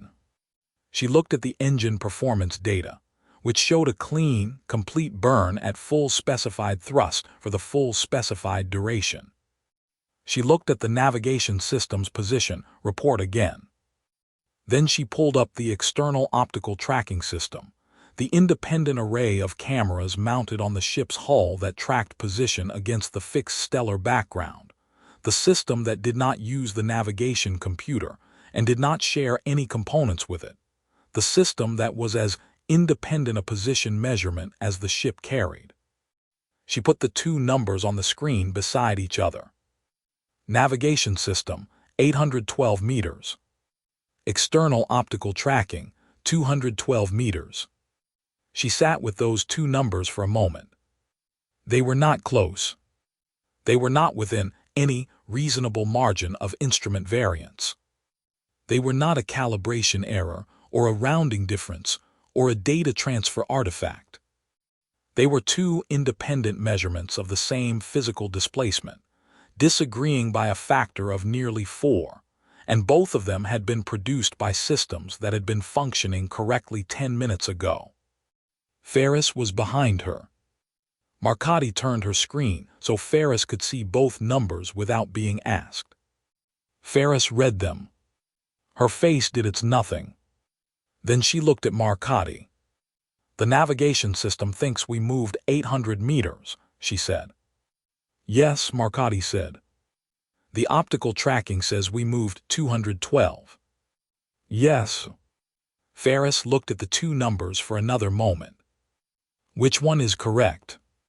Marcotti had been preparing the answer to that question since the moment she saw the discrepancy, building it carefully in her mind, making sure it was right before she said it, because saying it wrong would be worse than the thing itself. The optical tracking is measuring our position against the fixed stellar background, she said. Stars at this distance are effectively fixed reference points. The optical system is telling us we moved 212 meters relative to the universe. She paused. The navigation system is measuring our position against its internal coordinate model, which is derived from local reference points including HK 7714 and the drone network and the comms buoys. Most of those reference points are gone. The ones that remain are inside the anomalous region, where the local coordinate geometry has been reorganized by the sphere's field. She looked at Ferris directly. The navigation system thinks we moved 800 meters because the coordinate system it is measuring against has itself moved. The local geometry of space around this ship is no longer consistent with the geometry the navigation system was built to operate in. Ferris was very still. We are inside the anomaly, Marcotti said. The words sat in the survey lab, in the specific silence that followed things that could not be taken back. Outside the viewport, the stars were in their shifted positions, bent by a field that was still growing, and HK 7714 was closer than the navigation system believed it to be, and the boundary of the anomalous region was somewhere outside the ship's current position, and the next pulse was between 60 and 90 minutes away. Vance spoke from his console. He had been sitting there throughout, working the numbers alongside her, and he had not spoken because there had been nothing to add until now. The burn did not fail, he said. The engines performed correctly. The ship moved. The coordinate system it moved through is not the coordinate system it was designed to navigate. He looked at Ferris. We cannot navigate by instruments that measure local coordinates. The local coordinates are not reliable. Ferris looked at him. What can we navigate by? The optical tracking, Marcotti said. Stellar references. The fixed background. It is slower and less precise than the navigation system, but it is measuring against something the anomaly cannot move. She pulled up the optical tracking interface and began configuring it for primary navigation use, her hands moving across the console with the focused efficiency of someone doing the most useful thing available. I can give you a workable navigation solution using stellar references. It will not be fast, and it will not be elegant, but it will be real. Ferris nodded once. Do it. She looked at the boundary expansion map for a moment, at the pulse interval projection, at the shrinking curve. And get me a departure trajectory, she said. Full system. Every option. Whatever gets this ship away from HK 7714, using only stellar navigation references. I will have it before the next pulse, Marcotti said. Ferris looked at her with the expression she sometimes wore when she wanted to say something, and had decided the situation did not have room for it. Then she straightened and turned toward the door. Yolanda, Vance said. Ferris stopped. Vance almost never used her first name. The departure trajectories, he said. I will run them with Mara. But you should know before you see them that there is a variable in the calculation that I cannot resolve with the data we currently have. He looked at her steadily. We do not know how far the anomalous region extends in the direction of any departure trajectory. We do not know whether a burn of sufficient magnitude to escape the region is achievable before the next pulse redraws the boundary around us. We do not know if the navigation discrepancy will worsen as we go deeper into the anomaly or improve as we move toward its edge. He paused. We are navigating without a chart in a region where the geography is changing faster than we can measure it. Ferris looked at him for a long moment. I know, she said. Make the chart anyway. She walked out and her footsteps faded down the corridor, and the survey lab was quiet, and the numbers on the screen were what they were, and outside the viewport, the stars held their shifted positions in the dark, and the next pulse was coming, and the ship sat in a coordinate system that no longer matched the universe, and Marcotti put her hands on the console and began to build a chart out of starlight. At 200, the survey lab had 2 people in it, and the particular quality of silence that belonged to rooms where serious work was happening, and nobody was wasting breath on anything that was not the work. Marcotti had been at her console for 4 hours. She had eaten half a nutrition bar at some point and left the other half beside her keyboard, where it was slowly becoming less appetizing. She had taken her hair down because the clip was giving her a headache, and she had not had time to find another one, and it was now held back with a piece of equipment, tie-wrap, she had found in the console drawer, which was not a solution she was proud of but which was solving the problem. Vance was at the adjacent console with his reading glasses on. He only wore them when he was working with data that required absolute precision, when the difference between one number and another number mattered enough that he was not willing to trust his eyes without assistance. He had not worn them in the survey lab before tonight. Marcotti had noticed that and had not said anything about it. They had spent the first hour filtering the instrument data. The anomalous region had compromised most of the ship's sensors to some degree, introducing local distortions that made individual readings unreliable, and the only way to extract trustworthy data from a compromised instrument suite was to cross-reference everything against everything else and average out the distortions statistically, which was painstaking and slow, and required the kind of sustained, detail-oriented attention that was difficult at 200 after 3 weeks of inadequate sleep. Vance was very good at it. He had always been very good at the painstaking work, the kind of science that required patience more than brilliance, and Marcotti had always been grateful for that quality in him, because she was better at the leaps, and he was better at the foundations, and between them, they had never yet built anything that fell down. The gravimeter array, Vance said without looking up. Units 1 and 4 are showing the least local distortion. If I weight them against the optical tracking data and filter through the spectroscopic baseline, I can get a reading on the near-field geometry that I am reasonably confident in. How confident? Marcotti said. Reasonably, he said, which from Barry Walsh meant he would stake his professional reputation on it, but was not yet ready to stake anything larger. Do it, she said. He did it, and the process took 40 minutes.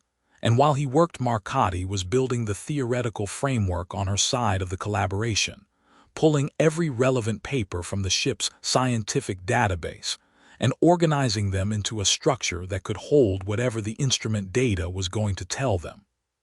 She pulled the general relativity literature, the nuclear shell model papers, the super-heavy element synthesis records, the handful of theoretical papers on macroscopic quantum effects that might be relevant, and she organized them by the questions they answered rather than by their authors or dates, building a taxonomy of what was known that was really a map of what was not known, the shape of the gap that the sphere was sitting in. The ship creaked around them. Not a structural sound, not anything that indicated a problem, just the ordinary thermal contraction of a hull in deep space, a sound Marcotti had stopped consciously registering weeks ago and now heard again, because the silence around it was deep enough. Mara, Vance said. She looked over. He had the near-field geometry reading on his screen, and he was looking at it with the expression he wore when data had told him something he had not expected, and he was deciding whether to trust it. She rolled her chair to his console and looked at the screen. The reading showed the spacetime geometry in the region immediately surrounding HK 7714, reconstructed from the filtered instrument data, with the reliability Vance had called reasonable. It was not what either of them had expected.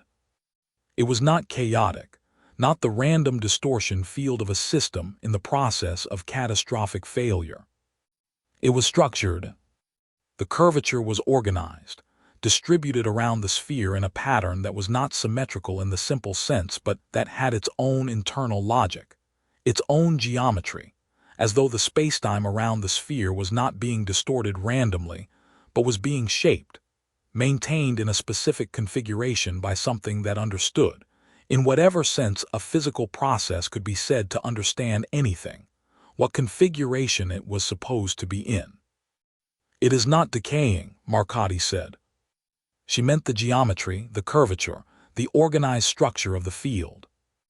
"It has been disrupted by the breach, but it is not collapsing. It is maintaining itself. Against the tendency of spacetime to return to flatness," Vance said. "Yes." He took his glasses off and held them in one hand and looked at the screen without them, which meant he had stopped needing precision and had moved into the part of the process that required a different kind of seeing. "Something is holding it in shape." "The sphere," Marcotti said.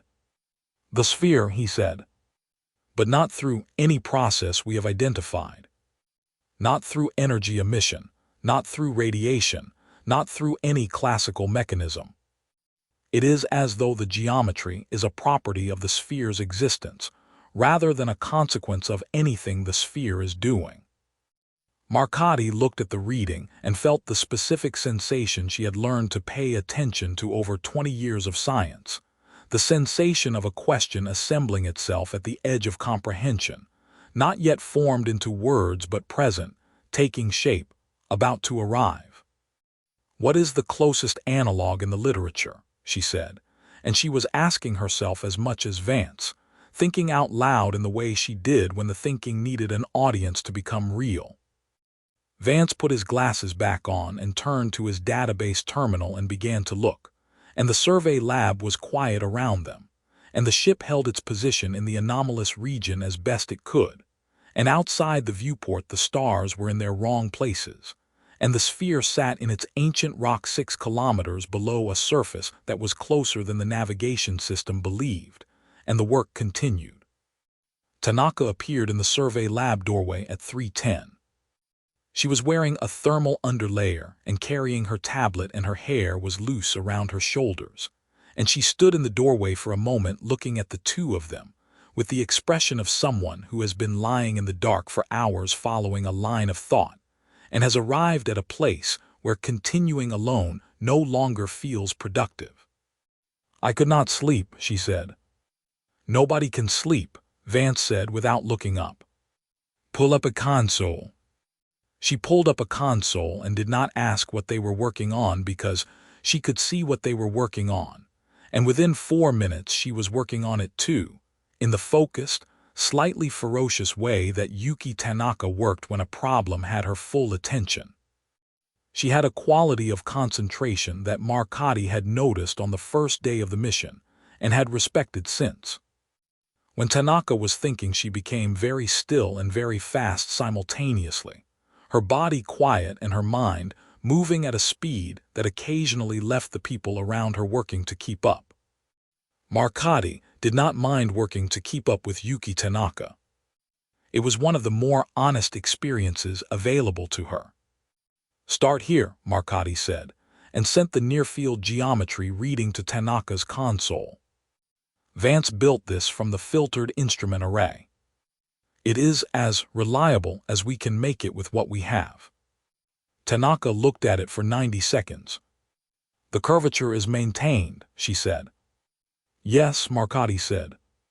"Against the tendency of spacetime to return to flatness," Tanaka said. "That is what we said," Vance said. "I am not repeating you," Tanaka said, with the mild precision of someone making a distinction that mattered.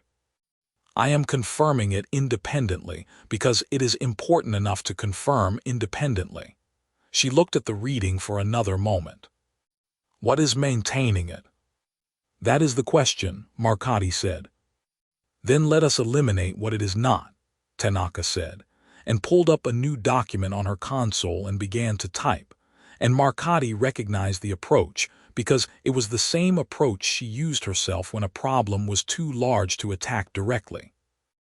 You built a list of everything it was not, and you crossed things off.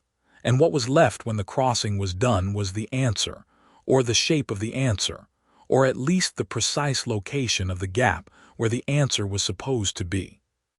A reactor, Tanaka said. A conventional energy source of any kind. If the sphere were generating the curvature through energy emission, we would see a power output. Radiation, heat, electromagnetic flux, something. We have been monitoring the sphere's energy signature since before the breach, and the output is not zero, but it is not consistent with the energy required to maintain a gravitational field of this magnitude by any conventional mechanism. She typed. Not a reactor. Not a bomb, Vance said. The energy release of a detonation event would be instantaneous and total. The sphere has been maintaining this field for 4.5 billion years. Whatever is happening is not a release. It is a state. Tanaka typed. Not a bomb. Not a drive, Marcotti said. A drive produces thrust. It moves something from one place to another by expending energy in a directed way. The sphere is not moving. It has not moved in 4.5 billion years. It is not expending energy in a directed way. It is not a drive. Tanaka typed. Not a drive, she looked at the list. 3 items, 3 crossings. Not any classical energy-producing or energy-consuming mechanism, she said. Which means the curvature is not being generated. It is not the product of a process. It is a property. The survey lab was quiet for a moment. A property of what? Vance said. Of the configuration, Tanaka said. She turned on her stool to face them both, and her expression had the quality it got when she was about to say something she had been building toward for some time. The nuclear shell configuration at the island of stability. The magic number arrangement of protons and neutrons that produces the closed shell stability. We have been thinking about that configuration as the explanation for why the sphere does not decay. It is stable because the nucleus is in a closed shell configuration, the same way a noble gas is chemically inert because its electron shells are full. She paused. But what if the stability is not the only property that configuration produces? What if the closed shell nuclear geometry at this mass and this scale produces a spacetime curvature as a direct consequence of its existence? Not as a byproduct of a process. Not as the output of a reaction. As a geometric fact. The way a mass curves spacetime simply by being a mass, except that this configuration curves spacetime not through its mass alone, but through the specific geometry of its nuclear structure. Marcotti looked at her. The subatomic distortions summing to macroscopic scale, she said. The mechanism I derived from the laser material. Yes, Tanaka said. But I think you stopped one step short of the full implication. You derived that the summing produces a macroscopic gravitational effect. I think the summing produces something more specific than a gravitational effect. I think it produces a self-reinforcing spacetime geometry. A curvature that maintains itself because the nuclear configuration that generates it is itself maintained by the curvature it generates. She looked at the near-field geometry reading still on her screen. They are not cause and effect. They are the same thing. The nuclear stability and the spacetime curvature are 2 aspects of a single, self-consistent physical state. Vance took his glasses off again. He set them on the console and looked at Tanaka with the expression he wore when someone had said something that required him to rebuild a significant portion of his working model of a situation. A self-reinforcing curvature, he said slowly, that maintains itself without energy input. That propagates outward and interacts with matter and energy in ways that violate no individual law of physics, but that combine into behavior that has never been observed at macroscopic scale. Yes, Tanaka said. That is not a gravitational field, Vance said. That is not a reactor or a drive or any other category of physical phenomenon we have a name for. No, Tanaka said. It is not. Marcotte had been very still for the last 2 minutes. She was looking at her screen, at the database terminal where she had been building her taxonomy of the relevant literature, the map of what was known and what was not known. She had been running a search in the background while Tanaka was speaking, a search built from the specific phrase Vance had just used without knowing he was using a technical term. Self-reinforcing curvature. Spacetime geometry that maintained itself. A wave of curvature that did not dissipate. The search had returned one result.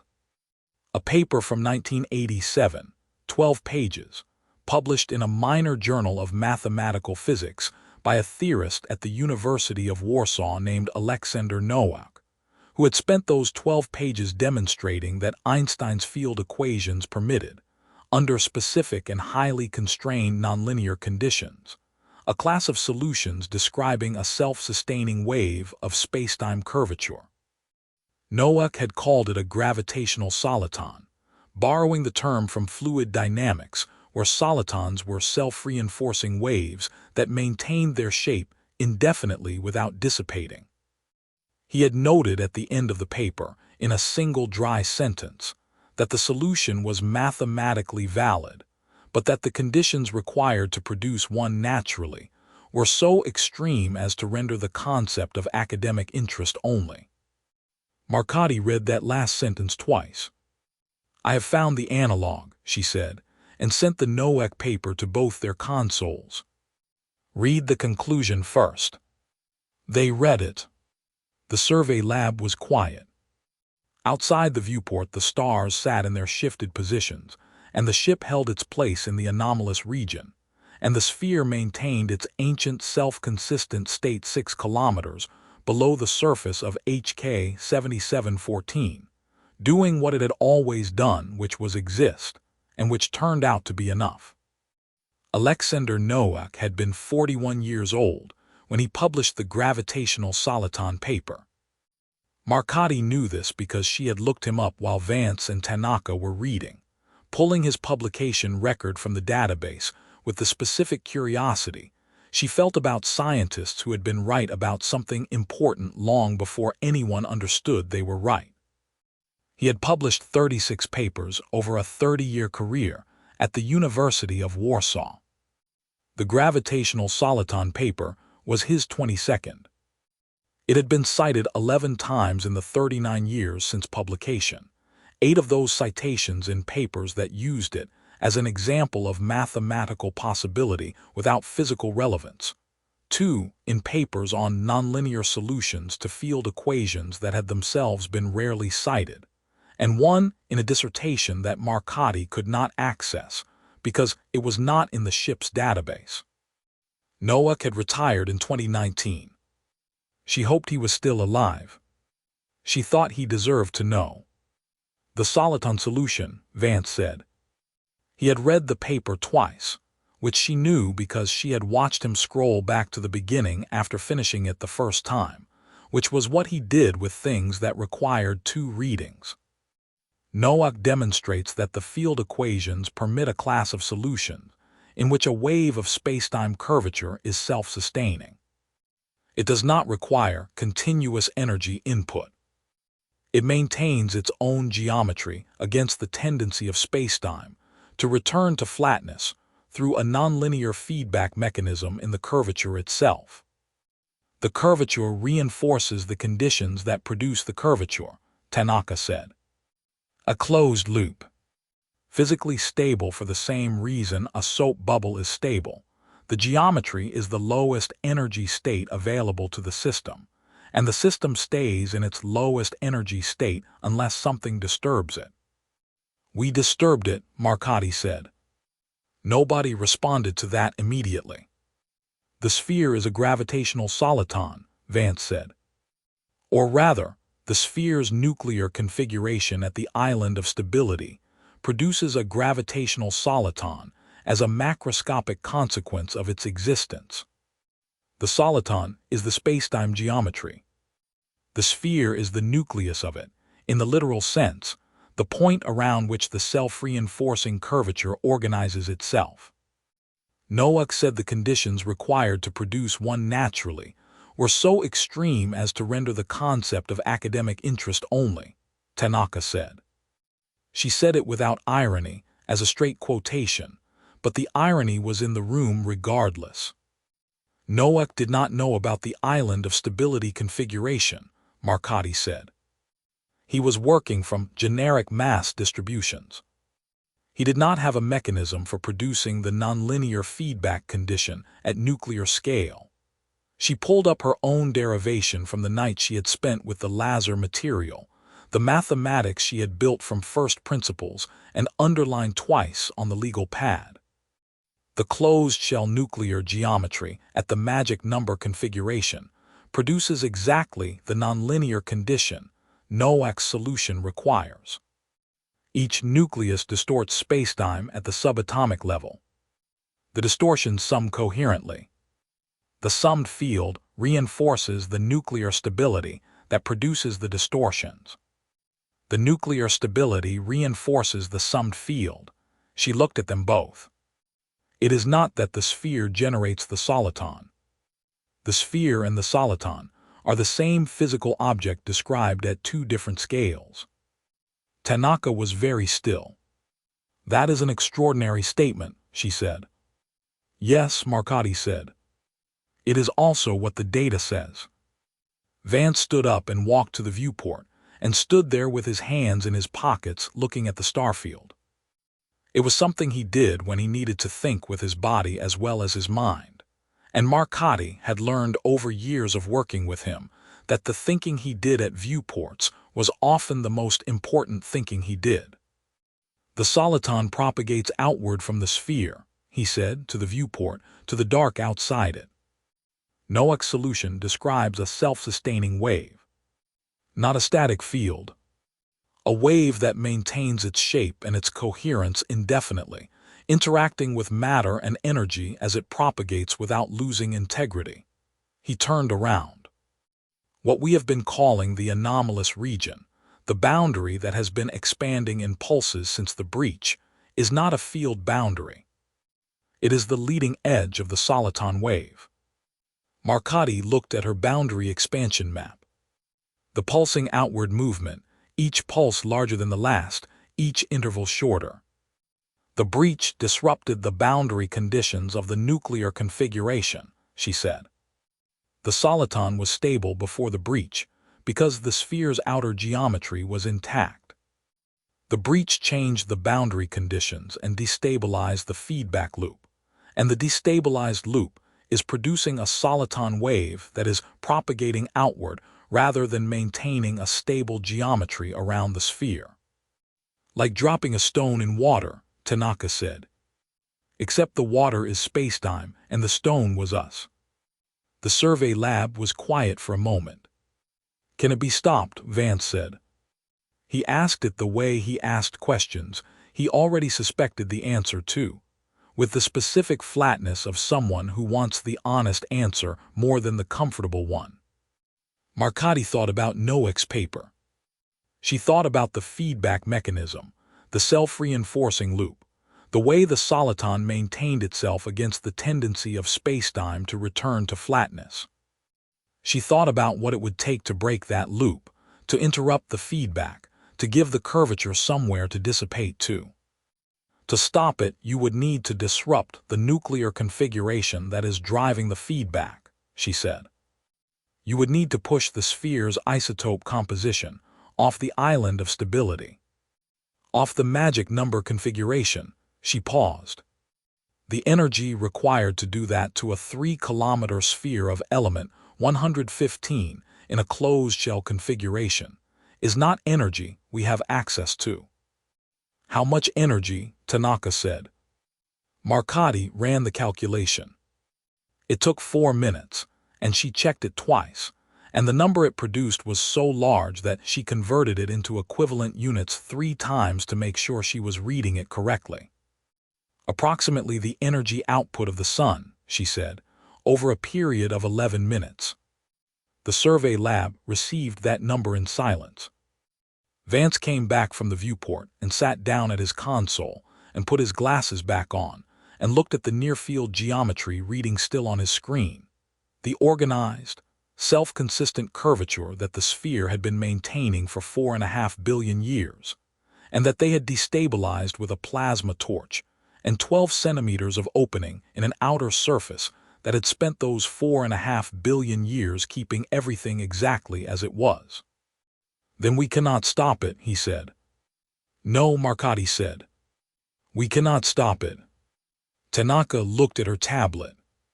She had been making notes throughout, and she looked at them now with the expression of someone reviewing a document they have written and are not sure they believe. We have built a physical model for an entirely new class of natural phenomenon, she said quietly. A macroscopic gravitational soliton, driven by a nuclear configuration at the island of stability. It violates no law of physics individually. It combines known principles into behavior that has never been observed. She looked up. If we published this, it would be the most significant paper in the history of physics. If we published this, Vance said. The conditional sat in the room and nobody addressed it directly, because addressing it directly would have required talking about the ship's navigation system and the expanding boundary and the 72-hour estimate that was no longer 72 hours, and the survey lab was doing enough difficult work already without adding that to it.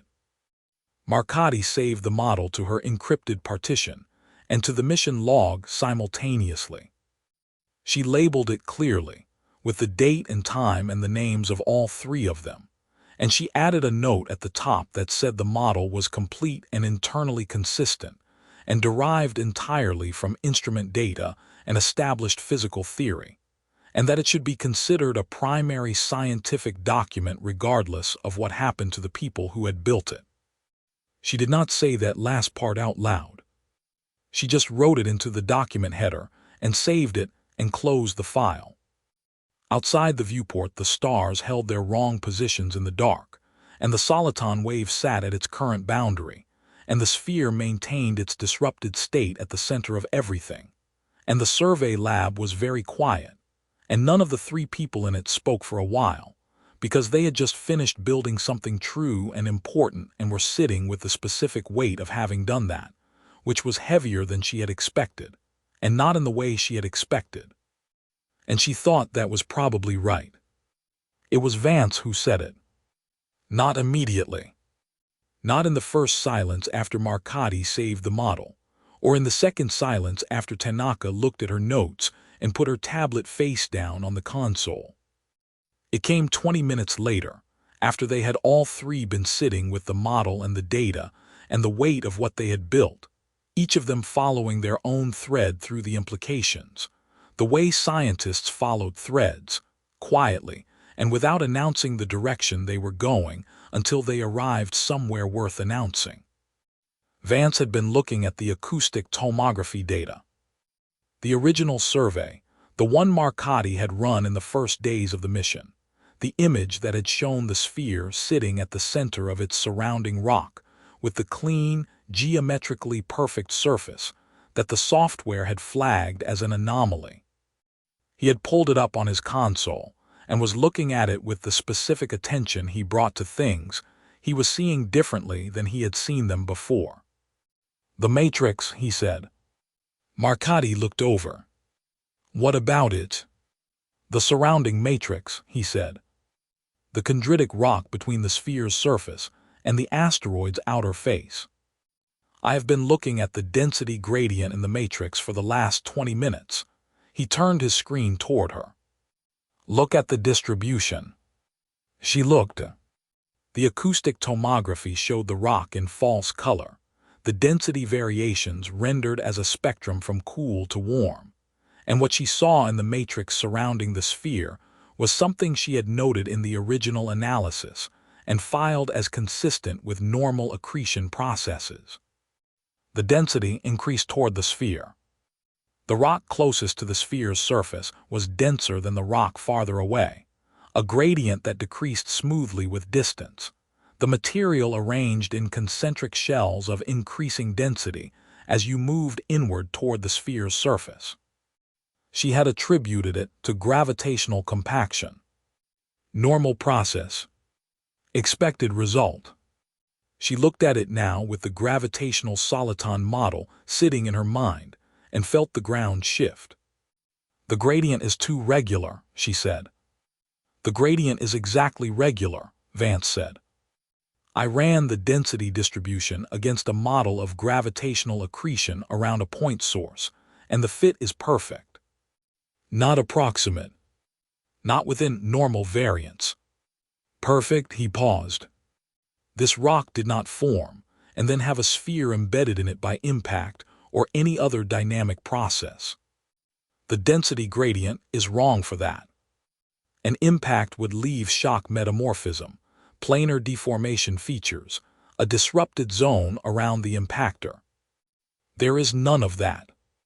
The matrix is pristine, and it is arranged in exactly the pattern you would expect if material had been accreting onto a gravitational point source over a very long period of time. Tanaka had turned on her stool and was listening with the stillness she brought to things that were reorganizing her understanding of a situation. The soliton is self-localizing, Marcotti said. She was working it out as she said it, the pieces assembling themselves with the speed they assembled when the model was right and the data was consistent, and the conclusion was inevitable. A stable gravitational soliton sitting in the early solar nebula would attract material to itself. Not through its mass alone. Through the soliton field. The curvature gradient. Material in the surrounding nebula would follow the curvature inward toward the sphere the way objects follow any gravitational gradient, and over time that material would accumulate, and over enough time it would form a body. 4.5 billion years, Vance said. The isotopic ratios in the outer matrix are consistent with the early solar nebula. The material is as old as the solar system. The accretion began at the beginning. The survey lab was very still. The sphere was not inside the rock, Marcotti said. No, Vance said. The rock grew around the sphere, she said. Yes, Vance said. Tanaka stood up from her stool. She did not go anywhere. She simply stood, the way people stood when sitting no longer felt adequate to what they were thinking, and she looked at the acoustic tomography image on Vance's screen with the expression of someone looking at something they have seen many times and are seeing for the first time. It has been here since before the solar system finished forming, she said. Since before the planets existed. Since before the Earth had a surface, she looked at Vance. Since before anything that we would recognize as our solar system existed in its current form, this object has been sitting in this location, accreting material around itself, maintaining its soliton field, waiting. Not waiting, Vance said gently and precisely. It does not wait. It does not do anything. It exists, and existing is sufficient, because the existence of a stable gravitational soliton at the island of stability nuclear configuration is self-sustaining and self-consistent, and requires nothing from the universe except to be left alone. The last 3 words sat in the room with a weight that was not dramatic, but was complete. Marcotti looked at the acoustic tomography image, and then at the boundary expansion map, and then at the clock differential on her monitoring feed, 0.041 seconds in holding, and she thought about 4.5 billion years of undisturbed existence and 12 centimeters of plasma torch breach, and what the distance between those two things actually meant. "We found it," she said. Not triumphantly. Just accurately. "We found it and we identified it and we understood what it was, and then we cut into it." Nobody said anything to that. Vance took his glasses off and set them on the console and rubbed his eyes with the heels of his hands, a gesture so human and so tired that it made Marcotti feel the exhaustion of the night all at once, the hours of careful work and the weight of what the work had produced. "The paper," Tanaka said quietly. She was still standing. "The theory we cannot publish." She looked at the document Marcotti had saved to the mission log, visible on the secondary screen, its title and their 3 names and the careful note Marcotti had written into the header. "We have described a natural phenomenon that has existed since before the solar system.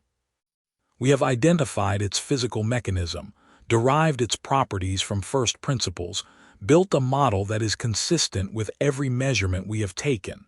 She paused. "And we triggered it. We found the most significant natural phenomenon in the history of human science, and the first thing we did was put a hole in it." "The first thing Paragon did," Vance said, and there was something in his voice that Marcotti had not heard there before. Not anger exactly. Something older and quieter than anger. "No," Marcotti said.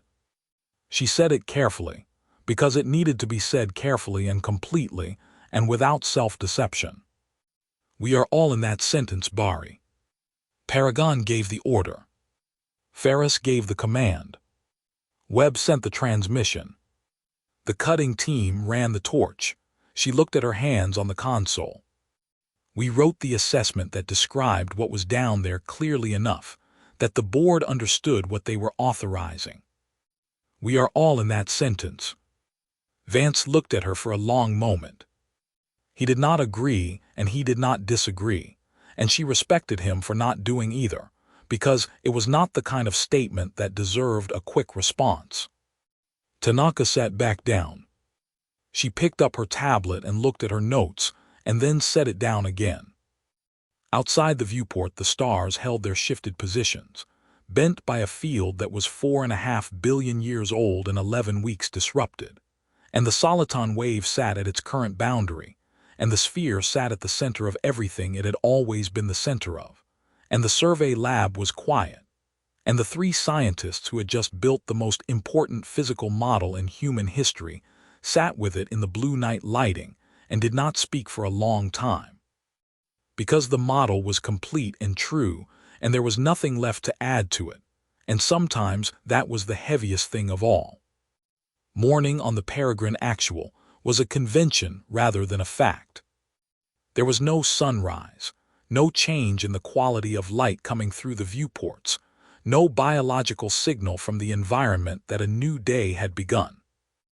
There was only the ship's lighting system cycling from its night setting to its day setting at 600, a shift from cool blue to something warmer and slightly brighter that the designers had intended to be circadian, and that mostly succeeded, and the smell of coffee from the galley, and the sound of people moving through corridors who had been lying in their bunks not sleeping, and had decided that not sleeping in the survey lab was more productive than not sleeping in their cabins. Marcotti had not been to her cabin. She had eaten something at 5:30, standing at the galley counter while the coffee brewed, a meal bar she could not have identified by flavor an hour later. She had changed her shirt because she kept a spare in the survey lab locker, a habit from long missions that she had never bothered to explain to anyone, because the explanation was simply that she was the kind of person who kept a spare shirt in the survey lab locker, and that was sufficient. The tie wrap was still in her hair.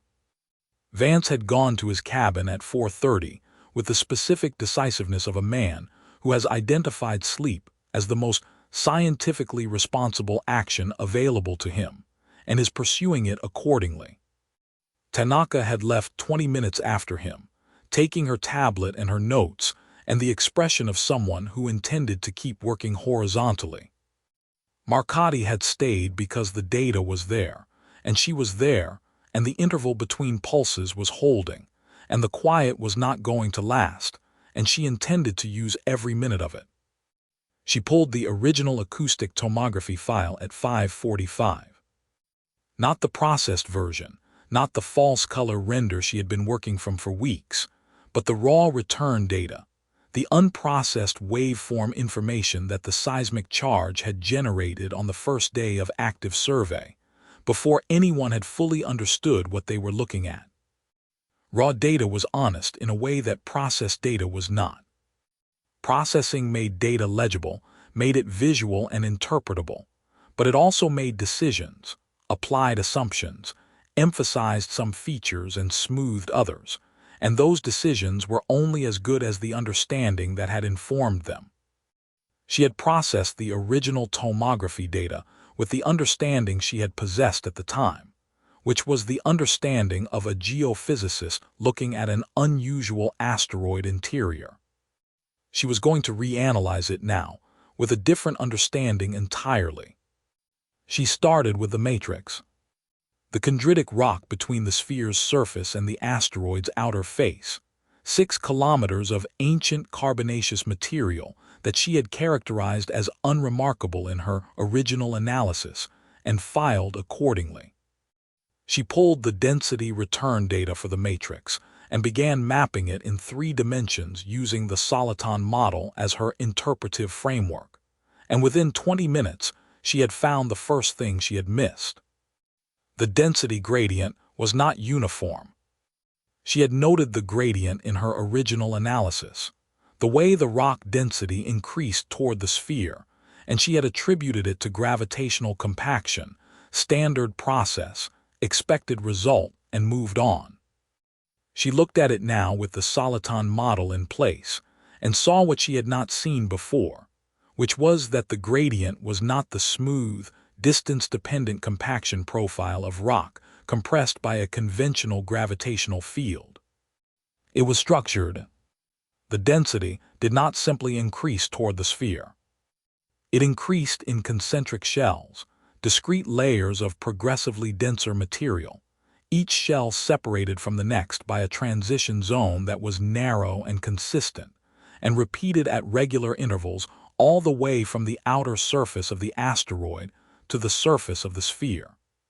She sat back and looked at the 3-dimensional map of the shells on her screen, and thought about what produced concentric shells of increasing density in a rock body over geological time. Accretion did. Not the disordered, chaotic accretion of material falling randomly onto a growing body, but the organized, gravitationally driven accretion of material settling onto a persistent point source in discrete episodes, each episode adding a layer, each layer compacting under the weight of subsequent layers, the whole sequence preserving in the density distribution a record of the accretion history the way tree rings preserved a record of annual growth. She was looking at 4.5 billion years of growth rings. She counted the shells carefully, tracing each transition zone through the 3-dimensional data, and the counting took an hour because the shells were numerous, and the transitions were subtle in the outer layers where the compaction was least. When she finished, she sat with the number for a moment, and then she ran the count again because the number was large enough that she wanted to be certain. The second count matched the first. She opened the ship channel and said, quietly and without preamble, "Bari, I need you to come back." A pause of about 30 seconds. Then Vance's voice, alert in the specific way it was alert when he had not actually been sleeping. "On my way." She looked at the shell map on her screen while she waited. 4.5 billion years of rock, laid down in patient, gravitationally organized layers around a point source that had been sitting in the same location since before the layers began, since before there were layers to lay down, since before the material that would eventually become those layers had condensed out of the solar nebula into anything solid enough to accrete. The rock had been growing around the sphere since the beginning of the solar system. It had been recording the accretion in its density distribution with the patient, indifferent accuracy of geology, keeping a diary in stone of every episode of material accumulation across 4.5 billion years, and Marcotte had been looking at that diary for weeks without knowing how to read it, and now she could read it. And what it said was older and stranger, and more complete than anything she had been prepared to find when the Peregrine Actual had first pulled into orbit around an unremarkable C-type asteroid in the Trojan cluster 3 weeks and a lifetime ago. Vance appeared in the doorway with his hair uncombed and his glasses already on.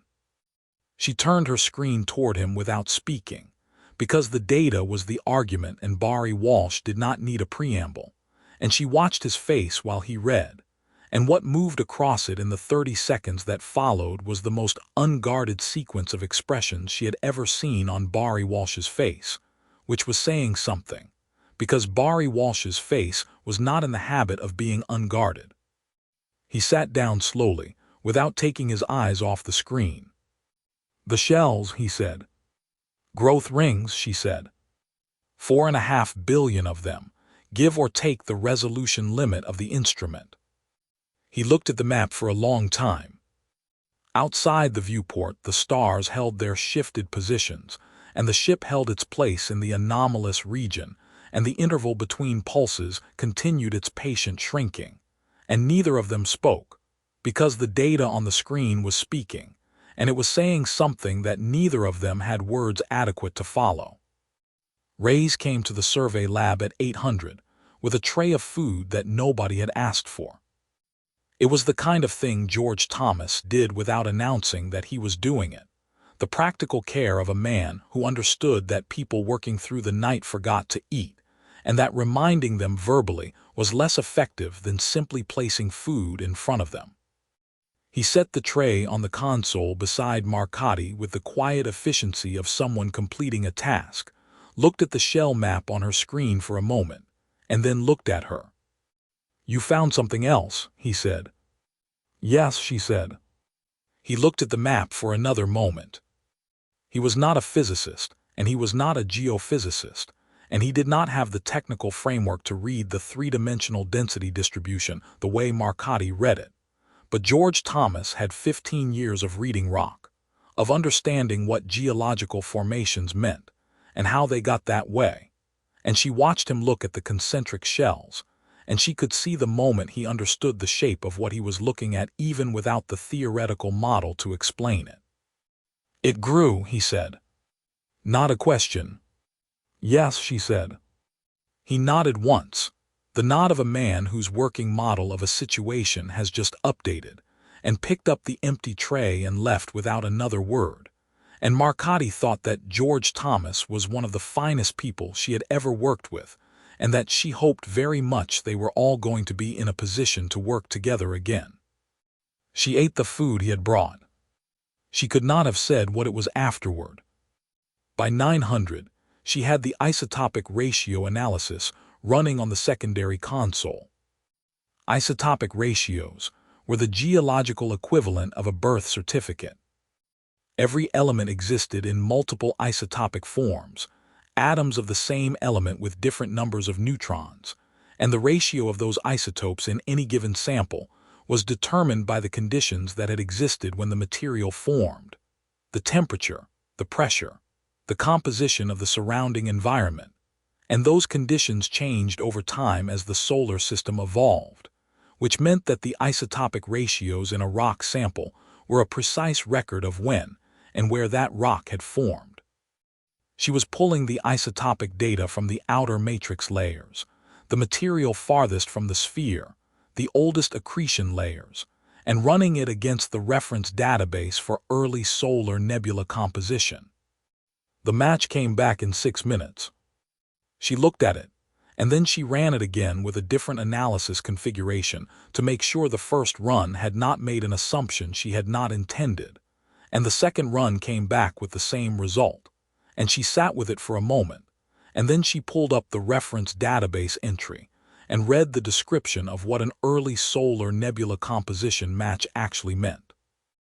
It meant the material had formed before the solar nebula collapsed, before the sun ignited, before the gravitational contraction of the nebula had heated and compressed, and differentiated the material into the distinct compositional zones that characterize the current solar system. The outer matrix of HK 7714 was composed of material that had been present in the molecular cloud that had preceded the solar system, the diffuse cloud of gas and dust that had existed before gravity pulled it inward and the sun began to burn. The sphere had been here before the sun existed. Marcotti sat with that for a long time. It was not a new conclusion exactly. The model had implied it, the shell count had implied it, the pristine undisturbed matrix had implied it since the first survey. But implication and confirmation were different experiences, and the isotopic ratio data was confirmation, precise and unambiguous, a chemical fingerprint that could not be argued with. She was sitting with it when Akaffer appeared in the survey lab doorway. Akaffer had not been in the survey lab voluntarily since the breach. She had come when summoned, had attended the meetings Ferris had called, had sat through the technical briefings with the watchful, pulled-back attention she had carried since the moment the material parted under her torch. But she had not come on her own, and she was not the kind of person who appeared in doorways without a reason. "Can I see what you are working on?" she said. Marcotti looked at her for a moment. Akaffer was 26 and had been doing difficult physical work in hostile environments since she was 21, and had the kind of competence that did not announce itself, that was simply present and reliable and there when you needed it. And she was standing in the doorway with an expression that Marcotti recognized as the expression of someone who needs to understand something, and has decided that the most direct route to understanding it is to ask. "Come in," Marcotti said. Akaffer came in and stood beside the console and looked at the isotopic analysis on the secondary screen, and Marcotti walked her through it in plain language, not simplified language, not the version she would have given to Webb, but the honest technical version delivered at a pace that allowed for questions, because Julie Matthews deserved that. Akaffer listened without interrupting. When Marcotti finished, she was quiet for a moment. "Before the sun," she said. "Before the sun," Marcotti said. Akaffer looked at the screen. She looked at the isotopic ratio match, the chemical fingerprint of material older than the solar system, and she was quiet for a long moment, and Marcotti watched her face and saw something moving through it that was more complex than the pulled-back watchfulness of the past weeks. Something that was working its way through the watchfulness toward something else. "I held the torch," Akaffer said, not as an accusation toward anyone in the room, as a statement of fact that she was apparently not yet finished processing. "Yes," Marcotti said. "I held it for 47 seconds and nothing happened and then it went through," Akaffer said. "And I said it looked like it wanted to open." She paused. "I have been thinking about that. Whether that means something." "It means the material parted cleanly," Marcotti said carefully. "It means the plasma torch reached whatever threshold the surface required, and the material responded in a way that was consistent with the sphere's physical properties. It does not mean the sphere made a choice." Akaffer looked at her. "I know that," she said. "I am not saying it made a choice. I am saying I have been carrying the feeling that it did, and that feeling is not useful, and I am trying to replace it with something that is." She looked back at the screen. "This helps," she said. "Understanding what it actually is." What it actually was, she paused again. "Before the sun." "Before the sun," Marcotti said. Akaffer stood at the console for a while longer, looking at the data with the focused attention of someone doing useful work on something internal, and Marcotti let her stand there and did not fill the silence, because the silence was doing something important, and interrupting it would have been a waste. Vance came back at 1000 with Tanaka, the two of them arriving together from the direction of the galley, mid-conversation, and they stopped when they saw Akafor standing at the console. "Julie," Vance said, with the warmth he reserved for people he had decided he liked, which was not everyone but was more people than his professional manner suggested. "Dr. Vance," Akafor said. She straightened slightly, the automatic response of someone in the presence of a title, and then she relaxed again, because Vance's warmth made formality feel unnecessary. Dr. Marcotti was explaining the isotopic analysis. "It is remarkable data," Vance said, and he said it the way he said things he meant completely, without emphasis or performance, just the flat, honest weight of the words themselves. "It is," Akafor said. She looked at the screen one more time. Then she looked at Marcotti. "Thank you," she said, and left. And the survey lab felt different after she was gone, in the way that rooms sometimes felt different after a person had done something necessary in them. Tanaka was already at her console. She had her tablet open and her notes from the previous night visible on her screen, and she was looking at the isotopic ratio data with the expression she wore when a piece of information had just connected to another piece of information in a way that was going to produce something. "The isotopic match confirms the accretion timeline," she said without preamble. "Which means I can now constrain the model for the sphere's pre-breach state." She looked at Marcotti. "I want to run the numbers on what the soliton field looked like before we touched it. The natural state. What it was doing to the surrounding space before the breach changed the boundary conditions." "How long do you need?" Marcotti said. Tanaka looked at her screen. 2 hours, she said. "Maybe 3. "You have them," Marcotti said, and turned back to her own console, and the survey lab settled into the focused, productive quiet of people doing the most important work of their lives. And outside the viewport the stars held their wrong positions, and the boundary of the anomalous region sat where it was for now, and the interval between pulses continued its patient, inexorable shrinking. Tanaka worked for 2 hours and 40 minutes without speaking. This was not unusual for Yuki Tanaka. When she was deep in a calculation, she became self-contained in a way that was absolute, a closed system, and the people who worked with her learned quickly that interrupting her was not just ineffective but actively counterproductive, like opening an oven door to check on something that needed to stay at temperature. Marcotti had learned it on the first day of the mission. Vance had apparently learned it before the mission, because he worked through the 2 hours and 40 minutes at his own console without once addressing anything in her direction. At 13:47, Tanaka stopped typing. She sat back in her chair and looked at her screen. She looked at it for a long time. Then she looked at it again, and Marcotti recognized the second looking as the same thing Vance did with his glasses, the same thing she did with the legal pad, the scientist's version of checking their work when the work has produced something they did not expect and need to be certain of. Then Tanaka pulled up her calculation from the beginning and ran it again from scratch, rebuilding it step by step without reference to the previous run, and Marcotti watched her do it, and understood that whatever the calculation had produced was something Tanaka was not yet ready to say out loud. The second run took 40 minutes.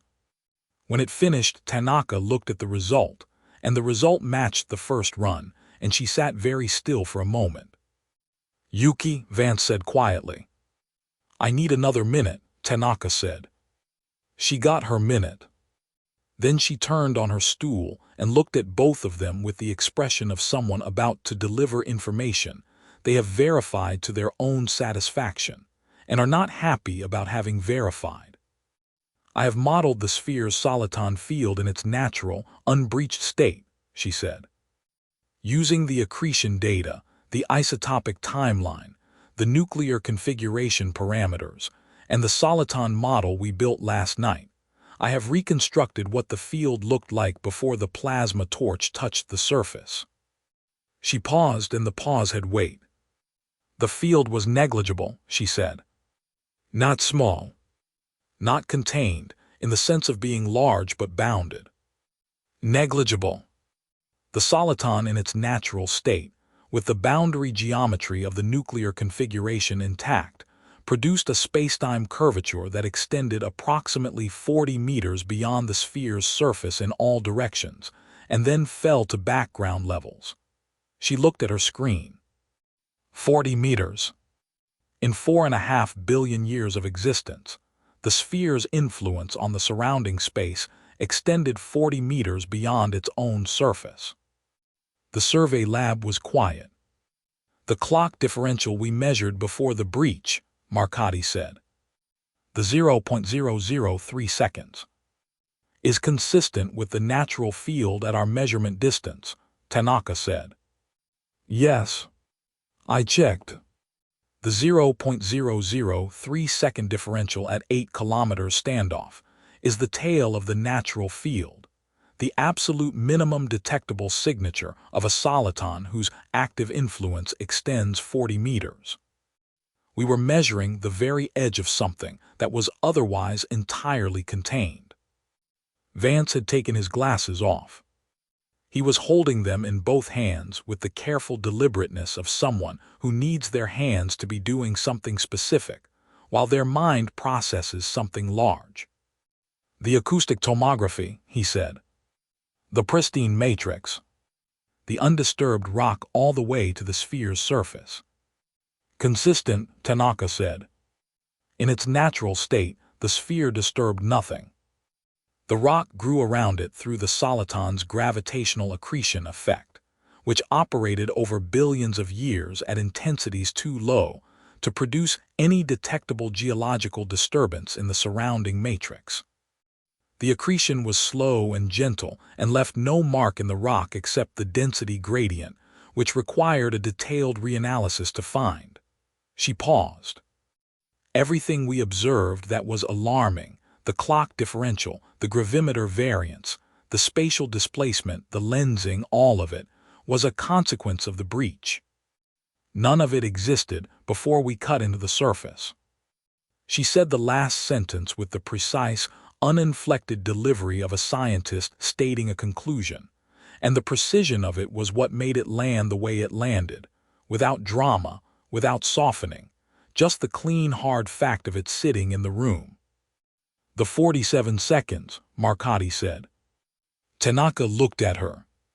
"The plasma torch burned against the surface for 47 seconds and nothing happened," Marcotti said. "The surface did not respond. No thermal signature, no ablation, nothing.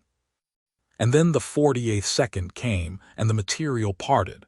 She was working through it as she said it, following the implication of Tanaka's model into the event they had all witnessed. "The torch was disrupting the boundary geometry for 47 seconds before the disruption reached the threshold required to break the self-reinforcing feedback loop. The soliton was defending its own stability for 47 seconds, and then the disruption was too large, and the loop broke, and the material parted because the coherence that had been holding it together had been compromised." "Yes," Tanaka said. "That is consistent with the model. So the 47 seconds was not the surface resisting the torch," Marcotti said. "It was the soliton maintaining its own boundary conditions against an external perturbation. It was stable enough to hold for 47 seconds of direct plasma torch contact. And unstable enough to fail at 48, Vance said quietly. The survey lab received that." Tanaka looked at her screen, and then at her notes, and then at the two of them. "I want to be completely precise about what the model says," she said. "Because precision matters here more than it has ever mattered in anything I have worked on." She straightened on her stool. "The sphere in its natural state was harmless. It was a stable gravitational soliton that had existed since before the solar system, that had perturbed nothing beyond its immediate 40-meter vicinity in 4.5 billion years, that would have continued to exist in that state indefinitely if left undisturbed." She paused. "What is propagating outward through the asteroid field right now? what displaced the drones and the buoy and bent the light, and is currently holding this ship inside an anomalous region it cannot navigate out of, is not the sphere. It is not the soliton in its natural state. It is the disrupted soliton. The broken feedback loop. The cascading instability that began at the moment the torch went through. She looked at them both steadily. What we are dealing with is not what the sphere is. It is what we did to it. Vance put his glasses back on. He put them on with the slow, deliberate care of a man performing a small, precise action, because the large, imprecise thing he was thinking has no equivalent action available to it. "We need to tell the crew," he said. "Yes," Marcotti said. "All of it," he said. "The natural state.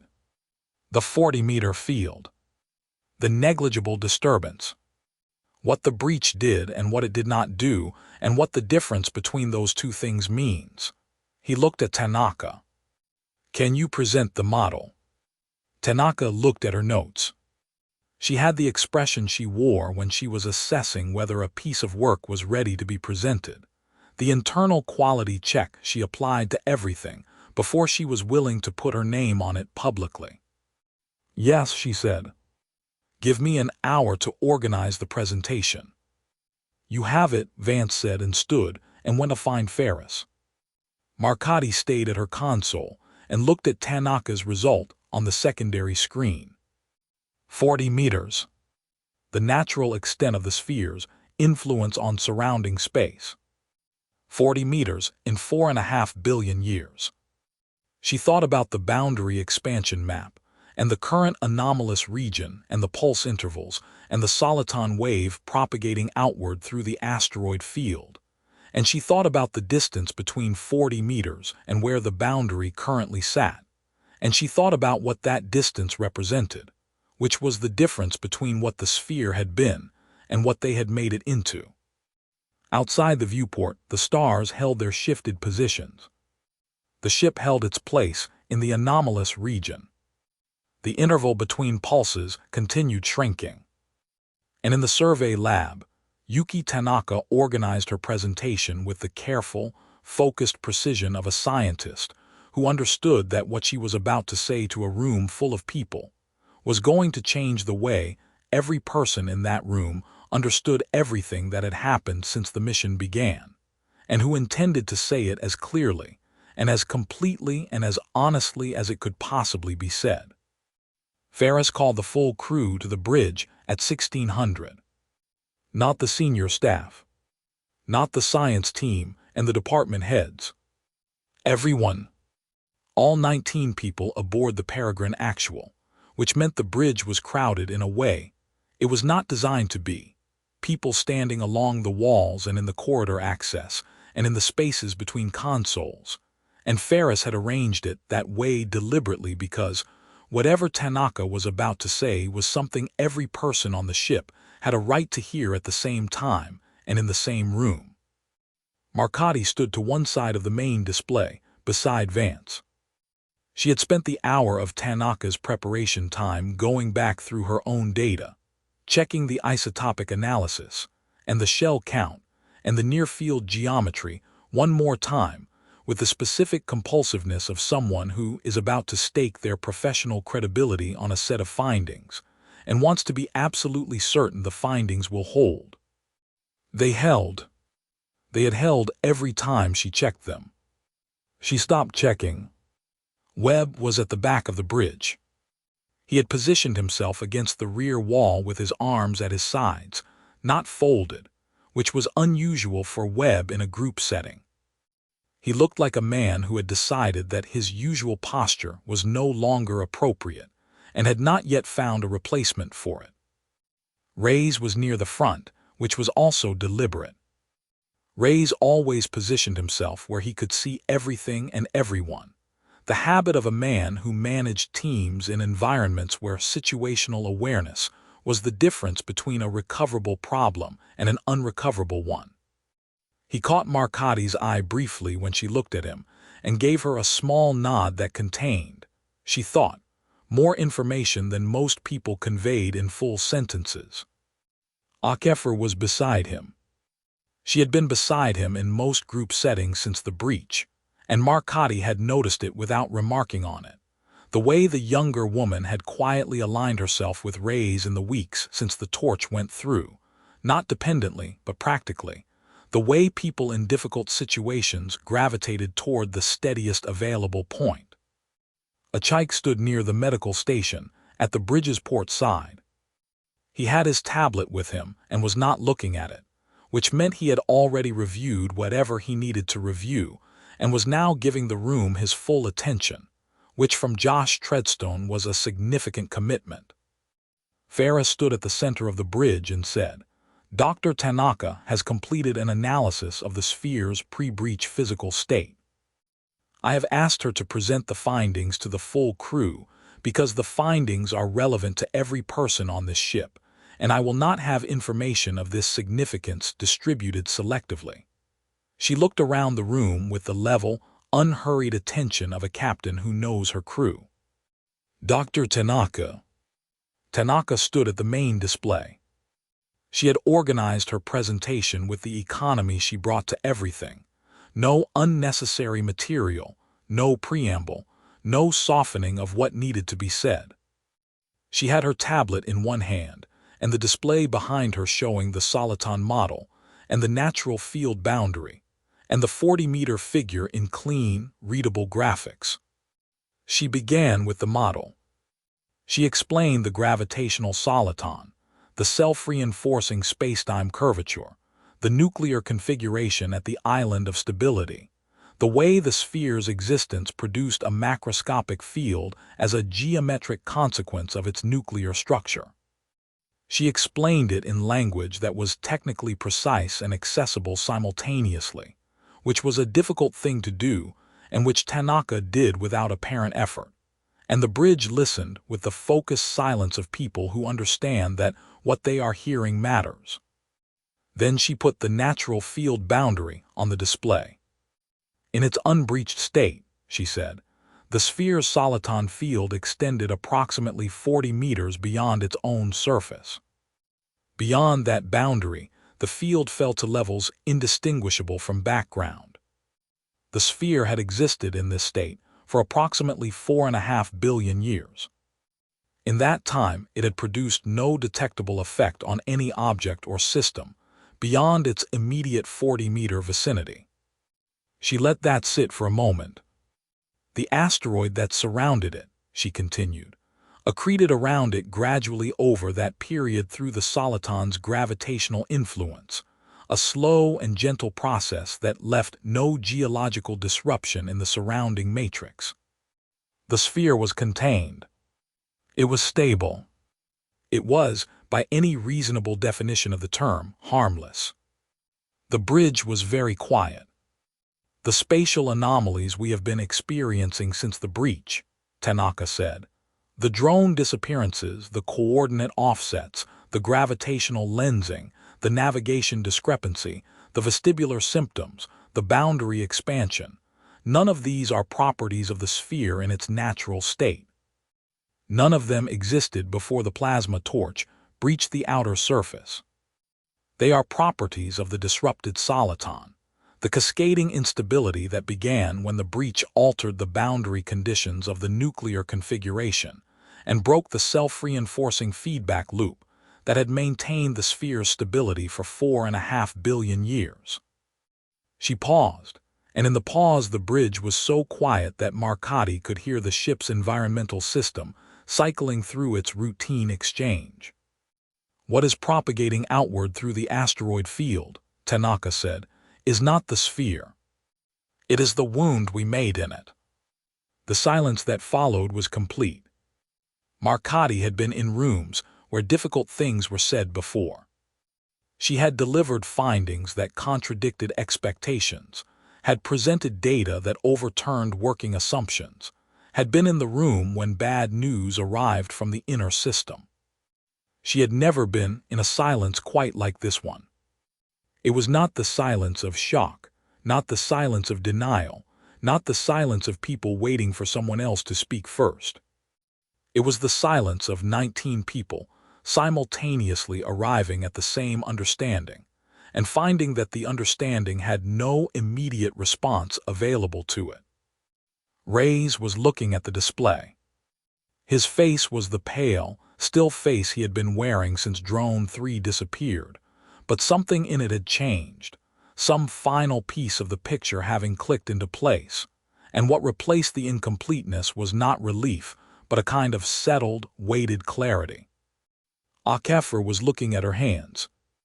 Then she looked up at the display, at the 40-meter boundary circle sitting at the center of the soliton model, and her expression was the expression of someone who has just been given a piece of information that reorganizes everything around it, and who is watching the reorganization happen in real time and cannot stop it. Achike was looking at Webb. Marcotti noticed that and looked at Webb too, and what she saw there was the thing she had glimpsed in his cabin in her imagination, the thing she had seen briefly on his face in the survey lab when the drone disappeared, the expression that had no management left in it.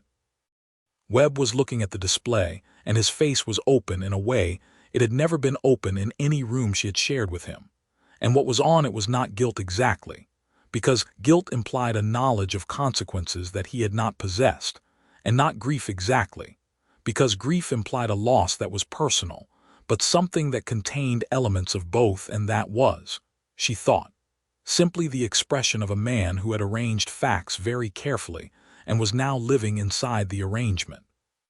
Ferris had not moved since Tanaka finished speaking. She stood at the center of the bridge with her arms at her sides, and looked at the display and then looked at her crew, and said nothing for a long moment. Then she said, "Thank you, Dr. Tanaka." 2 words of acknowledgement and 3 of address. 6 words total. Ferris could have said more.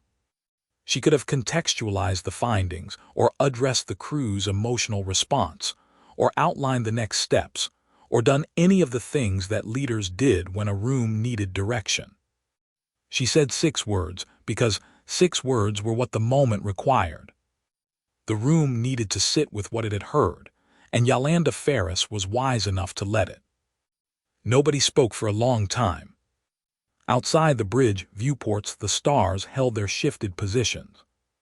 The boundary of the anomalous region sat where it was between pulses, and the pulse interval was 3 hours and shrinking, and the ship sat in its compromised coordinate system, unable to navigate by anything except starlight, and 6 kilometers below the surface of HK 7714, the sphere sat in its ancient rock with its 12-centimeter breach that was no longer 12 centimeters, and the soliton wave propagated outward through the asteroid field at its accelerating rate. And the bridge of the Peregrine Actual held its silence, and the silence held everything that needed to be held, and nobody reached for a word to break it, because there was no word available that was adequate to what the silence contained. The galley was never empty anymore. Someone was always in it. Not eating necessarily, not always even drinking coffee, just present, occupying one of the 4 seats at the small table, or standing at the counter with a cup going cold in their hands, because the galley was the one space on the ship that had no instruments, no displays, no screens showing the boundary expansion or the pulse intervals or the clock differential, and sometimes a person needed to be in a room where the walls were just walls. Marcotti had stopped going there. She needed the screens. She had been at her console for 6 hours, and the data had not improved, and she had not expected it to improve, and she was there anyway because the data was the only honest account of what was happening, and she was not willing to look away from an honest account simply because it was difficult to read. This was a position she had held her entire scientific career, and she did not intend to abandon it now. The boundary stood at 200 kilometers. 3 asteroids in the Hector cluster had shifted from their projected orbital positions, not by margins that required careful measurement. By margins visible in the optical feed, rocks that had been in the same orbital slots for 4.5 billion years now sitting in different ones, moved by a field that had started as a 12-centimeter opening in an ancient surface and had not stopped moving since.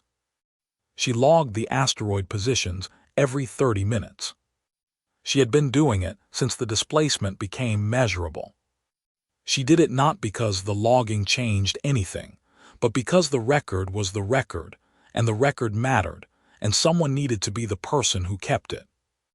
Vance was at the adjacent console, running the boundary expansion data through a new model he had been building since the previous night, an attempt to find a mathematical upper limit to the cascade, a point at which the soliton wave would exhaust whatever was driving it and return to a stable state. He had not found one yet.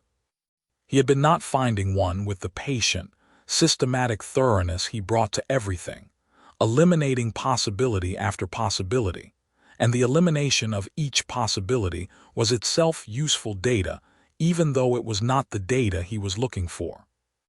He had not mentioned that he had not found one. He did not need to. Marcotte could read the shape of his work from the adjacent console, the way she could read most things about Barry Walsh after 3 postings, and more difficult hours than she had ever expected to share with any colleague. Tanaka was watching the pulse intervals. She had a dedicated display configured to show the interval data in real time, the gap between pulses plotted against time, the curve of its shrinkage visible as a line that had been moving steadily downward since the breach, and that was now approaching the horizontal with the unhurried mathematical certainty of a limit being reached. She watched it the way Rays watched drill telemetry, with the complete, unblinking attention of someone who needs to know the exact moment a specific thing happens and cannot afford to look away. She had not slept in 22 hours. Neither had Marcotte. Neither, as far as Marcotte could tell, had Vance. Rays was in the engineering section. He had been there since 400, working through the ship's systems with the methodical care of a man who understood that the machinery was the margin between 19 people and an outcome nobody was ready to name.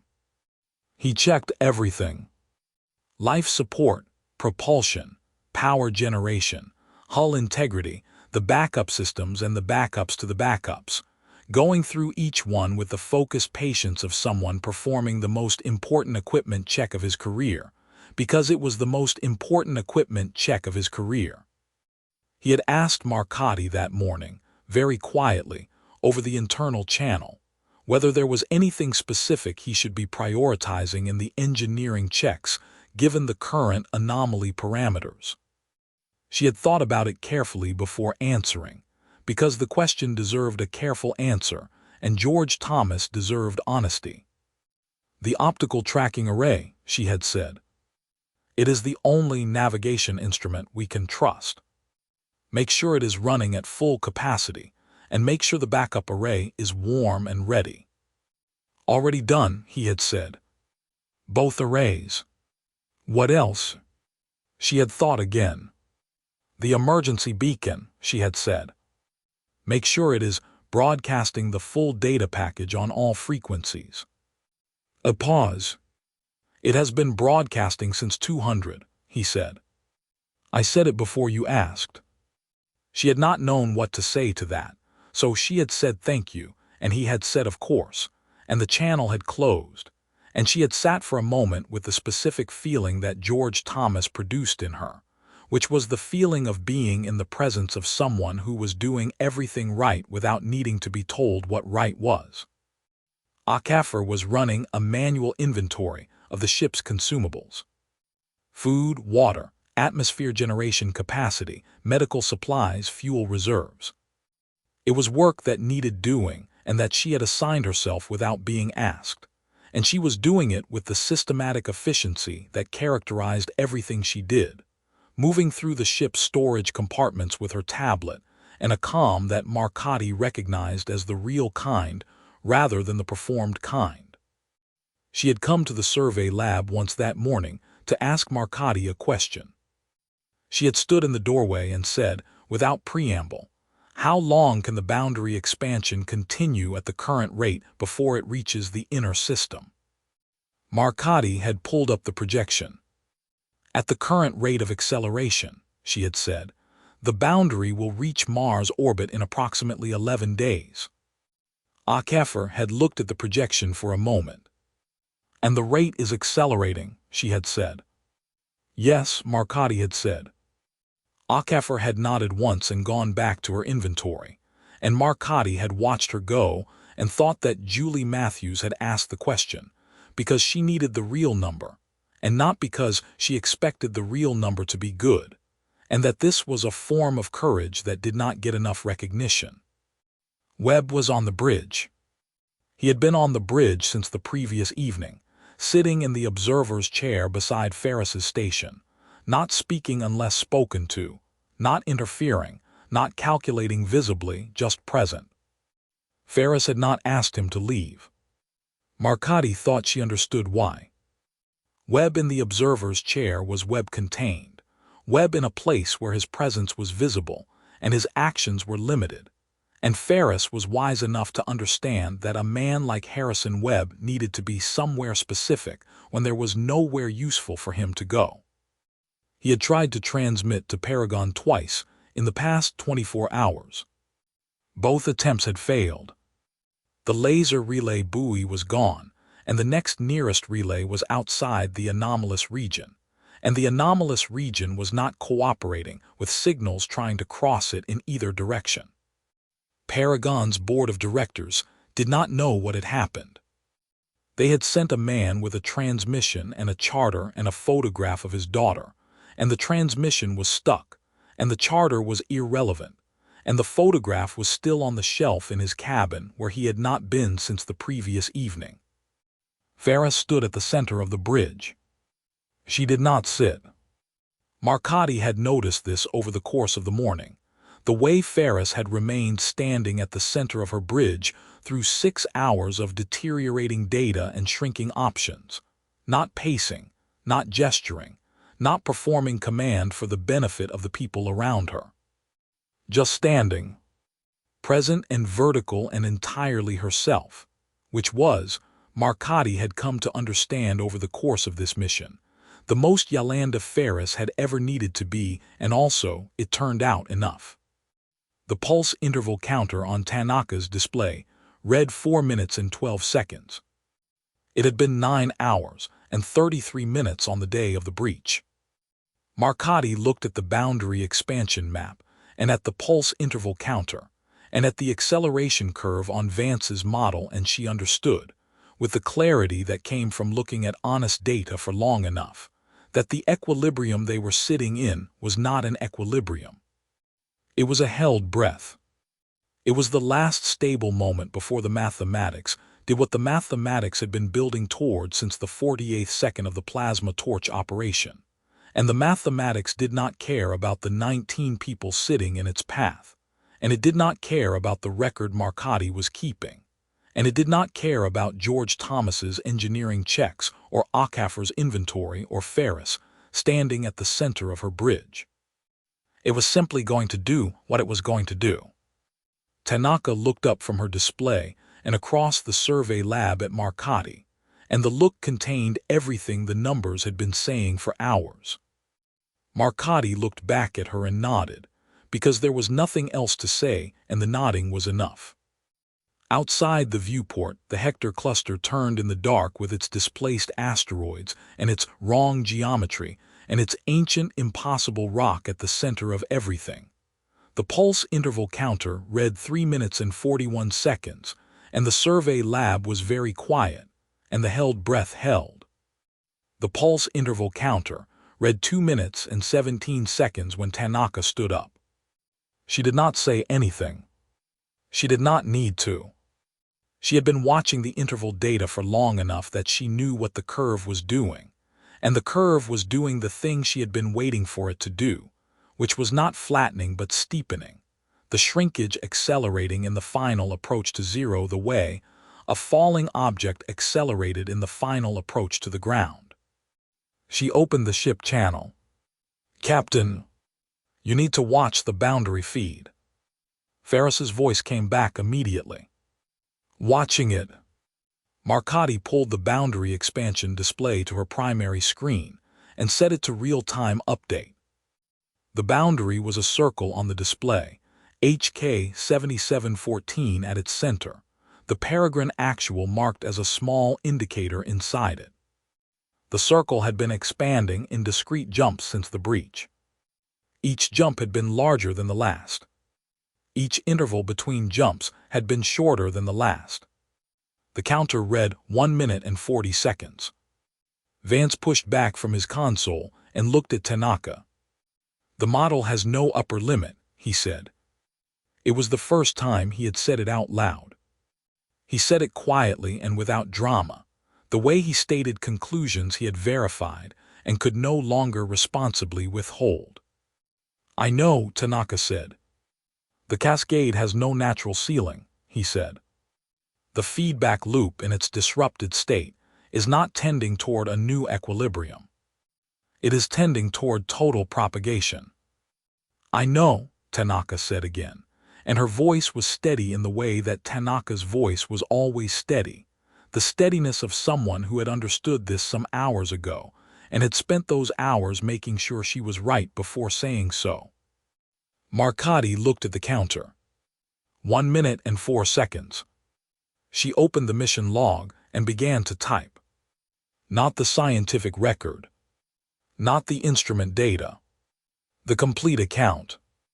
Everything from the first spectroscopic sweep of HK 7714 to this moment, written in the precise third-person language of science, every finding and every decision and every number that mattered, because the record was the record, and the record needed to exist regardless of what happened next. She typed faster than she had ever typed. The counter read 38 seconds. A Chike's voice came over the ship channel. Come. Professional. The voice he used when he needed people to hear him clearly. All crew, this is the medical officer. Find a fixed handhold and secure yourselves to it.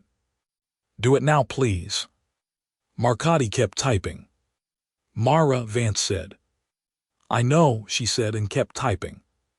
The counter read 19 seconds.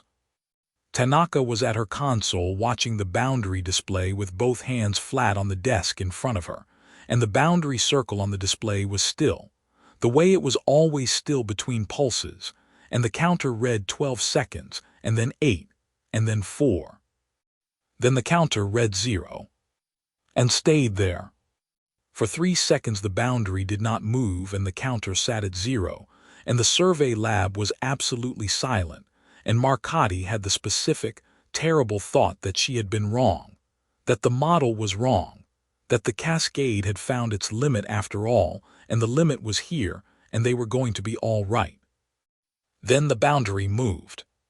Not a jump. Not a discrete pulse, adding another increment to the expanding circle.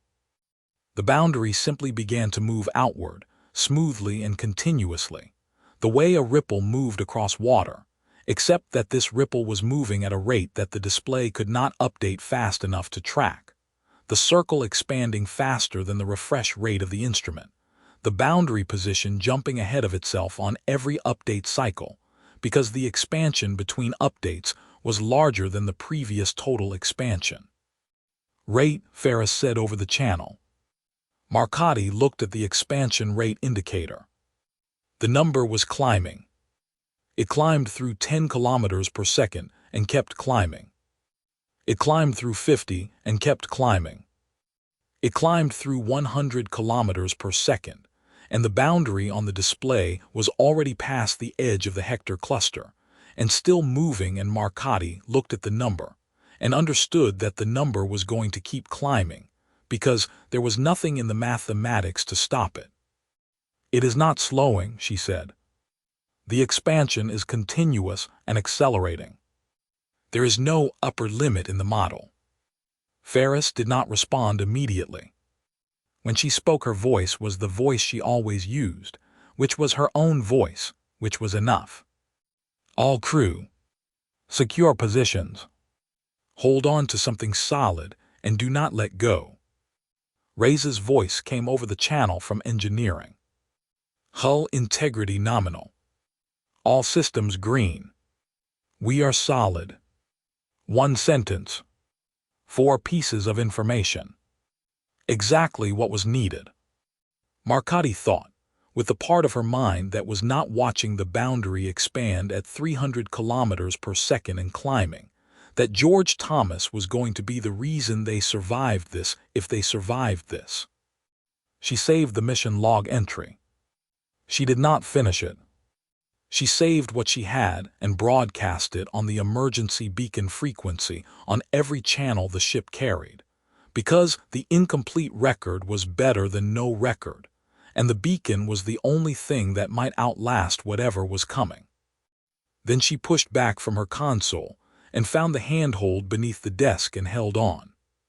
The boundary on the display passed 500 kilometers per second. It passed the orbit of Saturn. The display could no longer render the expansion at a meaningful scale and switched automatically to a wider view, the solar system replacing the asteroid field. And on that wider view, the boundary circle was still growing, still smooth, still continuous, expanding outward from HK 7714 at a rate that had no ceiling and no end. Vance reached across from his console and put his hand over hers on the handhold. He did not say anything. She did not say anything either. They had known each other long enough that the gesture was complete without words, and the survey lab was very loud now with the sound of the ship's hull, responding to something the hull had not been designed to respond to, and outside the viewport the stars were still in their wrong positions, and then they were not in any position at all. The boundary reached Jupiter at 3:47. Marcotti saw it on the display before anyone spoke. The expanding circle, crossing the orbital path of the largest planet in the solar system.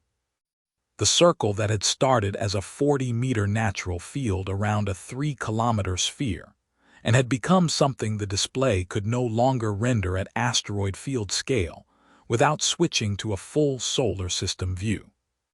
She had made that switch 20 minutes ago and had been watching the circle grow across the solar system map ever since, tracking it the way you tracked something you could not stop and could not look away from, with the complete helpless attention of a witness. Jupiter sat at the L4 Lagrange point, 60 degrees ahead of its own orbital position, where it had always been in relation to HK 7714, locked into the gravitational partnership the two bodies had maintained since the early solar system finished settling into its current architecture.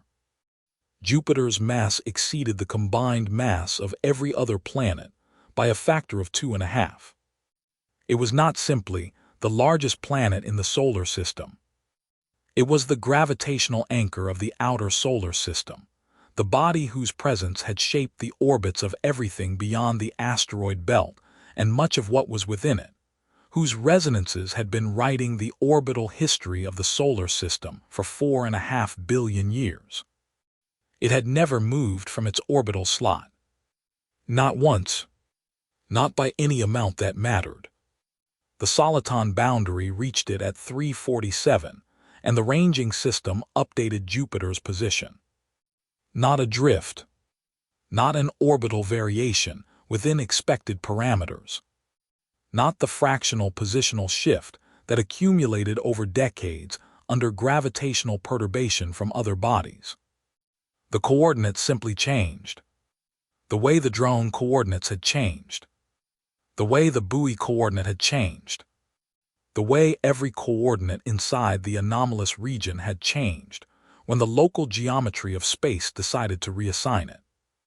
Except that every previous reassignment had involved objects measured in tons or kilometers, and this one involved an object with a mass of 1.9 times 10 to the power of 27 kilograms, and a diameter of 139,820 kilometers, and a storm on its surface that had been turning continuously for at least 300 years.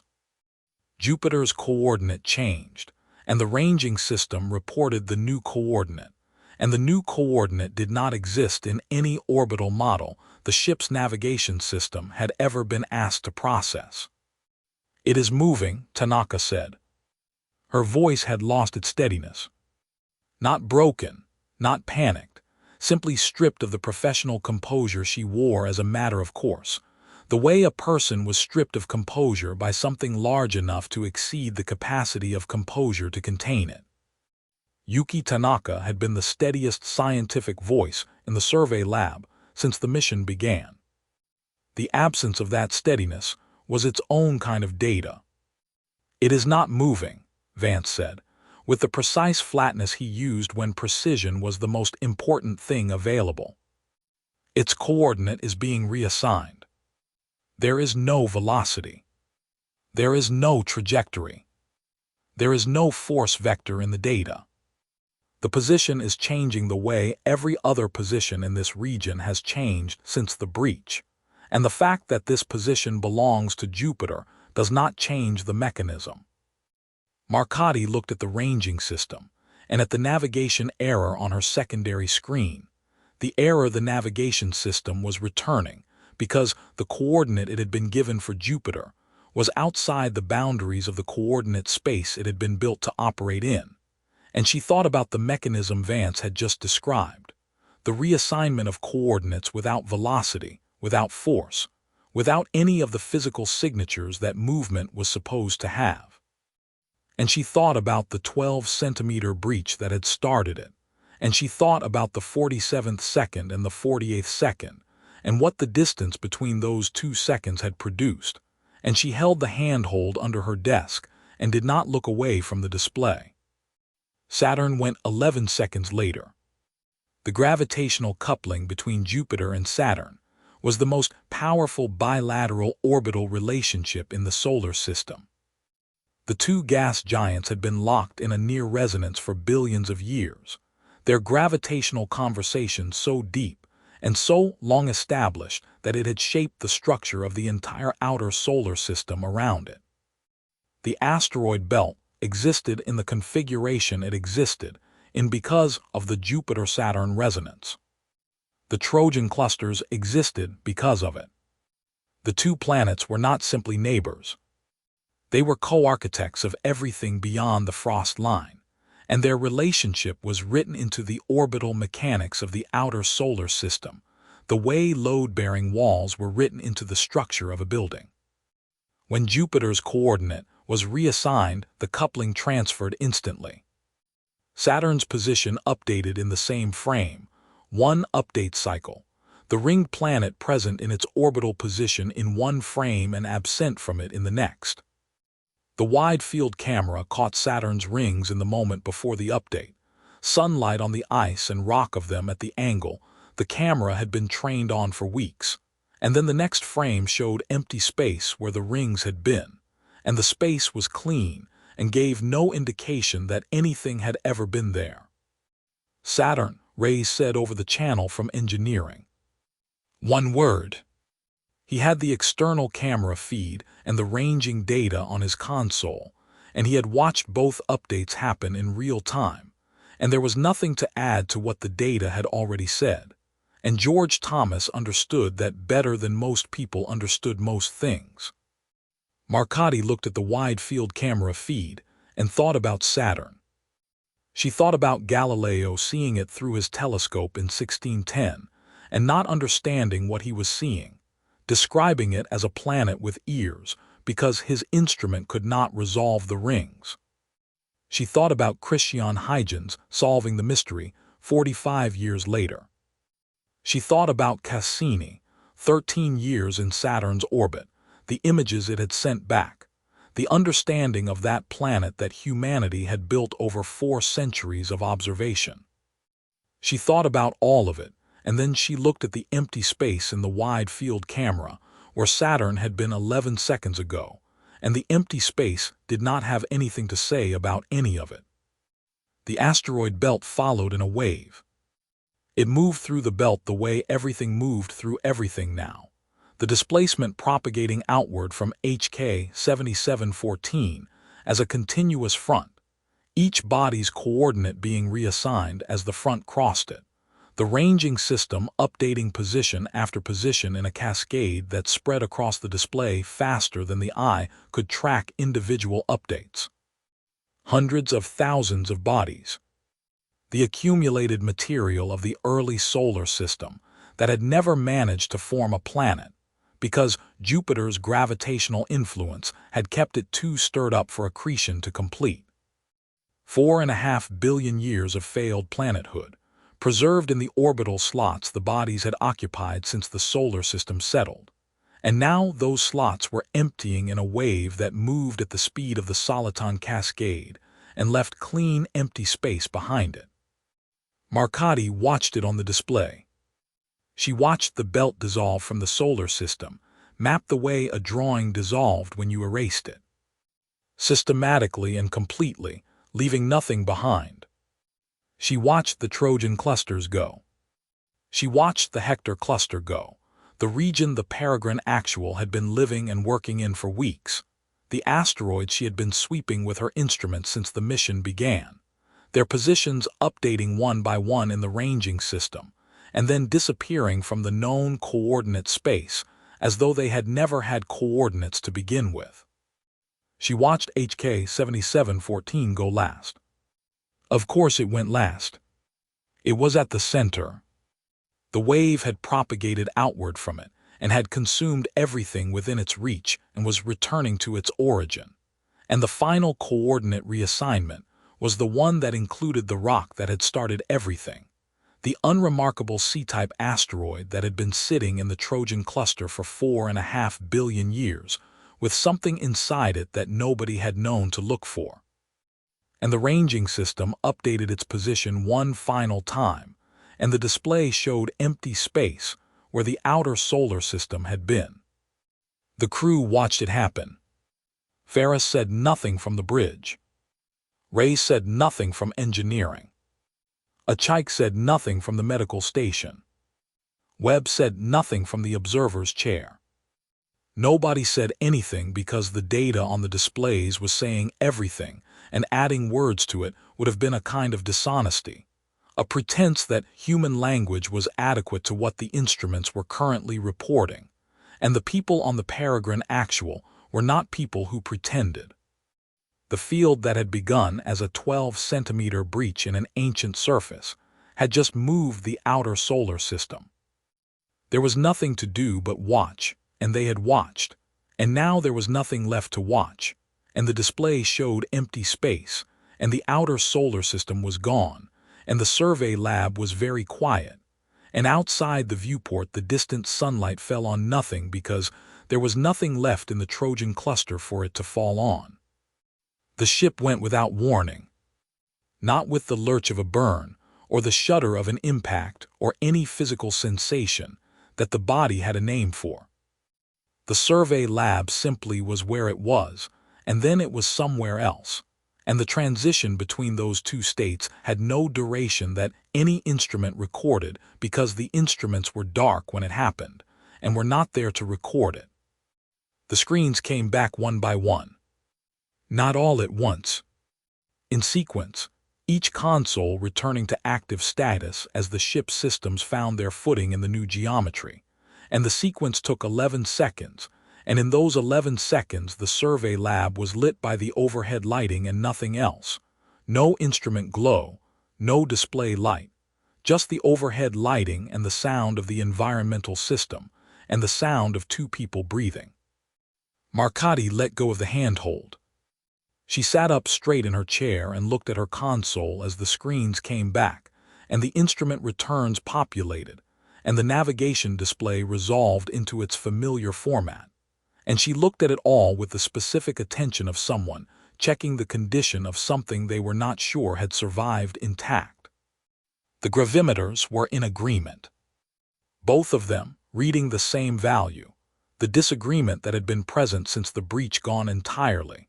The two instruments reporting the same local gravitational field with the consistency they had been designed to maintain, and had not maintained since the 48th second of the plasma torch operation. The clock differential was 0. The anomalous region boundary display was gone, because there was no anomalous region. The pulse interval counter was gone, because there were no pulses. The navigation system was running its standard operational routines without returning errors, processing the local coordinate space without finding anything outside the boundaries of the coordinate model it had been built to work in. The soliton had reached a new stable state. Marcotti understood this before she could have explained it, the way you understood things that the data made inevitable before the words arrived to confirm them. The cascade had run to completion. The disrupted feedback loop had propagated outward until it had consumed everything within its reach and then re-established coherence in the new geometry. The self-reinforcing curvature finding a new stable configuration around a new set of boundary conditions. The sphere sitting at the center of it exactly as it had always sat, intact and indifferent and ancient, its wound healed by the same process that had displaced them. "Bari," she said. "Reading it," Vance said. He was at his console, moving through the instrument status with the systematic speed of a man who needs to know the condition of everything before he can think clearly about any of it. All arrays nominal. Navigation consistent. Clock differential 0. Gravimeters in agreement. He looked at her. The anomaly is resolved. She pulled up the stellar cartography. The system ran its standard orientation routine, sampling the stellar background and comparing it against the catalog of known star positions to calculate the ship's location. Standard routine. 40 seconds under normal conditions. She had run it hundreds of times on 4 postings, and it had always come back with a position, a set of coordinates, a location in the known universe that she could point to on a map and say, "Here, we are here, this is where we are." It ran for 40 seconds. No result. She widened the search parameters and ran it again, and the system worked through the expanded search for 90 seconds and returned the same answer, which was not an answer but an absence, the navigation system's way of saying that the stellar background it was observing did not correspond to any region of the catalog it had been built to search. She sat with that for a moment. Then she looked at the viewport. The stars were there. A full, dense, brilliant starfield, the deep space sky she had been looking at her entire career, familiar in its texture and its density and its cold, indifferent beauty, and entirely, completely, absolutely wrong. Not shifted, not lensed, not anomalous in any measurable way. Simply not the stars she knew. Not any stars she knew. The constellations that had been the backdrop of every mission she had ever flown, the patterns that human beings had been naming and navigating by since before recorded history, were not there. The stars in the viewport were real and present and numerous, and none of them were in the right place to form any shape that had ever had a name. "The stellar cartography is not finding a position match," she said over the ship channel. Ferris's voice came back without delay. "Explain that." "The stars we are currently observing do not match any region of our stellar catalog," Marcotti said. "The catalog covers the entire observable sky, as mapped from the inner solar system. What the viewport is showing is not in it." She paused. "We are not in a location that our instruments have any prior record of." The channel was quiet for a moment. Ray spoke from engineering, and his voice had the quality it always had, which was the quality of a man delivering the most useful information available in the clearest possible form. "Hull integrity nominal. All systems green. Full propulsion and full life support. We are in good shape." A pause, brief and considered. "Wherever we are." Marcotti pulled up the wide-field camera feed on her secondary screen and looked at the surrounding space in the 360-degree composite, and Jupiter was there at approximately 180,000 kilometers, the banded atmosphere and the ancient storm, and the mass of it sitting in the unfamiliar dark like something that had been placed carefully in the wrong picture by someone who understood scale but not context. Saturn was visible at approximately 600,000 kilometers, its rings catching the light of whatever stars were closest, still themselves, still exactly what they had always been, displaced into an unknown sky and apparently indifferent to that fact in the way that planets were indifferent to everything. The asteroid field was present. The ranging system was reading density returns consistent with the Hector cluster, distributed across a region of space around HK 7714, the rocks in their ancient patterns, the Trojan cluster that had been home to the Peregrine actual for the duration of the mission, now home to it in an entirely different sense, in a sky that had no human name and no human catalog entry, and no human history of any kind. The sun was not in the ranging data. She checked to the instrument's maximum range of 2 astronomical units and found no solar mass, no G-type star, no source of light consistent with the star that the solar system had been organized around for 4.5 billion years. Whatever coordinate the sun occupied, it was not a coordinate that had come with them. Marcotti sat at her console and looked at the unknown sky and thought about what came next, which was the same thing that always came next, which was the work. She opened the scientific log. Not the personal addendum. Not the instrument record or the observational notes or any of the existing documents in the mission log archive. A new entry, a primary scientific document, and she began to write in the precise third-person language that all good scientists used for records that needed to outlast the moment of their creation, the language that removed the writer from the record so that the record could stand on its own. She wrote about HK 7714 and the first spectroscopic sweep and the impossible density return. She wrote about the acoustic tomography and the sphere and the microcoring sample and Tanaka's decay counter running without producing a curve. She wrote about the clock differential and the laser material and the mathematics she had derived on the legal pad in the blue night lighting of the survey lab. She wrote about the gravitational soliton and Nowak's 1987 paper and the natural field boundary of 40 meters and what the breach had done to it. She wrote about the drone disappearances and the Alcubierre metric and the coordinate reassignment and the lensing and the navigation discrepancy and the boundary expansion and the pulse intervals shrinking to 0. She wrote about Jupiter.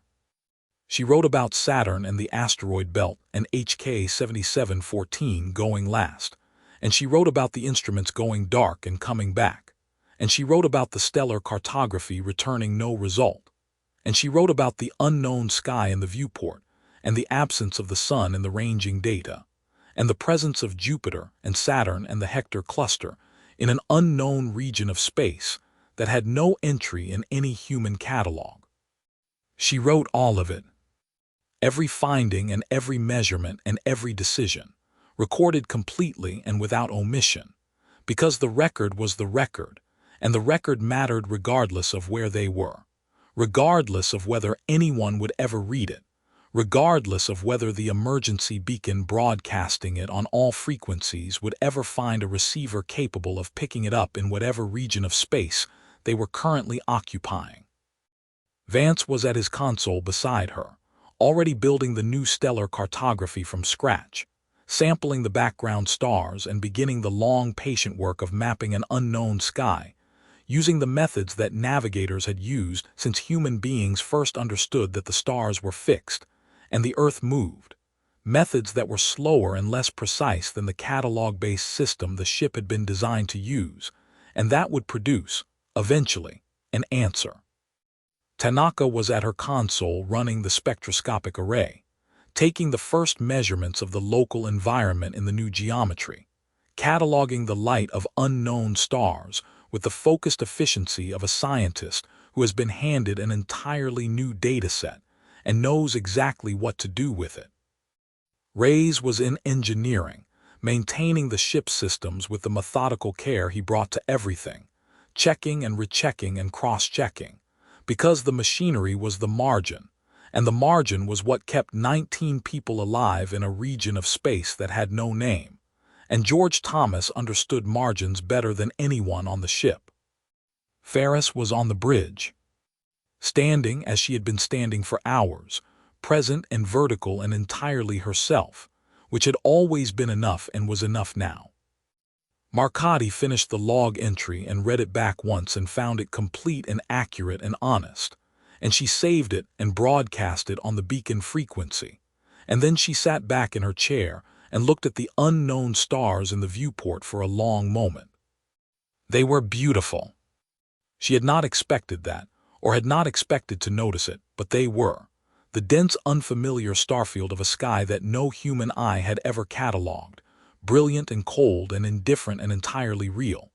And the Peregrine Actual sat beneath them with its systems running and its crew working and its scientific log current and complete. And the sphere sat in its ancient rock somewhere in the asteroid field around them. Stable again, contained again, its 40-meter natural field restored. Its wound healed, its 4.5 billion-year existence continuing in a new location, with the same absolute indifference to human circumstance that it had always brought to its existence. Marcotti looked at the unknown stars for a long moment. Then she looked at Vance beside her, building his chart out of starlight with the patient, systematic care that was simply who he was. She looked at Tanaka in her corner, already deep in the spectroscopic data of a sky nobody had ever measured. She heard Reyes' voice from engineering, steady and specific, reading out a system status to nobody in particular, because the reading of it was the work, and the work was what mattered. She turned back to her console. The stellar cartography was open and waiting, and the unknown sky was full of stars, and every single one of them needed a name. And Mara Marcotti put her hands on the console and began. Thanks so much for listening. If you enjoyed today's episode, please consider subscribing so you never miss a story. And if you want to support the show, leaving a review on your favorite podcast app really helps us grow. Hope to see you next time.